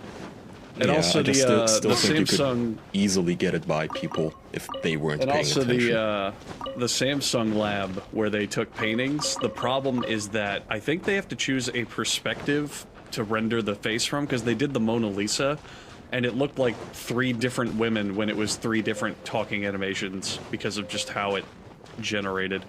So it kind of had like that, it looks like her but isn't her kind of thing, you know what I mean? I think she's just ugly, I'll be honest. I think that's the first time we've seen her from that angle. I think the painter was being very flattering when he was painting her. But I'm excited. I think this is going to change everything. Companies will be able to just hire voice actors without hiring them. Imagine just the fact that somebody right now could make a Joe Rogan podcast without Joe Rogan. Or podcast with anybody without them. That'd be cool. Isn't that nuts? That'd be really cool. Wait, yeah, we should have that guy make a Joe Rogan episode for us. That way we could say we had Joe Rogan our on. episodes for us. Yeah. Do our work. But people are gonna fake so much shit that it's... I think... So here's another prediction, and 50 years after I'm dead, because I'm probably gonna die next week of caffeine overconsumption once I fall off the wagon again. I think this is going to kill cancel culture. Because... No one will ever really be canceled. Yes. So because look, you know what happens is some clip of somebody saying something will surface from 20 years ago, and all of a sudden their life is over. They get kicked off the Oscars, right? They lose their jobs, their livelihoods. I think all of these deepfakes, they're going to create such a culture where everybody's default assumption is going to be, oh, that has to be fake. Like the internet, every medium is going to be so saturated with fake things where there's going to be 500 real Joe Rogan episodes to 5 million fake ones. So even no matter what happens, no matter what clip of you saying fucked up things comes out, you can always just tell people, dude, that's a fake. Are you a dummy? Look at it. Listen to the inflection. I would never say the N-word like that. Well, that's what I do for everything right now. You say the N-word for everything? No, I say if anything ever comes out remotely bad about me, I just say, that's a fake. Are you a fucking idiot? Like, I would never say that or do that or whatever I did. Well, that's how it should be. It shouldn't be up to the general public to crucify people on a whim. It should be up to the police to do that. Yeah, but it's always been that, The internet police are stronger than the real police, Jackson. Yeah. When it comes to your career, they are, yes. Ow! Jackson, the internet police got him. Oh no. What did you do? Slammed my knee into my desk just to wake me up. Just to feel something, Andrew. I've missed your random noises. I know, so me good. too. Got my That was fix. like 60 weeks in the making. All for that one moment, baby. It tasted so good. I want more. Hey, editor, anonymous editor that I don't know, push the gain on that one through the roof. Make the car tremble. Add some reverb too, so it sounds cool. He'll run it through a delay pad. Also, I was gonna say, so imagine this technology on steroids, like you said, Andrew, in the hands of big corporations like Hollywood, right? These days, you have nerds having a meltdown on the internet, signing petitions because they want a new season to be made and cancelled and all that. Imagine if Hollywood would turn every show they make into basically a choose-your-own adventure game, where they make alternative versions of every season. Branching paths. Yeah, like Bandersnatch. The thing is, though, that wouldn't it just be more practical to film multiple scenes with real actors at this point? No. It'd be cheaper to use the technology. Dude, Would it, filming though? is tedious. Yeah, filming, the editing but on think it about alone. it this way. Think about it this way. If I have a scene where a guy walks into a room and he can either pick up a red circle or a blue circle, filming that would take, what, 10 minutes? Whereas rendering the whole room, the whole digital model, putting together the entirety of the 3D plane, the lighting, the different angles, that would take a lot longer. I mean, you have to do that with an actual set as well. You have to build the set and make sure it's lit exactly. properly. Well, no, but in real life, I could just walk into an office or an existing set. I can just go to a real place. In computer, I have to make it. I have to render it. I have to. The movies still You have to aren't get a whole just team made with you walking into any office. They still have to set up a lot. I mean, it's still a lot of work. It's a little like saying, I mean, wouldn't it be easier to just use old-timey movie cutting with scissors and movie reel instead of Adobe Premiere Pro these days? I think technology is going to make it, all of it, much easier. Oh, I'm not think disagreeing. Actors but are I going don't to think, have a fit about it. I'm not disagreeing at all, but I just don't think technology is there yet to where it's more practical to do what you're saying. Oh, yeah, I'm not talking about yet. I'm talking about like 50 years from now. I'm thinking Oh, then yeah, we're for gonna sure. get Absolutely. movies with alternative seasons, alternative endings. I feel like we're gonna get. If Endgame was God, I made hope 50 so. years from now, we might get 5 different versions of Endgame, people rating the different versions on Rotten Tomatoes differently, people recommending the Ooh, like different fan versions to edits. their friends. That'd be cool. Yeah. That's another thing I was gonna bring up. Game So of Thrones today, season 8 completely redone, but better. Season Yeah. 8.5 HD remix. right? I was gonna say, like, today, all they can do is just choke on their Mountain Dew, but 50 years from now, a dedicated team of nerds with gaming rigs could make their own fan endings to every TV show. Isn't that nuts? But they That is kind of do nuts. already, though. Remember that, like the famous case of that dude cutting out all the gay scenes from Star Trek. It has existed for a while. People make what they want to Yeah, make. but Yeah, Think of what he can do with that kind of power. But he's talking about the technology. He's thinking of the technology that goes above and beyond just, oh, I changed around the Star Wars movies, so now that they're good. Like he's talking about like, hey, I made a whole new Star Wars movie, and it Yeah, looks exactly. exactly I'm like the talking- real ones. Jackson, your example is him subtracting things and taking them out. Yeah. Imagine if instead of, you guys remember that gay guy in Endgame where they're in a support group? So he could take out that Yeah. guy and instead replace it with a straight orgy. Rendered fully with all the Avengers. Well, wait a minute. Why in that case even have Endgame? Why not just replace everything with everyone fucking? That's a way better movie. I'm okay with that.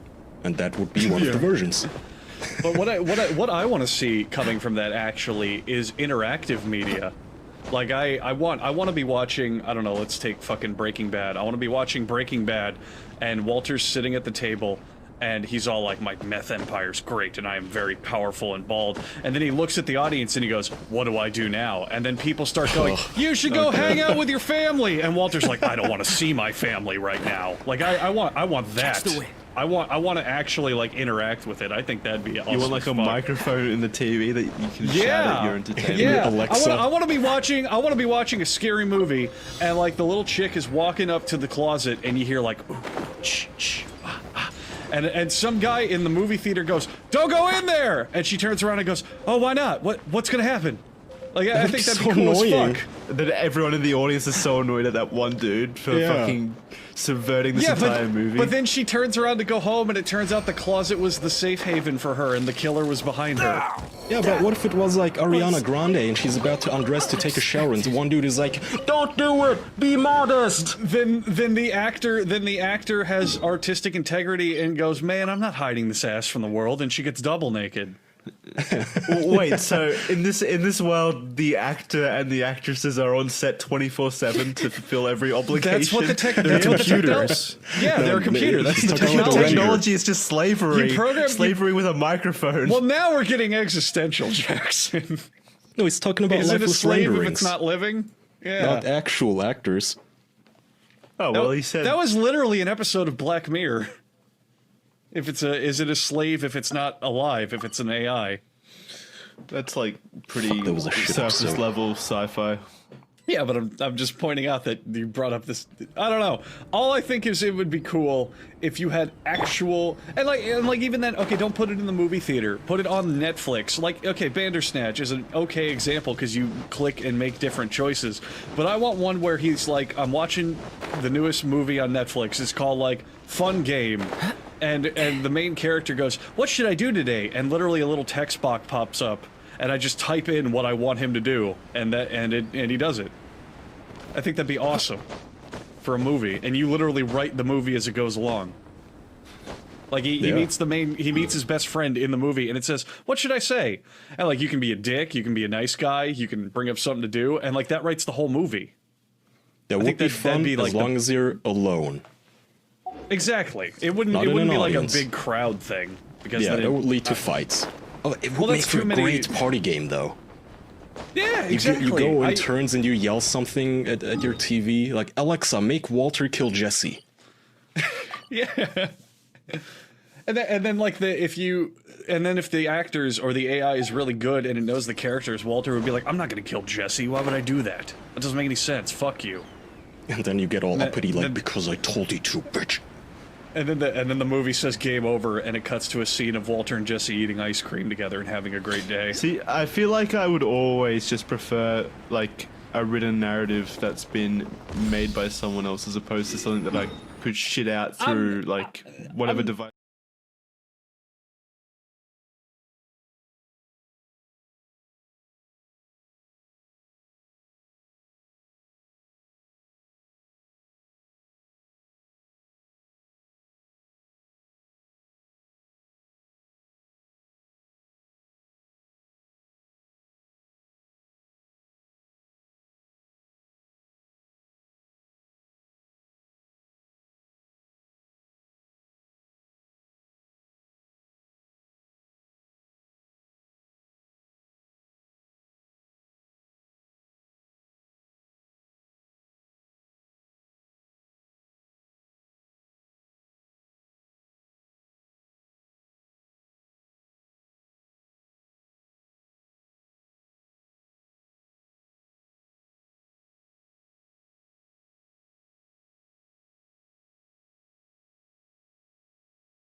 We talk about a lot of things on this podcast, but there's something that I need to make sure that we all talk about right now. Because if you haven't heard about Anchor, then you need to know about the easiest way to make a podcast. Let me explain. First of all, it's free! Beyond that, there's creation tools that allow you to record and edit your podcast right from your phone or computer. Anchor will distribute your podcast for you so it can be heard on Spotify, Apple Podcast, and many other platforms. You can make money for your podcast with no minimum listenership, and it's got everything you need to make a podcast in one place. Download the free Anchor app or go to anchor.fm to get started. If you have something super special to talk about and you want people to hear it so they know it's super special, you're going to want to use Anchor. It's the best way to do it. Hi, and welcome to the official podcast. Game of Thrones sucked ass, and if you liked it, I don't respect it very much. Jackson, would you like to take it away? I also agree with that statement. I think people are okay with disliking it, though, Charlie. Why are you against that? No, I'm totally for people disliking it. In fact, I encourage why it. are you against people liking it? Oh, no, that's fine, too. It's just, I don't respect it, but it's fine. Okay, so I guess that's a good place to start. Game of Thrones, I'm assuming all of us watched it. Yeah. Okay, well then let's wrap up the trilogy of the game of... Just a quick shout out, thanks to ExpressVPN, because Hulu can eat my ass. So I actually managed to watch the goddamn show on a service that I paid for that I'm somehow not supposed to use. Let's wrap up this epic trilogy we've done. We've done 2 previous episodes. It's the final episode of the Game of Thrones podcast. Kaya, play the intro.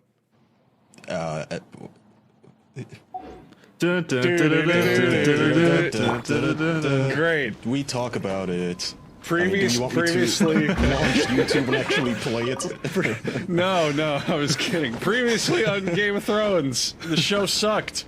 This time, will it change? The answer, no. It was boring. It was very, it's very about boring. what you expected from the previous episodes. Like, it didn't do anything outrageous or different to what had been set up, so at least they've got that going for them. I don't get that argument. Bran being king was not set up. It's just garbage. It's just literal garbage. He had no other purpose. Neither it was did fairly half the obvious they were going to make characters. him Boys, king. it had a purpose. No, you're all wrong. It had a purpose. Its purpose was to make me laugh. Because I for 20 minutes was cry laughing when he went, "Why do you think I traveled all this way?" Because it's just such a fucking stupid, out of nowhere line that implies so many dumb fucking things. Let's summarize it real quick. The last 2 episodes, I guess. Daenerys loses her shit and torches this town. Fast forward to this episode. Spoilers, by the way, obviously. Oh, shut up, Jackson. It's the fucking literal last episode. You think there'll be spoilers spoilers, in the obviously. final episode? It's obvious, yeah. So Daenerys gives a really lame speech in some really lame language. Tyrion is somehow surprised. So is her boyfriend, who's a complete fucking loser. And he kills her. The dragon flies off with her corpse, presumably to eat it. Tyrion is made the new hand by Bran, who is now the new king. And Well, they make him king first. Oh, and then he make. I love that scene where they all decide Bran is king, and then Bran immediately says, "All right, Tyrion, you're my hand." And everyone's like, "What?" let's try to go in chronological order.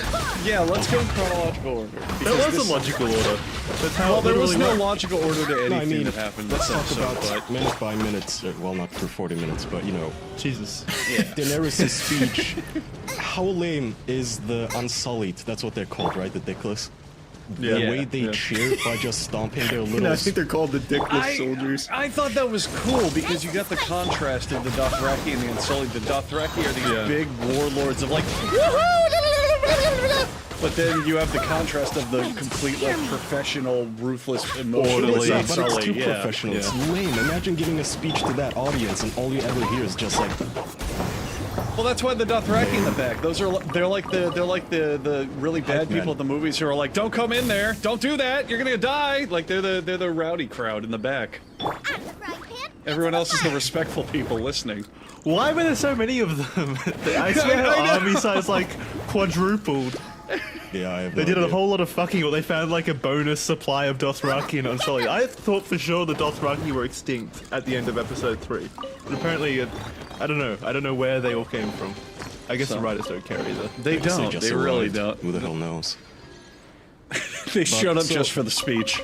She gives a Travel speech. back in time. She's full of herself, very tyrannical. I know what's best. Has a really creepy speech with what's his face, her boyfriend. God, I hate that guy now too, because every single interaction with him, he just says she's my queen. And that's it. I know, she raped the child, she killed the puppy, she raised the town, but, she's my queen.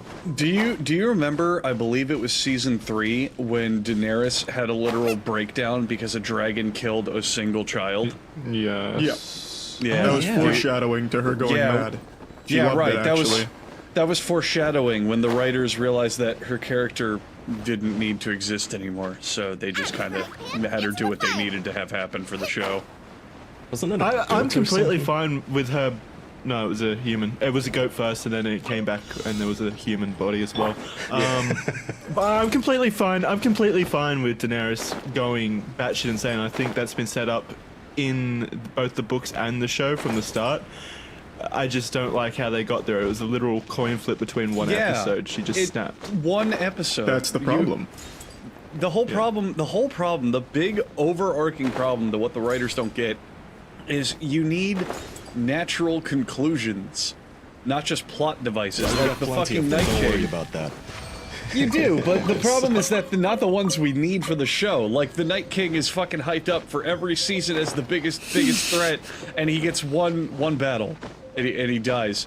And the fucking her becoming the Mad Queen is foreshadowed, and all these different lines that she says and things she does. It's like, ooh, maybe, and then it happens in one episode. Whereas Jon Snow going, "You're my queen, I don't know what to do," is like 3 episodes. You know what I mean? They're picking the wrong things to like make dramatic notes. They just don't know which ones are the Night King best. was kinda, I kinda just got ganked in one shot, but John, you idiot. So, you have a girlfriend, you could be having hot sex with this blonde chick at the back of a flying dragon. Instead, you get banished into Incildom. You're not allowed to have sex or children. You're just there in the cold, freezing your Didn't balls stop him last off. time. Didn't stop him from having sex last Yeah, time. was that It didn't, supposed to be like a... Was that supposed to be a climactic ending for him? Because like the other two, I was like, okay, Sansa got her thing. She's now got the power because she's been raped by men and put underfoot, and now she is the queen. Great.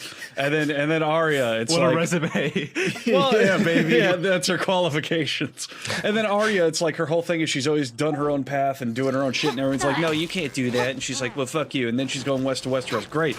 Jon Snow, it's East to- like... East. She's going east. No, she said what's west to Westeros. No one knows. Yeah, I think she's going west. Yeah. Oh, yeah. Yeah. Oh, And then yeah, Jon yeah. Snow, he's like, I'm gonna go beyond the wall for some reason. John does guess. whatever he's Like, told. why? I think you could tell him to fetch you a coffee and he would.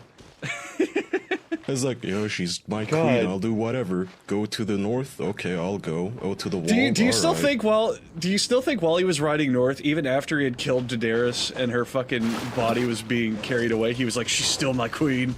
I'll follow her. Probably.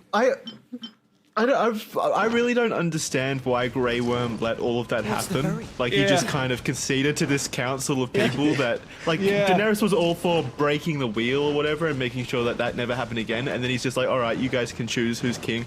And then they immediately, like, they let Tyrion go as the second most powerful man in the realm now. So let me ask you guys. Managed to weasel his way out of death yet again. The worst Let me character. let me ask you guys a question. What would have happened if Grey Worm stabbed Tyrion in the fucking throat? Oh, by the way, the whole castle's surrounded by Unsullied, and you have no army here. I think I'm gonna go ahead and do whatever I want. No, they had an army. No, they they did. Yeah, they that's did not have true. an They army did have an outside. army. What The Northern Army. I don't know. I guess. Sansa was throwing shade, saying if you look outside the walls, you'll see an army. Okay, fair. I along those lines.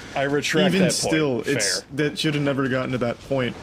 First of all, I don't know how Grey Worm deduced that Jon stabbed Daenerys in the heart and she was carried away by a dragon. There wasn't any security camera footage of that. He's honorable. He would have just confessed Yeah. immediately. Fair. Yeah, fucking idiot. But also, Okay. You'd be like, yeah, I killed her. Yeah. Not speaking of, but so Arya and Jon, they're walking behind Daenerys and they're talking. Arya's like, dude, I came here to kill Cersei, but turns out Daenerys is the really fucked up one. Jon does his usual she's my queen routine. Arya then looks at Daenerys and says, I know a killer when I see one. You think? as if no one else noticed that. You think like Adolf Hitler? Wait, no. I know a killer when I see one. Not my queen, no. You couldn't. She's never killed anyone. That doesn't make any sense. I couldn't see her doing that. Awesome detective skill there, Arya. You deduced it expertly from the charred corpses. Now, wait a minute. We're skipping ahead. We're skipping ahead because we have the one scene that I specifically want to talk about. Hey, guys, why did the dragon melt the throne? Oh, God. Because it was so cool and epic? It was symbolic that he blames the throne. It was symbolic of the dragon had no fucking reason to do it. The dragon was mad with the ambition. I saw this, and before anybody gives me shit for saying, oh, this is just a fringe opinion. No. This has tens of thousands of likes on and retweets and likes and comments on Reddit as well, the sentiment. So I pulled these tweets. Gonna read these. Drogon received best character development in this finale, exercising judgments when experiencing blinding anger and grief, destroying the symbol of power and the very source of evil, and choosing to mourn in solitude, now brotherless and motherless. Drogon didn't kill Jon because he didn't blame him for killing Daenerys. He blamed the Iron Throne. This dumb animal, by the way, this fucking overgrown dog, deduced all of this. That's clearly what they were going for, though. It's so no. You know exactly what happened. You know like fucking exactly what happened. The writers were all sitting in their room, and they were coming up with this ending. Andrew, hang on. Yeah, This person's still going on about Drogon's inner world here. Drogon knew that the Iron Throne killed his mother. Drogon finished his mother's wishes and broke the wheel. This scene was heartbreaking. Crying emoji. Okay, so you know exactly what happened. The writers were all sitting in their room, D&D. They were sitting in their little boardroom, and they had all their writing team, and they were going, "Well, here's what'll happen to Jon Snow, and here's what'll happen to Arya." And someone just sat up and went, "You know what'd be cool if like the dragon melted the throne?" And all the writers went, "Yeah, that'd be awesome. That'd be totally wicked sick. Put that in the script, dude. That'd be great." I have to completely disagree. What went on in the room with D&D was, hey guys, can we start working on Star Wars? No, we haven't finished Game of Thrones. Oh, can we hurry that up? Yeah, okay. Both wrong. Back to Star Wars. I think they had very qualified writers and they sat down and they figured, what would Drogon think? What would Drogon do? What would Drogon, the literal dragon who just spent the entire previous episode burning and maiming God knows how many women and children, now he suddenly gives a shit. That's a good point. He's misunderstood. To be the sensible animal here, but first of all, it's a dumb animal. Okay, it has the IQ of a walnut. Here's another comment from Reddit still going on about, I really think Drogon is the character that has the most sense in the episode. Well, that could be true, actually. He didn't kill Jon for killing Daenerys. Instead, he destroys the one thing that caused blah blah blah. He apes the other comment. He says, edit. Because, of course, every comment on Reddit has to have an edit after they get gold. Whatever reason you think why Drogon burnt the throne in the end, whether it be because he knew that the throne caused Dany's death or because he thought she stabbed herself on one of the swords in it, you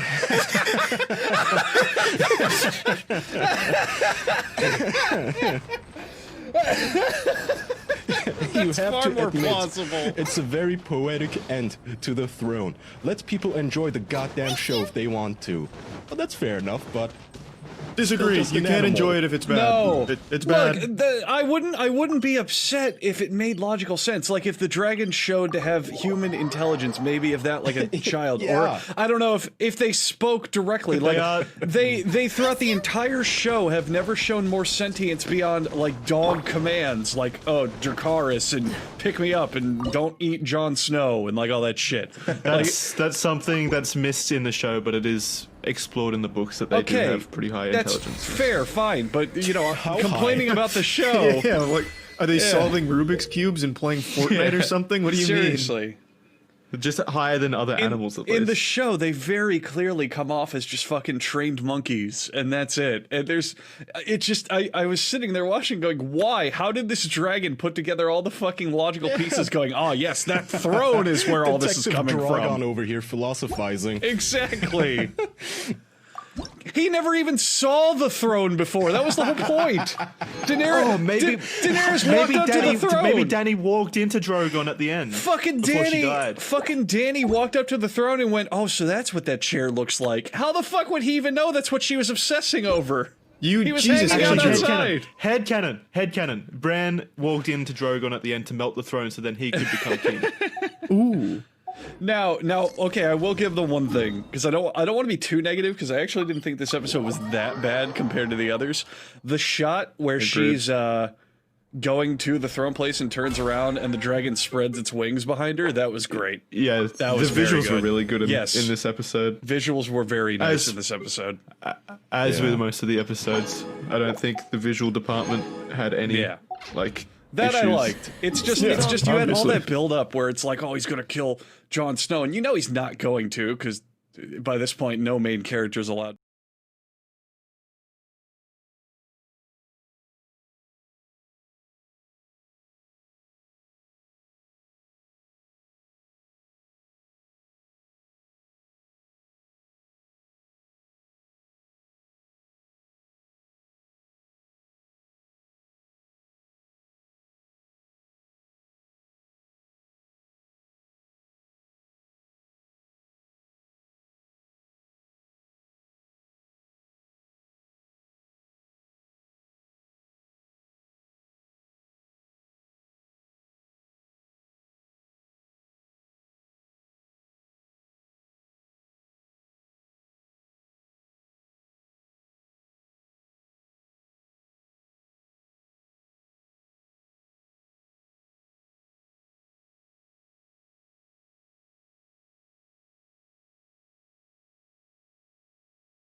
to die. But he should have just flown So away. soon Jamie Why did he died. melt the throne? I get it was symbolic, but it made no sense. Well, the biggest plot hole in the episode to me, besides Bran being king, that's just unforgivable, is there's been no reason at all that Jon Snow was kept alive by Grey Worm Yeah. after he kills their Exactly. queen. He Yeah. would have been executed. Like, what purpose did the Unsullied have? Grey Worm's just fine with Other John knights John already being have their sent back hands to his home, basically, where the Queen of the North can Pardon now him. like just do whatever she wants with him. Like she could go, yeah, pardon him or whatever. Yeah. He's completely fine with that for some reason, because apparently Jon Snow doesn't want to go up north. Also, that's what they said. Like it's. There's it's another weird. there's another thing I was trying to figure out. What's the point of the Night's Watch now that the wall has a giant fucking hole in it? Their To keep explanation. the wildlings on the other side. No. The Tyrion explained what the purpose was. John even said, why do we need the wall or something like that? And he said, there's always needed to be a place for broken things and bastards. So it's just like a detention. So it's like a prison, hangout? Basically, it's a prison Yeah, colony. just, I don't know. Speaking of, what's the point? Oh. What is so at the end? Come on, Bran, let's King get moving. Bran, is sitting We're not in his frozen little in place wheelchair, after all. and he's talking to his men like, we need a master of coin, master of ships, master of whispers. What do you need a master of whispers for? You can spy on anyone. You know world history. You know everything. That's a fair point. I didn't think of that. So he can just act smug to them and tell them, well, actually, this is Yeah, how it he can works. literally see everything. I never thought of that. Have you guys found the dragon?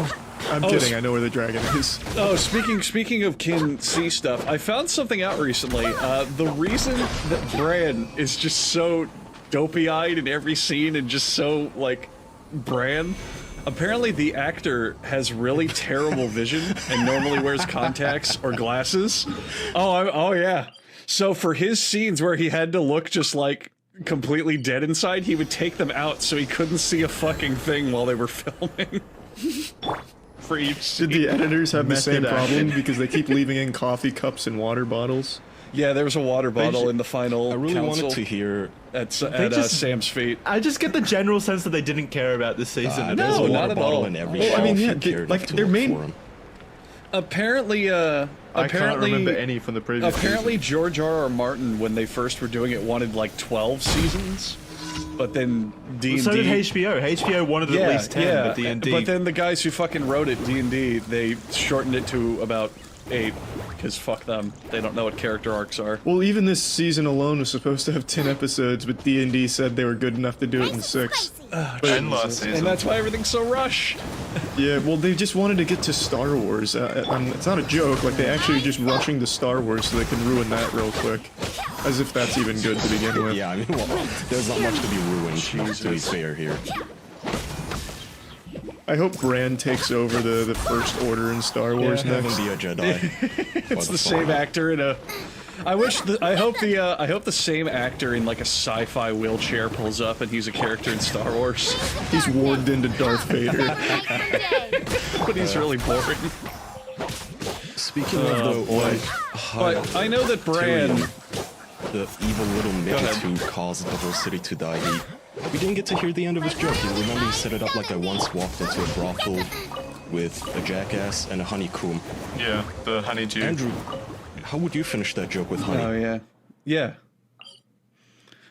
God damn it! I was gonna say I know that Bran can see everything, but I hope he can see that honey will provide you the best deals on your shopping experience. I'm gonna finish that joke though by saying, well, as soon as I got to the brothel, the man at the front said, "Well, what are you looking for, stranger?"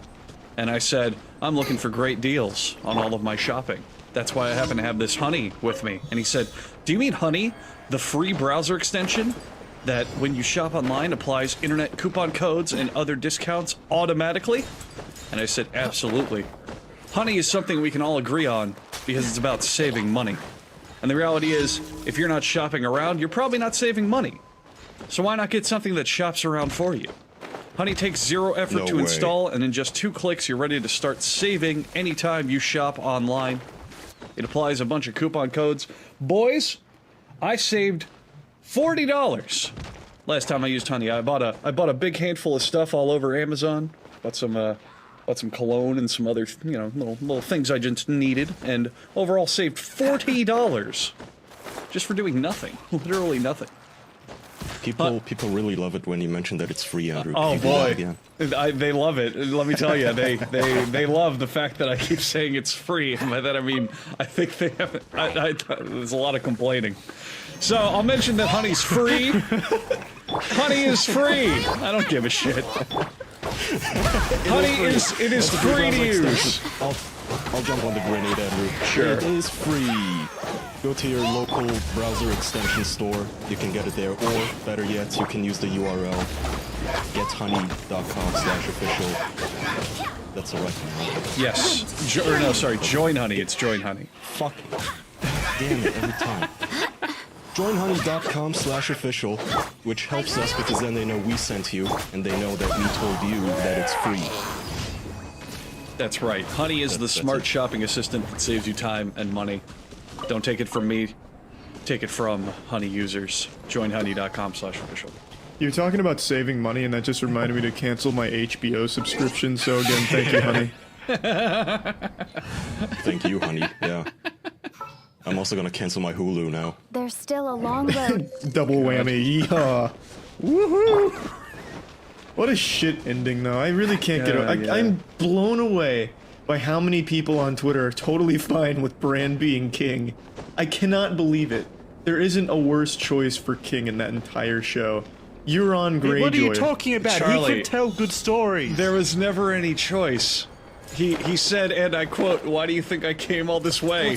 You had no say in this." Tyrion is such a backstabbing bitch. Like, he spent the whole season going, Jon, you need to be king, you need to be king, you're the rightful king. I know. And then all of a sudden Did he he ever just say changes that? his opinion at the end. He Well, never him said and- that. It was Varys. Tyrion was loyal to what's her name, Daenerys, until pretty much the very end, until last episode. But Tyrion told people. He went around telling everybody, did he not? That was Varys. Yeah, but he... Wait, okay, so... No, but Varys heard it through Tyrion, did he not? That's the only one Tyrion told, though. Yeah. Knowing full well that Varys is a gabby bitch. Yeah. So Tyrion knowingly spread the rumor. I thought that was... But he didn't back Jon. He wanted people to know. Yeah, but I don't think he backed Jon. He didn't back Jon. He even told on Varys to the teacher and got him incinerated. He did do that, yeah. Jesus. One of the worst characters, honestly. What a terrible guy. He got his brother killed too in the rubble, which, by the way, many people have pointed out that if Jaime and Cersei were just standing a little bit to the side, they would have been spared by the rubble falling in. Yep. Also, where'd the rubble come from? Because the ceiling was still intact. Fucking Tyrion was walking above them.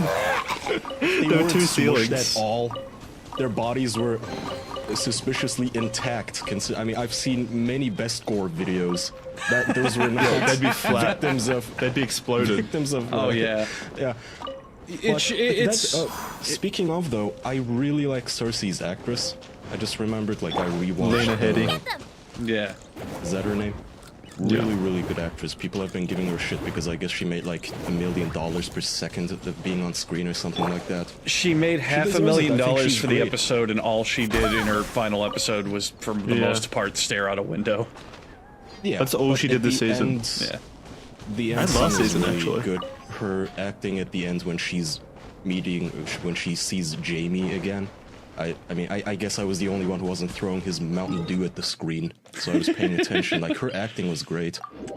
What should have happened, what would have been, the whole point is he found the body because they needed that forced drama, that poetic part of him uncovering the I'm bodies. fine with that. Yeah, That's when he finally commits to going against Daenerys. I'm fine with that, but I think it would have been much more powerful if he didn't even... Wait, that's when? Not that she destroyed the town? I mean, she killed his brother and sister. So yeah. Well, brother mostly. Yeah, That's and all he cares other about. people. I think he changed his mind even before that. Nah, I don't know. I mean, that's debatable. I just think it would have been far more powerful if he doesn't even get that, like that whole... I don't know. I would have preferred he finds a pile of rubble and just Jaime's hand, and that's it. I think that would have been a lot more... He didn't need the close-up. Exactly. I think it would have been a lot more... It was too disturbing. Powerful. Yeah, especially after I mean, the last episode has a lot of gore with the battle with people getting hacked and all that. Hands getting chopped off, bodies, the swords literally splitting them in half, and all of a sudden there's these two neatly made up bodies looking like Barbie and Ken in the rubble. I guess their actors just didn't want to look bad. Yeah, that was the problem I had when you uncovered Jamie and Cersei's faces. They look green, nice. They don't look dead. They look asleep. She is apparently a petty bitch. She has a deal with the bronze actor not to be on screen. In the same frame at least. So I can totally see that she may have had a deal with the writers that she has to look good when she's dead. 100%. Like in Punisher, the Jack Saw guy or whatever, the guy that was supposed to be all scarred up and shit from a bunch of glass splitting his face all open. And then when you see, like, he reveals all of his Jigsaw, when he reveals his scarred up face, it's literally like 2 scars on his cheek. It's because his contract said he couldn't look bad. He needed to look still really hot. That's so stupid. I hate these fucking actors and actresses that put those kinds of stipulations in their contracts. Yeah. You should fully commit to whatever the fucking show needs. There was such a shitty moment. Like, they hyped his face up for several episodes, and then he takes his mask off, and you're looking at it like, oh my god, he's still hot! It's like the SpongeBob episode where Squidward goes, he's hot! Fuck. What was I gonna bring up? Oh yeah, the Game of Thrones is still getting a spin-off prequel at some point. If it's a different writing team, I'm all for that. 5? Yeah, they had 5 They said they were exploring about 5. Yeah. This is their biggest. This is the biggest fucking series in television. Of course they are. Are you kidding me? I'm glad that they killed it at the end. I'm getting really tired of the fact that everything has to be a franchise now. Nothing Game is of a Thrones has standalone, always been and a I think it's franchise. gonna be more and more blurred. Every movie is like the difference between TV and movie, I think, is getting ever more blurred. Like, you have the Marvel Cinematic Universe, which is more like it's not a film series, but it's more like a TV show with 22 episodes. It's just getting too much. You don't need a Game of Thrones cinematic universe. Yeah, but at the same time, it's that whole cultural thing of people don't want to see it end. They want as much of it as they can get. And if it's going to make money, why not? You know what I mean? I'm completely fine with it if it's good. If it's good, Yeah. that's a net positive. Yeah, I don't give if it's a shit. different writing team, I'm all for it. It's gonna have to be. D&D has other series to ruin now, like Star Wars. Star Trek, maybe. Maybe even the boy. Bible or something. They can rewrite that for us with better writing. Ooh, that'd be great. The petition for the guys to cancel, for HBO to cancel the last season and remake it has now 1.3 million signatures. Jesus. And I bring that up not to make fun of it, really, because... Seems all the other knights already have their hands full. I was gonna say, I saw this news earlier. Lily Reinhardt slams Game of Thrones fans petitioning for a Season 8 redo. Now, she says, David, motherfucker. Benioff. What did she David say? motherfucker. Oh, I remember his character. David Benioff. No, not the name. She apparently commented on the Instagram post of some posters going, this is not how television works. TV shows are not fan service. It's ridiculous how people... It's ridiculous of people to think they can demand creative changes from artists. You were such a slacker. Okay. I half agree with her. Mostly not, because Lily Reinhardt, you may not know her. I know her as Betty Cooper on Riverdale. Your whole show is heterosexual fan service. It's the corniest nonsense bullshit made solely to make us giggle and laugh. It's nothing but fan service. You are in no position to talk about art. I mean, Riverdale is in its league of its own, to be fair, but don't stay in your lane, babe. Don't comment on Game of Thrones. I also don't like that shows aren't supposed to be fan service. We don't make shows for fans. We make shows, well, for we us. don't know why. Yeah, they're supposed to be watched. You are making them. Also, we know they are made for fans because, like George R.R., all of the actors and the people involved in the show, they've all said that the studio is not giving them too much creative freedom, saying that certain characters are polling higher more popular, so they should be getting more screen That's time. the and all entire that. reason why Bronn was in this season. Like, there was no need for Bronn in this season at all. To like, be fair, he's fun. He's fun, but it didn't make. It took away resources from other scenes that could have used longer fucking. What do you mean? Bronn was in a single episode for a single minute. Say, hey, Cersei wanted me to kill you guys. I'm not gonna. Three. So I'm He hanging was out. in 3 scenes. That's my point. There was no reason for him. He somehow ends up on the small But council meeting. You can't be saying it takes resources away. It's not like him being on screen made Bran king. It absolutely did. No, not Bran King, but it could have lengthened other scenes, like that scene in which Jon tells Arya and Sansa that he's a Targaryen. Instead, they just cut away immediately. Oh, that just go reminded directly me. into that scene. That entire plot point was incredibly fucking useless with him being a Targaryen. Nothing came of it. It had no importance at all. Yeah. I don't buy into that. It did have importance because it's what led to Daenerys not trusting him. I guess. What do you mean not trusting him? She made out with him and got stabbed because she was making out with him. She still very much trusted him. What do you mean? Again, am I the only one who kind of thinks she was Drama. hot there? Like, I would go, okay, you know, if this is how it's gonna be, might as well be dictators. Just me? Okay. Well, you're not Jon Snow. I was gonna bring up the... Just Let me bring fucking up this other executed a petition. million people. Still wanted to get his dick wet. I mean... And a dragon. Okay, you're leaving out the details here, okay? Getting my dick wet on a dragon. Ooh. Flying sex. Come on. Alright, I was gonna say... Oh, by the way, how come in 8 seasons nobody has made the queen a saddle? What the fuck does she keep holding on to that thing? Or dragon armor. Yeah, or dragon armor, right. Anyway, I hate this shit though, when people do petitions like this is... Somebody made one about Riverdale, and says, this show is ass and deserves to be cancelled, as well as its viewers for watching such an ass show. It shouldn't have made it past season 1, and honestly I'm surprised it made it past the first episode. I have more acting skills in my pinky alone than everyone on this show. My rabbit is more likely to win an acting award than the actors on Riverdale. So first of all, if you think Riverdale is about good acting, you missed the point. But I hate when people do this shit where if you don't like something, bitch as much as you want, but trying to ruin it for them and get rid of it, that's an asshole move. Don't watch it. Nobody's forcing you. When I log on Netflix, I roll my eyes at 90% of their catalog, especially when I see shit like Big Mouth. I can't believe it exists, but I would never tweet at the writers of it, or the owners, or the sponsors, or make petitions to try and cancel it when I don't have to watch it. Stupid assholes. That's why we're not saying cancel Game of Thrones forever. I'm just saying please remake it. No, With even good writers. that, I kind of understand. Even that, I mean, it's still, you know, you're a fat fucking neckbeard at having a tantrum at that point, but at least I get people grew up with Game of Thrones, they're upset that what they think is a really good show has been bastardized by the last season by a bunch of 2 bad writers. This is just shit like this is, you don't even watch the show, you don't care about the show, you've never seen it, you still want to ruin it for everybody else. Yeah. Yeah, I also agree. Bran should have never been king. Aye. King of the North. Wait, why do they let her become an independent nation again? Now everyone can just ask for that. And then why didn't Yara go, yeah, actually I want the Iron Islands to be I was about to independent say, too. the fucking Iron Islands, which are a far more sovereign nation, just sit back and take it? Sure. Well, it's because Bran's leadership has been proven to be incredible. So he would lead them to a prosperous future. Yeah, why do you think he came all this way?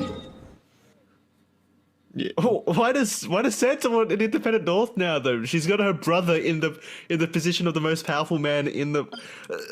None of this makes sense. She's the only one that knows Bran is fucking useless. He's like, oh my god, they actually did it. Please, we're out of here. Let us leave. I was kidding. I like how she threw him under the bus there in front of everybody too, and she went like, you know Bran can't fuck, right? He can't get it up. He can't be king. I've seen his penis. Doesn't work. I've been wiping his ass for ages. Actually, she probably has been, yeah.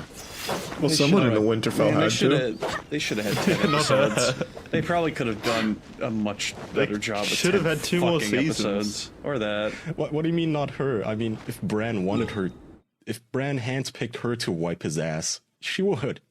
Bran just does the normal thing of, you were destined to do this. It can't be anybody else. Trust me. You looked beautiful when you were wiping my ass. I feel like Bran probably just doesn't shit anymore. When he became the three-eyed raven, it sewed his butthole shut. Doesn't need to anymore. Yeah. That would make You sense. guys want to switch topics to Batgirl? After we talk about ZipRecruiter, sure. Okay. Yeah, so let's talk about ZipRecruiter. I think I'll talk. I'm very passionate about ZipRecruiter. Do you need good writers? Yeah. Do you need to hire? Do you need to hire someone who you know can actually do their job, not fuck it up, and deliver a worthwhile product at the end of the day? That's because ZipRecruiter.com is where you're going to go to find the most reliable person for your job. ZipRecruiter sends your job to over 100 of the web's leading job boards. And they don't stop there. They have powerful matching technology that will scan thousands of resumes to find people with the right experience and invite them to apply for your job. ZipRecruiter is so effective that 4 out of 5 employers who post on ZipRecruiter get a qualified candidate through their site within the first day. That's 80% of employers who use this website get a result in the first day.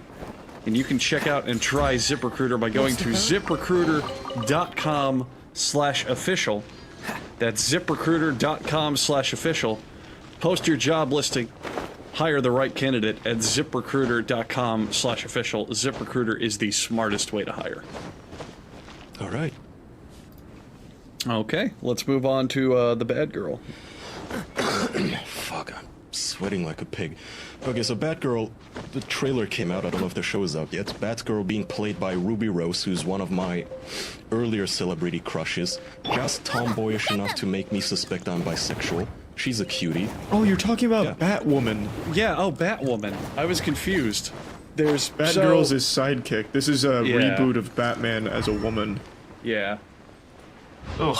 It's not even a reboot. It's a in your face Spin-off, like not reboot. Yeah. Yeah, it's an in your face like what if Batman was a woman type show. You know what I mean? Yeah. Yeah. And it has no writing going for it except that because that was half the fucking trailer. And what if instead of being an old man, Alfred was a young black hipster? That's not Alfred though. So let's talk about Batwoman, Kaya, the actual name of the show, and not Bad Girl, as you call it. Batgirl. I said, whatever, who cares? She's a girl. Batwoman, So- yeah, okay. Batwoman. All right, Bat female. Bat female. Bat non-binary. Flying mammal Bat female. She's a bad bad bitch. bitch, I like so, that. Ooh. yeah, let me just play this clip. So this is a very edited version of the trailer, just for the funniest parts. Also, when I play this, pay attention to the music playing and the lyrics too. Batman gave up on us. The Bat's not coming back. I need you to fix his suit. The suit is literal perfection. It will be. When it fits a woman. Oh, God. Oh. You're a female Bruce Wayne. Awesome. Hilarious. Handsome. Get them! I'm not about to let a man take credit for all his work. Even though the fact I broke into Batman's lab and stole his suit and am using his identity and not taking credit for his work. Taking on his identity as well. Literally everything that he did. So my favorite scene I've ever seen in any medium ever, and I'll try to describe it so people at home who haven't watched this shit awful trailer can get what I'm talking about. There's a scene where Batwoman, or whatever the fuck her not Batwoman yet character name is, she goes to Ruby Rose. Yeah, she's apparently Bruce Wayne's cousin. She goes to Wayne Manor, and Lucius Fox, who made the bat suit and the bat technology, is there, and he's a dopey little hipster boy with his nerdy glasses and his pocket protector, and he's like, "Hello, may I help you?" And she goes, "I'm gonna go into the Batcave now because I figured out where it is." And Lucius Fox, the man who is guarding one of the biggest secrets in the entire world, the man who invented technology that is probably the max of what humanity is capable right now. His way of stopping her is going, "I don't think you should go in there, ma'am. If you could please not go in there." And that's it. That's all he does. Then she goes in there. Do you think...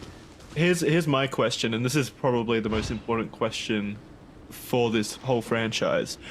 Is there going to be a female Joker? Is that going to be her main adversary? Ooh, I there hope- should be no men. Yeah, I hope the entirety. People. I hope the entirety of the cast is women. What are you, nuts? No. Wasn't the woman? Can't Wasn't there be. already a woman bad person in the trailer? Like there was that blonde chick. She Yeah, the shot blonde her chick friend or I whatever. bet she'll turn out to be good. I bet they team up to defeat the patriarchy. Yeah, that's Robin. Did you not hear the lyrics in the song? She's a woman, hear her roar. Wait, were those really lyrics? Yeah. Yeah. Wow. It was like, she's a woman, hear her come or scream. Do you want me to play it? Hang on. Yeah, can we get a, Yeah, can we get a yeah, repeat? play it. Fun. There, that part. Oh my god. Is this subliminal messaging? Oh, I never heard that till now. That's pathetic. I'm a woman, here I come. Oh my god. I issue a challenge out there because there's definitely going to be people defending this series and saying, you know, oh, well, it's a good thing, it was cool, whatever. I don't want it cancelled. Yeah, well, here's my challenge. Here's my actual challenge. No, what, fuck no, I hope it What happens. is the marketing pitch to this series? What is what makes it watchable and unique besides what if Batman was a woman? I can answer that. Please. Nothing. Get this. It's Batman, but she's a woman. What? Ooh, oh, damn! I gotta check can it one out. up that. I can one up that. It's Batman, but with tits. What? Oh my Well, god! that's a good sell. This might be the best series That's I've why I ever said seen. I'm one upping it. Just pathetic cash grabbing. I mean, CW superhero shows have never been great. But this is just very, very clearly. Oh, do people not know when they're being pandered to? If I was a don't. woman, I would feel offended that this is that's just so blatant. Like they did the whole thing where they said, like they did the Captain Marvel thing where the tagline is she's a hero, no, Batman's a hero or whatever, and then the O fades away, so it says her. It's just like in your face pandering, and I would be offended. well, thankfully, Yeah, but you don't matter. thankfully, You know thankfully, what matters, Jackson, is that some middle-aged woman writing reviews for Vox is gonna watch this over a bottle of wine, and she's gonna say that it's the most awesome, empowering thing she's ever seen. That ties back to and it that, probably will be. that ties back to what we talked about a few episodes ago, where at the end of the day we don't know shit because there's always a massive audience we're not seeing or part of. But It's not always massive. I mean, these people are definitely losing money someplace. I know there's a lot of noise, by the way, on my... But, like I said, I'm sweating like a pig. These windows are not getting closed. I was gonna say, Disney... the news came out that Vice is losing Disney a lot of money. So Disney put more than $400 million into Vice Media. Now it says that investment is worthless.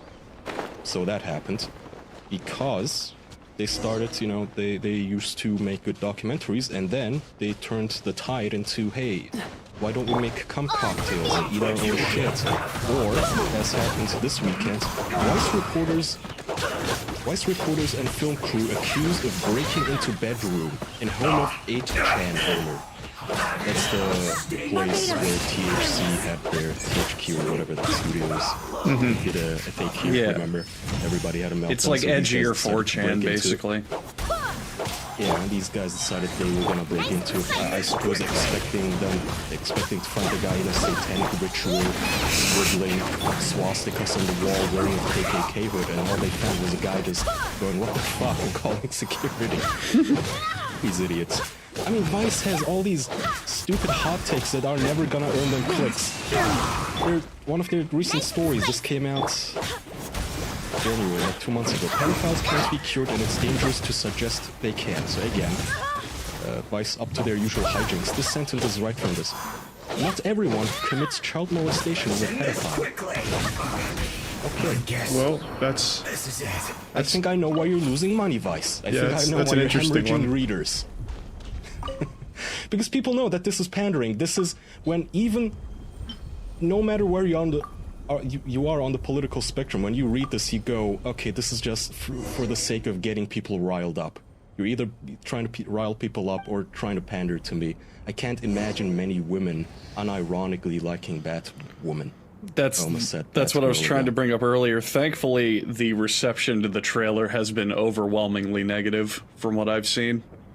It wasn't as negative as I thought it was going to be, though. There was still about like a 1-to-4 split between dislikes. There's Like always, 25% though, positive. there's always with this kind of stuff, always going to be that group that no matter how trash and shit and pandering it is, go, Batman's a woman! Finally! About time! You know what I mean? There's Oh, always that gonna just be that reminded me. I was audience. reading an article from Reset Era. I'm not sure how familiar you guys are with Reset Era. Yeah. Well, there was a complaint.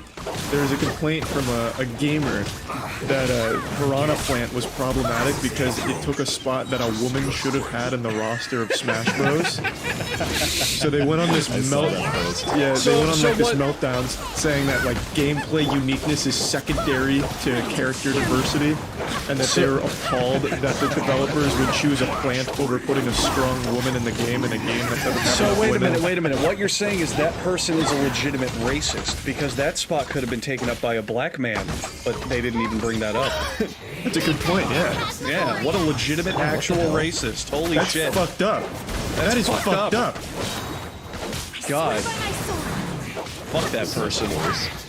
I just that person is gonna love Batwoman. I'll tell you. I'm of the fucking opinion, and it's a controversial stance, I know, but I'm of the opinion that diversity should happen organically, where it's like you hire the best people for the job and you cast the roles that make sense or how you feel it should go, which is Fuck fine. off, racist. Yeah, dumbest thing I've ever heard. Instead Cancel of, Andrew. I know I'm the worst because Hashtag I don't. canceled. I'm the absolute worst because I don't think that we should make a series that's just what if blank was a woman. What if, like, let me put it this way. Let's replace it and see if it gets creepy. What if someone made a series where they go, what if Batman was black? Does that sound off-putting? It's You know what I about mean? time. Like, it's just pandering of that type always to me just feels like, ugh, you know what I mean? Ugh, I don't like it. In the modern day and age, people just want the product without the message behind it. It's like, hey, well, finally, a woman as a Batman. Yeah. Even though we've had doesn't matter if it's just. even though we've had Batgirl for God knows how long. Well, yeah, but Well, so what? Who's Batwoman and who's Batgirl? So Batgirl is Barbara Gordon, who is Commissioner Gordon's daughter, and she's his sidekick, but also does a lot of her own stuff. And she is a very popular and well-written character because she's basically a Batman, but she's like very energetic and very like has fun with it, and more acrobatic, whereas he's more like Batman's more like a brute. She's more She's like an a actual character. Her Exactly. characterization is not just that she's a girl, which Exactly. is basically what She this has seems to she be. has a personality and character arcs and ties to other characters in the universe. Literally, Commissioner Gordon's her fucking dad. That's a lie. I just remembered. I didn't clip that part because it's visual and you can't see the audio, so it's not good for a podcast. But on the trailer, Ruby Rose is kissing a chick, which.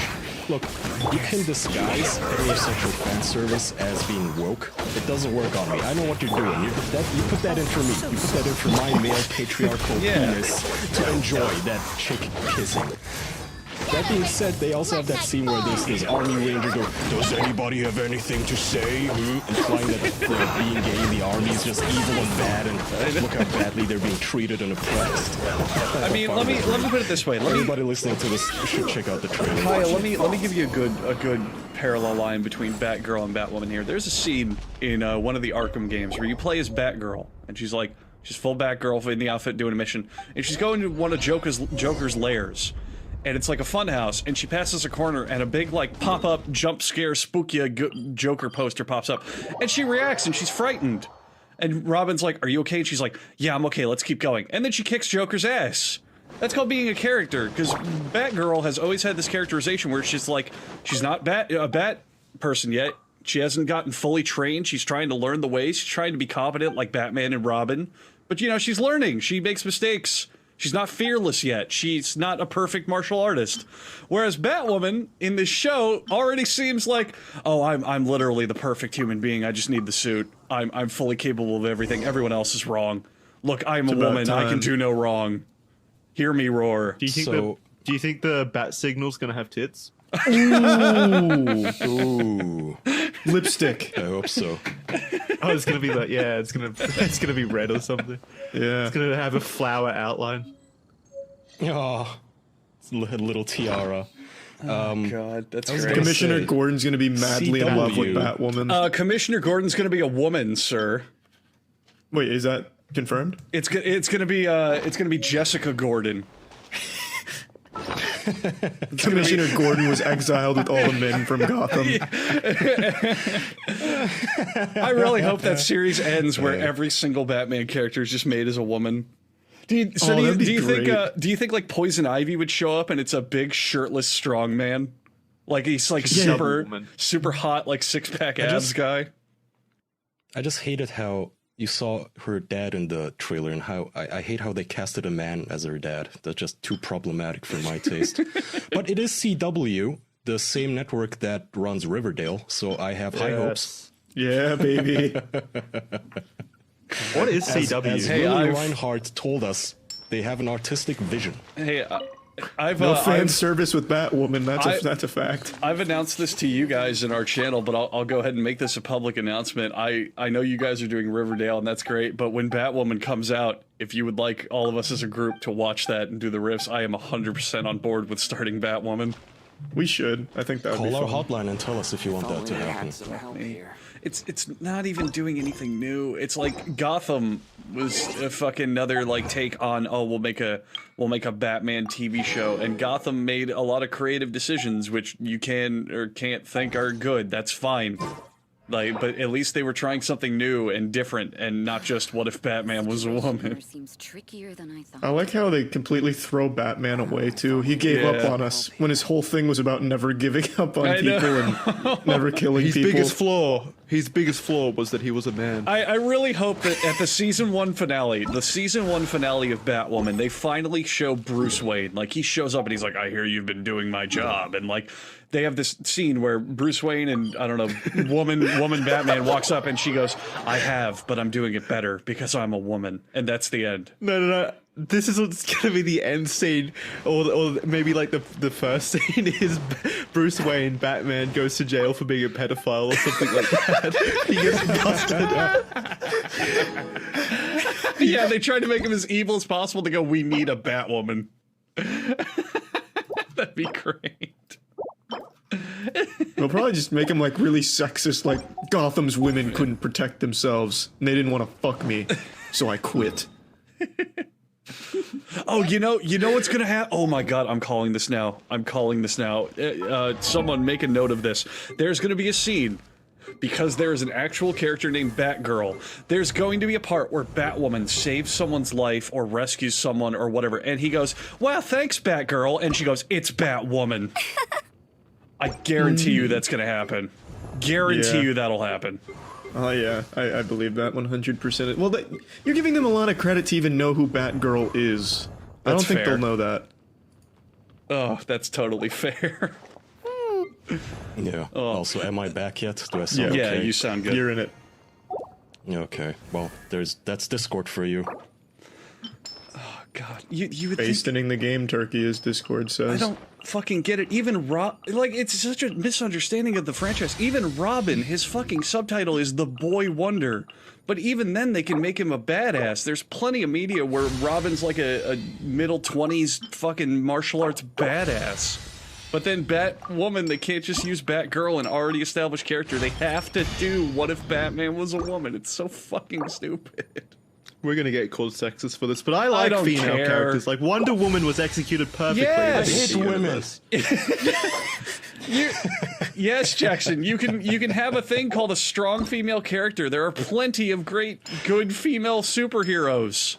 Why do you need to make the ones that are men women? What's the point?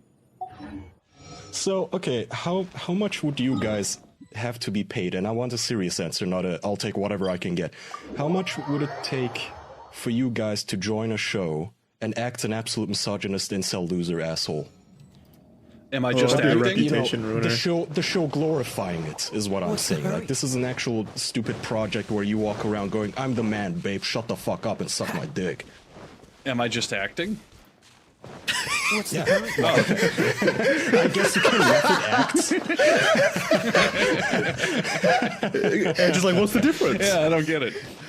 No, you're recording me and my girlfriend? If I'm just acting, if it's acting, like if people know I'm just acting a role and they don't think I'm like it's a documentary or whatever, then I do it for not that much. It'd be fun. Yeah, but like you know that most people are gonna hate it just like they hate this shit with Batwoman, where somebody thought all this is man hatred. It's like female incels got together and made a show, right? That's what I'm saying. How much for you to embarrass yourself like that? Honestly, I wouldn't need that much, because if anyone tries to say literally anything, I'd say I was acting. It's not real. It was acting. Just a prank. Yeah. It's a reputation ruiner, though. Like, the second you take that role, you'll always be labeled as that if you want to work further into the future.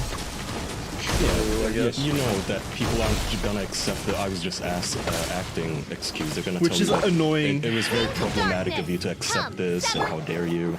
Also, it's really annoying to me that happens. Also, before we move on too far, apparently I'm being corrected, and yeah, I forgot about this. Batwoman is already an established character, but still, my point still stands that the show is very much just, hey, what if Batman was a woman? How new is Batwoman as a character? Oh, well, if you just found that out, you probably don't know. I don't think Probably she's that... 97 years. I don't know. 2006, comic apparently. book character is a Oh yeah, 1,000 years 2006. old. So she's not even that old of a character. 2006, 13 years. That's it. So, either way, I mean, still fair. It is an established character, but still, the show is very. Yeah, I mean, the fact that she's stealing. It's not even that she has her own suit or does her own thing. Like, doesn't Miles Morales, when he becomes Spider-Man after Peter Parker, doesn't he make his own suit and shit? Like, this is literally she steals Batman's suit and modifies it. No, not in the movie. He does the same thing. He takes one of Miles' suits and just spray paints it. Remember? Okay. I don't know. Either way, there's strong evidence. Which is cool. Yeah, but he doesn't go, fuck Batman. Exactly. I'm taking all the exactly. credit. That was such a good movie. Yeah, go watch Spider-Man Into the Spider-Verse instead, everybody. So instead good. of Batwoman. So good. Also had fun female characters in that. Well, if you want if you're hungry for a strong female lead, Alita Battle Angel is an absolute masterpiece, and with a great female lead. Yeah, really good top to bottom. There's plenty of strong female characters in the world. You don't even have to look that hard. The problem is that they're trying to make everything have to be about a strong female character. It doesn't.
Onwards. We have work to do.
No, it's just that those characters, that their defining features weren't that they were women.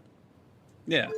Yeah, like in Alita Battle Angel, like her main plot wasn't I'm a girl, I'm a woman girl, hear me roar. I don't think that people in Hollywood actually really know how to represent some of these people. Like, Charlie, remember when we were watching Riverdale and one of the characters is gay, Kevin? Yeah.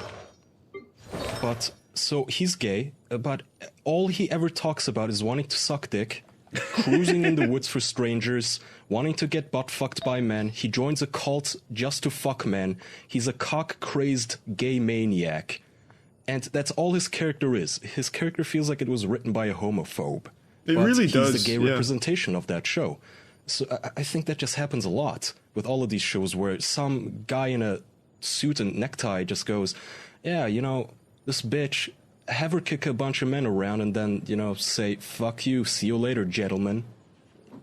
That would be a cool scene. When they try and diversify, it seems like they choose the worst people to represent the characters, writers, that is, because that example you gave is perfect. That character actually contributes almost nothing to the show except sucking penis in woods and shit like that, just being all about sex. This is what Hollywood does for some reason. Hire people who don't hate gay people, please.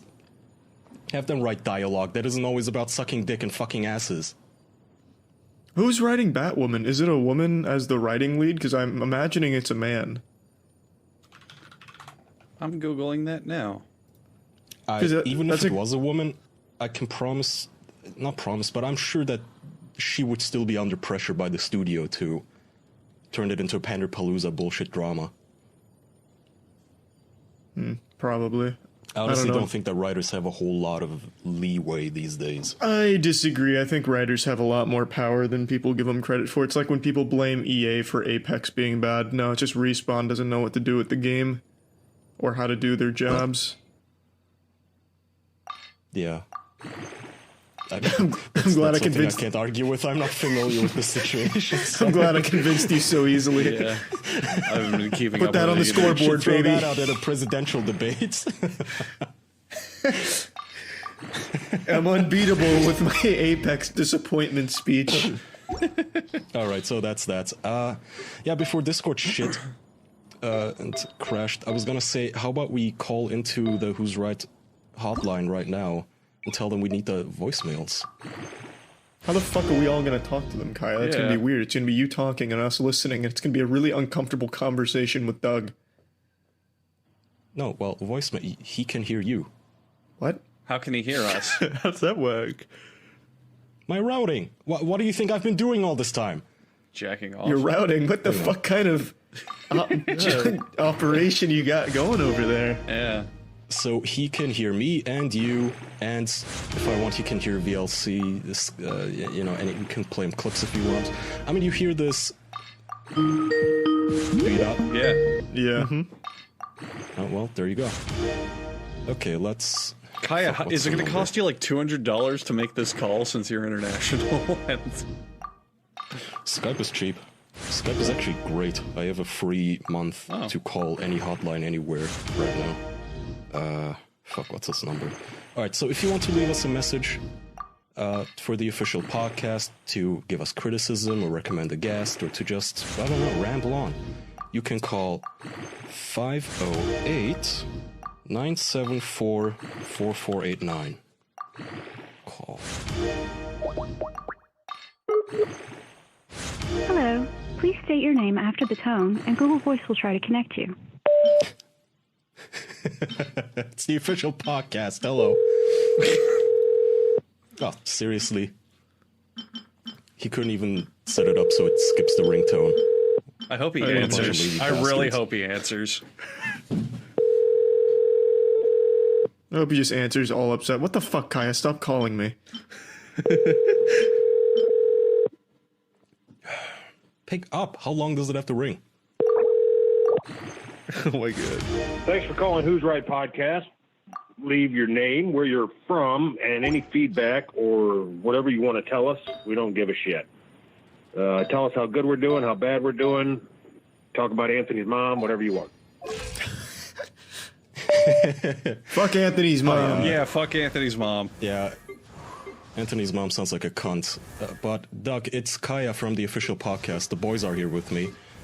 We just need the voicemails, man. You're not recording. You're telling me that you're moving across the country or something, which I don't care about. We gave out your number. Yeah, give us what we deserve. Middleman. We need our fucking voicemails, man. You're kind of leaving me here with shit on my butt, looking all unwiped. I'm all unprepared. I have nothing for the voicemail segment today, so I don't know what the hell we're gonna do for the end of the show. Kind of This is your fucking job, man. Yeah, do your fucking job. Like Carl, when I gave out his number, he immediately put out an episode with all of the voicemails in it. God, you're slacking.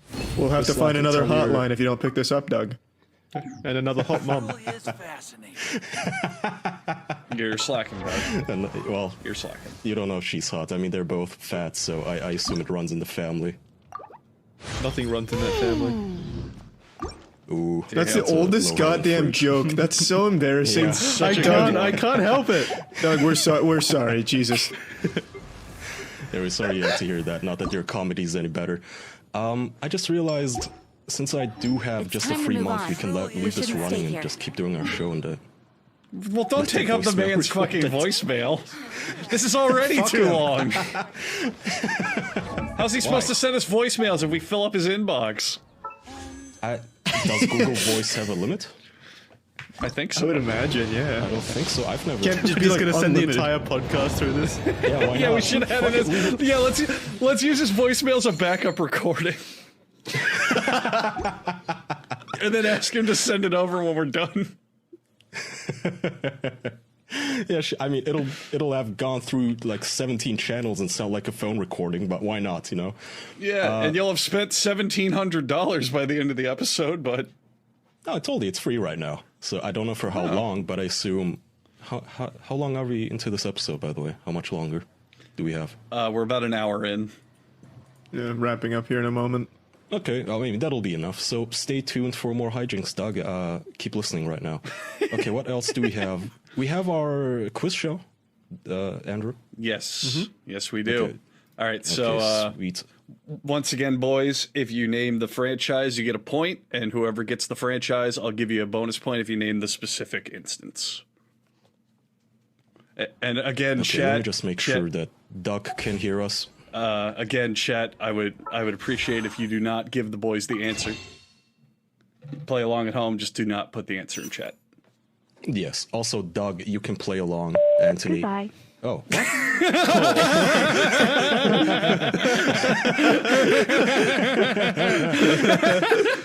That was rude.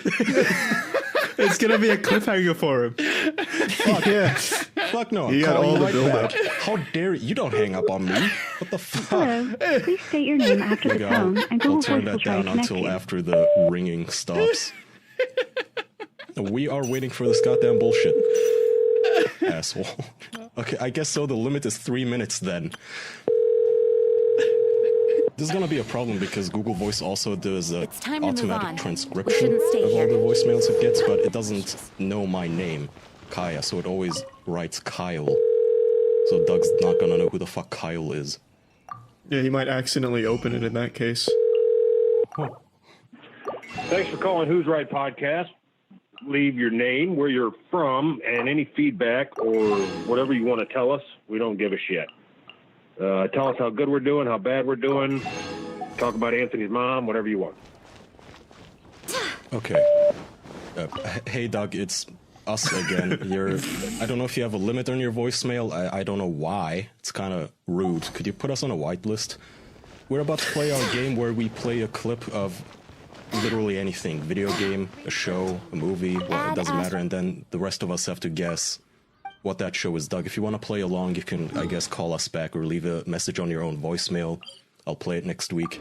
Hopefully, if you finally hand over the goddamn recordings. Okay, is everybody ready? Yeah. Mm-hmm. All right, here we go.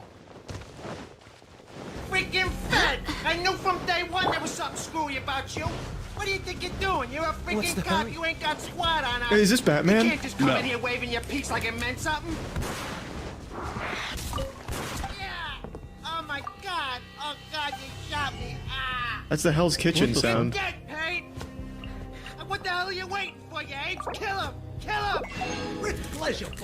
I have no idea what this is. I made like Chow Yun fat. Okay. Yeah, no clue. I don't know. No clue. Really? Someone's giving me the answer in chat, I think, but I still wouldn't know because I haven't Wow. played that. Is it Max Payne? Yeah, we got to kick Cynical out because I specifically said don't give away the answer. I think he did it towards the end. At the end. I mean, he did it after it was clear that none of us knew. Also, I find it funny Charlie chose the one moment to talk over when he says, "You're dead, Payne." I thought you guys would get that. He says his name, the fucking Max Payne voice, the background music. I thought that was really easy. Is it? I thought Max Payne was like more serious.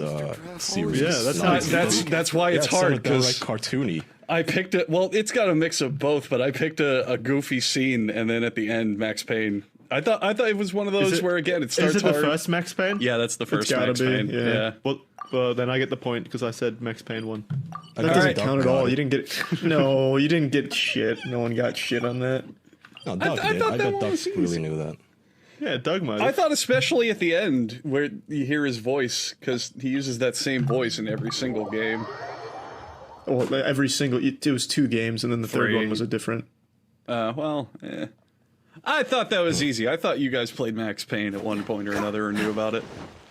I mean, I played all the games, but I was also young for the first 2. This still I probably would have got the third Andrew. one. This is still better than my Bionic 6 moments where none of you even knew what the fuck it was. Even after explaining it. I wish Charlie, out of every time he chose to say something, didn't pick when he says "You're dead, Payne." Well, I thought it was Batman. That sounded like something right out of a Batman cartoon. I was originally going to do Batman, but then I thought that was too easy, so I was like, well, what's similar to Batman? So I picked that. Plus the fact we were going to talk about Batwoman, I thought it'd be... Plus the fact we talked about Batwoman, I thought it would make it too obvious. Yeah. All right. Well, no points this week. I thought one of you would know that. Yeah, sorry. Can't win them all. Yeah, we really can't. But Hello. Please state your name after the tone, and Google Voice will try to connect you. Should I save this money?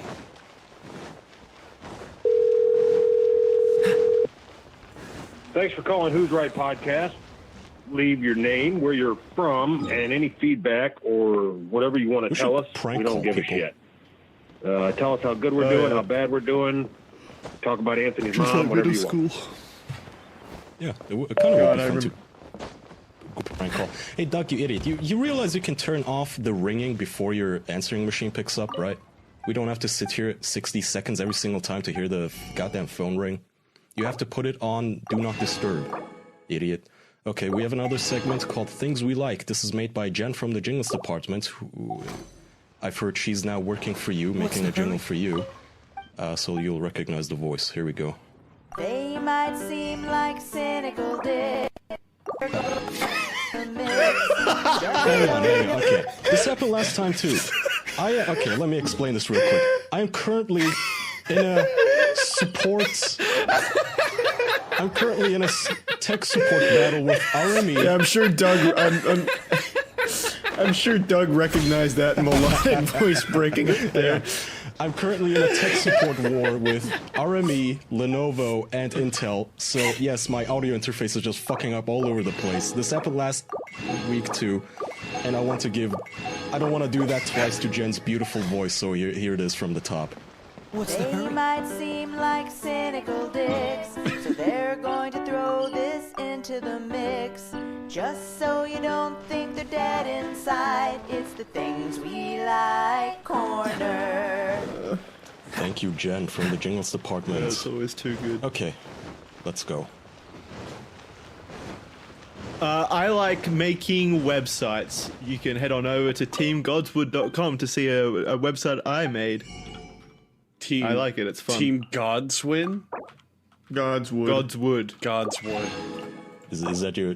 It's under construction, so you won't see anything. But it's for the game. This is my weekly plug of the game. Well, don't plug the same thing every week. You'll be able to see some progress. I guess I could plug different aspects of it. Please. But that sounds like an esport team or a fanfic team. Could be leading into that. I still want to be dateable. You'll get there. That doesn't. That sounds very. What is your non-binding. thing you I'm like not this? happy. What do you like, Andrew? Oh fuck! Oh wait, somebody sent a screenshot. So Jackson, what game did you steal that art from? No, that's all done in house. It's actually from Dark Souls 3. Okay. All right. I'm a professional now. I don't steal anything from now on. He's This is authentic. the straight and narrow now when it comes to game development. All right. Where'd the name come from is what the people are asking. I gave him the name for the studio. Yes, that was a Charlie contribution. It was. Goodbye. He did well. Oh, God damn it. There's no way that voicemail's gonna last the whole Things We Like corner. I'm bored of calling them back all the damn time, so... Yeah, don't call them back. Just fuck it. Andrew, go. Oh, Jesus. Oh, what do I like? What have I even done with my life for last week? Jesus Christ. I like... Fuck me. I like being fucked. Okay. Alright. That's fair. Nah. I like the show...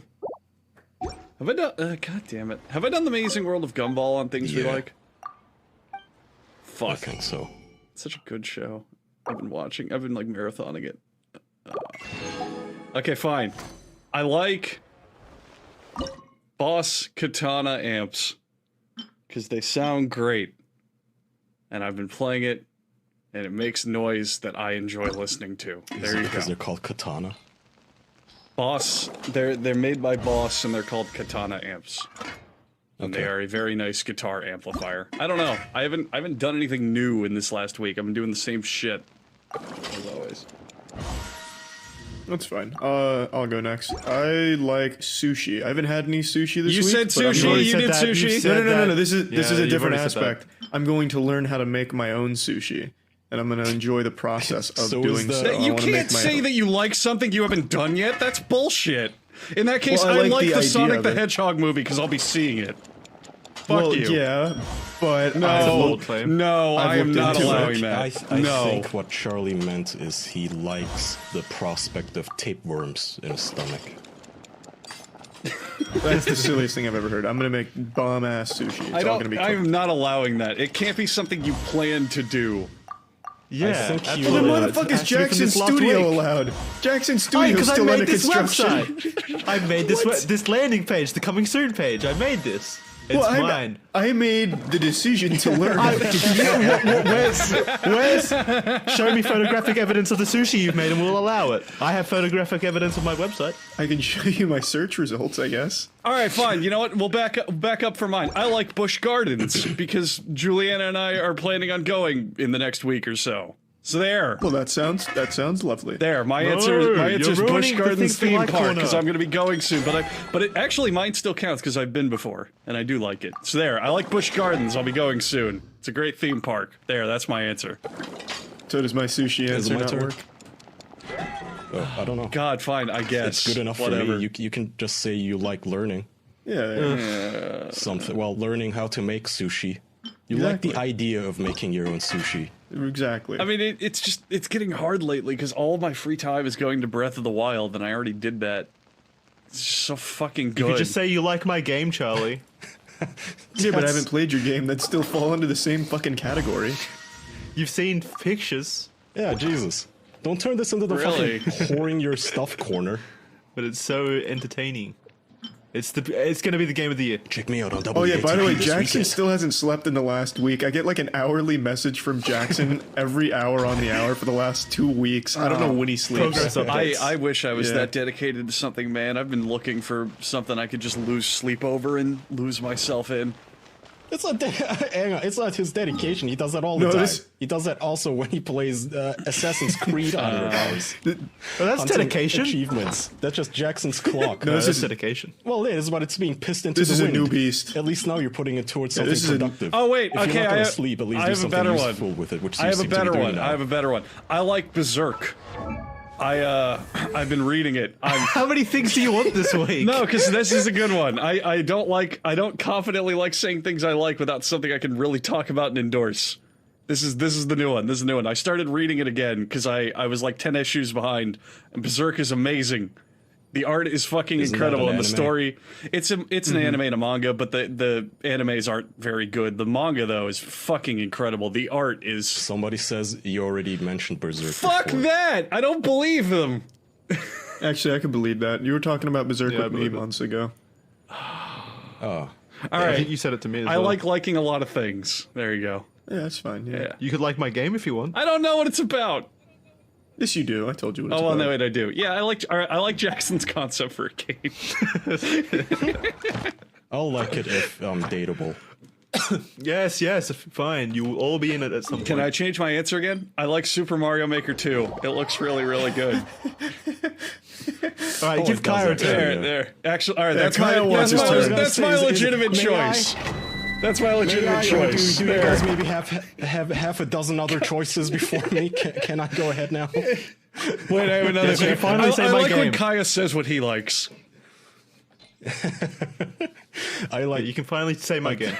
Damn it! Now I look like a hypocrite. I like an anime too. It's called Ghost Stories. Oh, baby! I watched this like years ago. Yeah. So Ghost Stories is a serious anime that was made in Japan. Very low budget, shitty production value.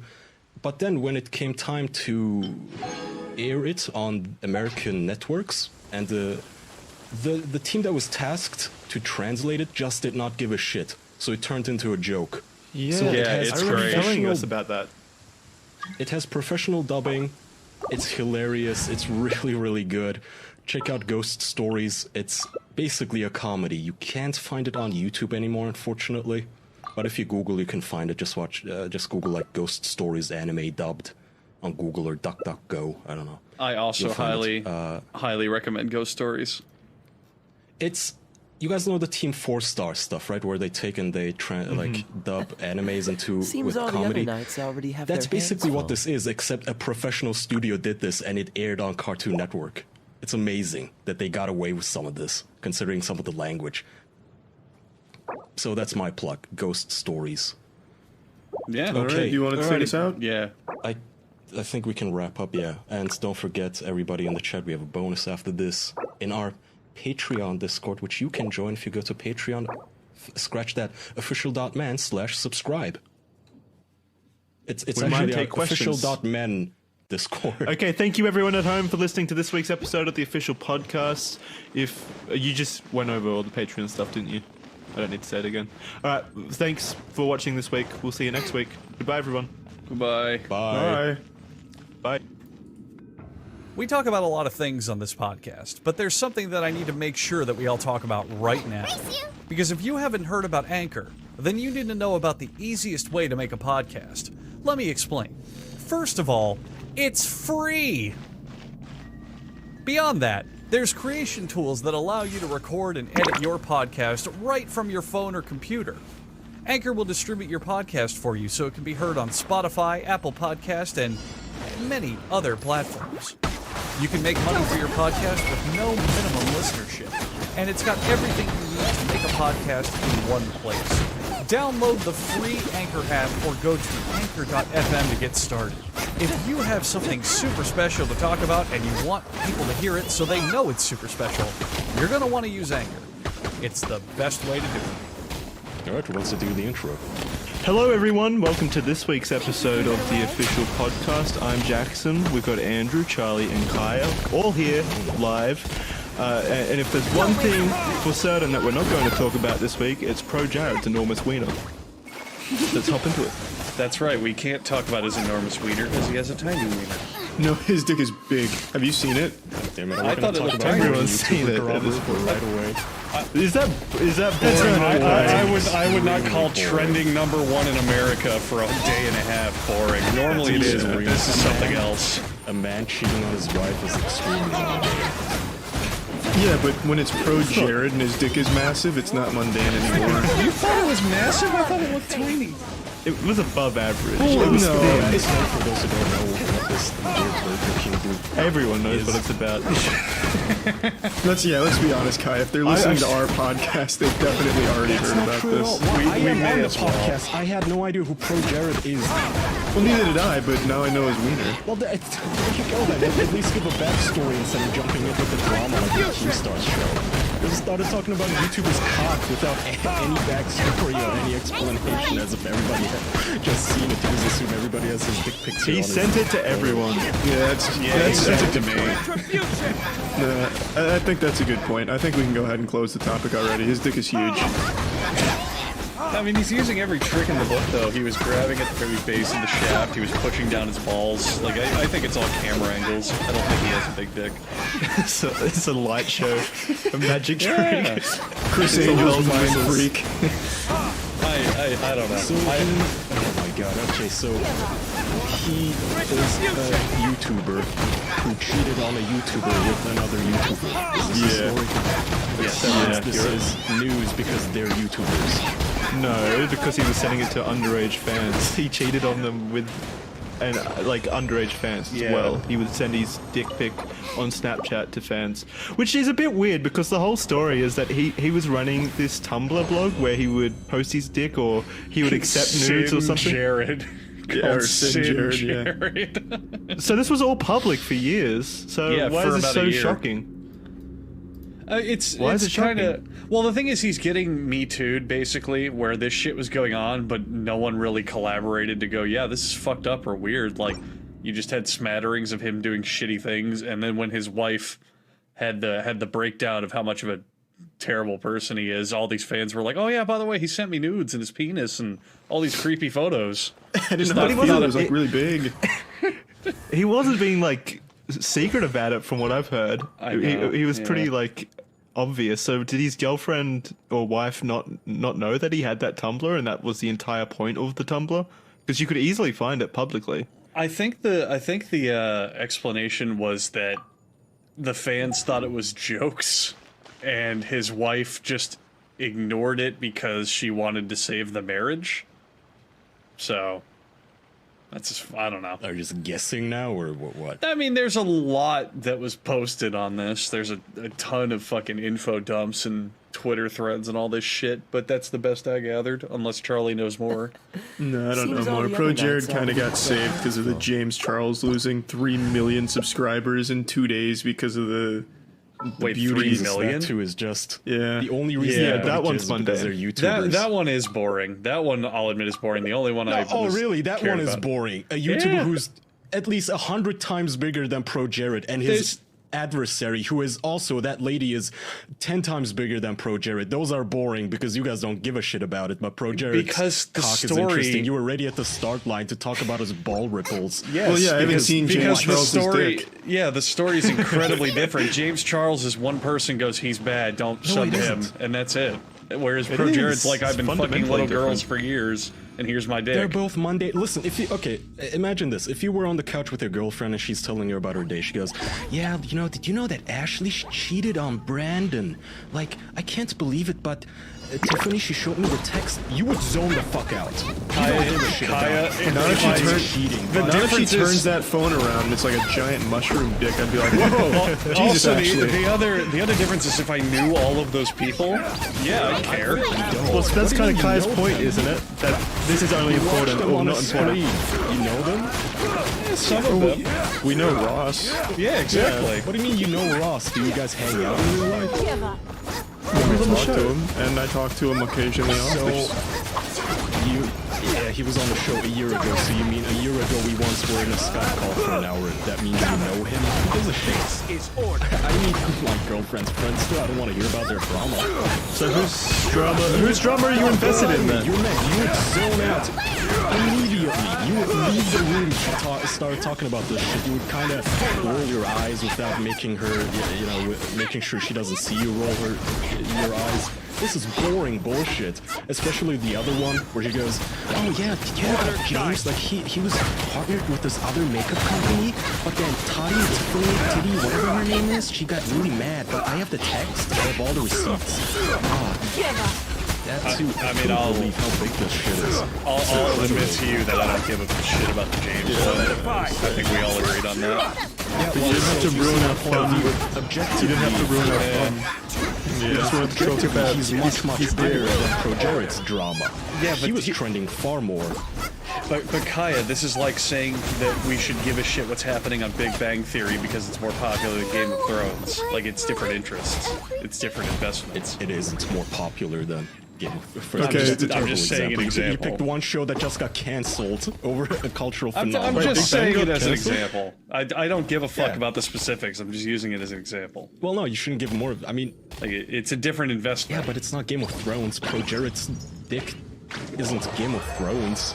Look, my point is, I want to talk about Game of Thrones because I got 3 hours of sleep last night catching up. I'm caught up. Let's talk about it. Actually, well, before we do that, I think that's a little hypocritical because the drama that you really get invested in, like Kick's Passion and stuff, is the most obscure drama compared to all the other big stuff.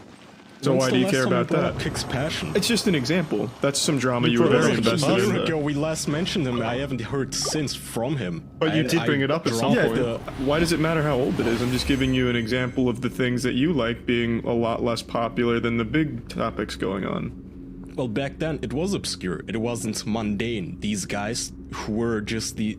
I don't have to explain incels to you. At this point, it's mainstream. Now it is mundane. You're right. Today... I wouldn't bring up Kick's Passion anymore because we've had 20 of them run their cars into people. Now it is a boring topic. Why do you think I don't bring it up anymore? I don't even know where the forum is anymore. They're all such boring individuals now. The topic's been played out. I'm just saying, a guy cheating on his wife, it's not exactly hot off the press. I figured it out. I figured it out. Kaya's a drama hipster. He only wants to talk about drama that's obscure and niche and not getting talked about. If no one was talking about ProJared, he'd be talking about it all the time right now. There's nothing more fun than dick pics. All of the tiny YouTubers, don't I ever? Look, all I'm saying... There's plenty of small drama, it's all uninteresting. Unless there's some catch there that makes it a little bit unique. Like at least the Austin where he tells girls to clap their ass cheeks. It puts a little smile on your face, but a man just cheating on his girlfriend... It's not just cheating on her, though. He did have that whole fucking website and like specific Snapchat for it. You didn't read his DMs to his fans where he'd be all like, I'm feeling horny, what hentais would you recommend? And then they would send him nudes and he'd be all like, thanks, I'm in a jacking off mood today. Like, you didn't read that? I thought that shit was amazingly interesting. That's a little funny, but that's a little maybe lead with that instead of, oh, he cheated on his fucking girlfriend. You didn't give us a chance. Exactly. The second we brought it up, you're like, you fucking losers. Oh my god. Kaya, it's still not interesting. Okay, tell me this. First of all, how old are these girls? Like 16! I thought they were... Yeah, 16 is old enough to know better. Like Kaya, fuck them too. Kaya, I can't side with you on this because normally I'm in your same boat. I don't care about the lives of YouTubers and drama and all the petty bullshit and the stuff that people forget about for a week. But this one, it just captivated me. It just spoke to me. I don't know why. Because it's fun. I followed every bit of it because there was so much crazy bad shit going on. There is nothing wrong with finding drama enjoyable. Yeah, that's exactly what it was. Because like the first photos of his dick pics that leaked, a fan like they scribbled like black marker all over it. But you can still clearly see. Yeah, you could still see it, and it was this hunt of like, I need the uncensored picture. I need to confirm my suspicions, and it's like you just went on the hunt and you found other ones, and then you found these chat logs and these people writing letters to his company, and oh my god. Did you see the one where he was dressed up in that anime outfit with his legs spread? Yeah. I want that on a poster. In the Sailor Moon cosplay, yeah. Was it Sailor Moon? I thought it was It was Sailor Moon. Oh, okay. No, it was Sailor Moon, yeah. But, God. And the fact that his network dropped him, and the fact that his network got hit so hard that every channel that was a part of that network lost subscribers that day. Like fuck. Just so many different things happened. I thought it was incredibly interesting. But does that really matter? You guys always mention losing subscribers like it's a big deal. Is James Charles really hurt by losing 3 million of his, 50 million subscribers? Does it I mean, really I'm sure his matter to him? ego is hurt. I mean, that's maybe. That's another kind of reason it was interesting. He was over 1 million before this started. Now he's down to like 800,000. He lost a literal milestone. Will he not means be he gets to back at celebrate a it million? again. I don't know how you come from now. Honestly, I don't know how probably he comes not. back from this. Yeah, he only was gaining about 40 subs a day before this happened. Now he's losing literally thousands. These per day. YouTubers always come back from this kind of stuff. They'll be fine. What other YouTuber is publicly? He makes like gaming reviews and shit. Yeah, it's really boring shit. But no So other does he not YouTubers post had like videos ever. Not really, but no other YouTubers had like super public divorces on Twitter where they blocked their wives and then leaked their dick pics all over. Dr. Disrespect. Yeah. I've never seen his cock. Well, Doc didn't get divorced, and even then he didn't block the people that were involved. Pro Jared literally put up a picture saying "I'm getting divorced" and then blocked his wife. Yeah. So she couldn't respond. A That lot was of it. public That figures was how do this that. all They live their started. lives in public. That's the one thing I will never get. This is why I don't ever talk about my private life. Imagine breaking up with your girlfriend and you have to explain it to Twitter. You have to make a long post saying, "Oh, this is why we're not together anymore," as if a bunch of fucking strangers have the right to know. But then they'll keep making references and stuff. Yeah, like exactly. So you never mention them, which is easier than having them ask, "Oh, what happened to Holly? Where's Holly? Why don't we see Holly anymore? Did you break up with Holly?" Oh, agreed. By the way, stay tuned because apparently my sister called into Carl's voicemail. There's. Wait, what? Hear that? We got a bunch of voicemails on Carl. Thankfully, our beautiful secretary Carl got a bunch of voicemails for us. You guys remember when we plugged his phone number? Right. Yeah. Right. Well, how did your sister get the number then? She's an avid you'll have fan to of the find out. podcast. So wait, you haven't you'll listened have to to the find out. have you listened to the voicemail already? I've listened to them all. We got a bunch of a bunch of people called in. We can get to that. I forgot what I was gonna say, but James Charles, I don't know why he would ever be hurt by any of this, even though he trended at 500,000 retweets or something. His name, Hottie, I've never heard of her, but apparently she has 16 million subscribers. It's bonkers. You click on her videos. It's a 40-minute video, and I look at it, and it already has 400,000 likes. Yeah, it's insane how much those makeup YouTubers have like cool insane numbers all the time. Oh yeah, I don't know how they do it. So like the same content regurgitated over and over again. I feel like a lot of it is the whole friendship simulator thing, where only like maybe 10% of the audience cares about the makeup, and the rest are like, oh, she's so pretty and funny, and I want to have a friend like her. You know what I mean? The amount of times I heard how savage she was insulted me because she was just the most calm, soft, boring, fucking 40-minute. Yeah, for 40 minutes. How savage? How did you take that long? She was not savage at all. She was very. I feel like people who call after a few others. minutes, she sounded very rational and calm. Which she didn't sound that upset, to be honest. She's a good speaker, I'll give her that, but it just incredible to me how that video had 500,000 likes 10 minutes after she posted it. Because I'm not in that world. I don't know any 12-year-olds who like makeup tutorials, and I'm looking at it. Holy shit, she has her own company. She has her own eyeliner. James Charles is selling melatonin, whatever it's called, the stuff. Sleep vitamins. That's what he's calling it, I think. Sleep vitamins. Phantasmagoria. Yeah, no, the makeup YouTuber industry is exploding. Yeah. I mean, every channel these days is every channel these days is going towards vlog content. It's what keeps you afloat. It's how the algorithm works. Everyone's just doing, here's my life, this is what I do, and then some gimmick on top of it. The makeup artist still gets confident. I mean, that's tedious not to do makeup. Oh, there's different levels. There's different levels of effort for sure. I mean, the makeup people. I mean, at the end of the day, your makeup tutorial most likely is not going to take up the entire 40 minutes. I'm going to guess the first like 10 are, okay, here's what I'm doing and here's why, and I'm just feeling like this. And, you know, today I woke up with this, and I don't what I'm saying? Yeah, like they do skincare routine videos and such where they go on about their morning routines and then they treat it like a vlog, and those are like 30-minute videos and they get like millions of views. They also try to also trick you if you're not invested in makeup. I'm serious. I did a thing for a while where I would just go to YouTube trending and just make fun of every video without knowing what it was.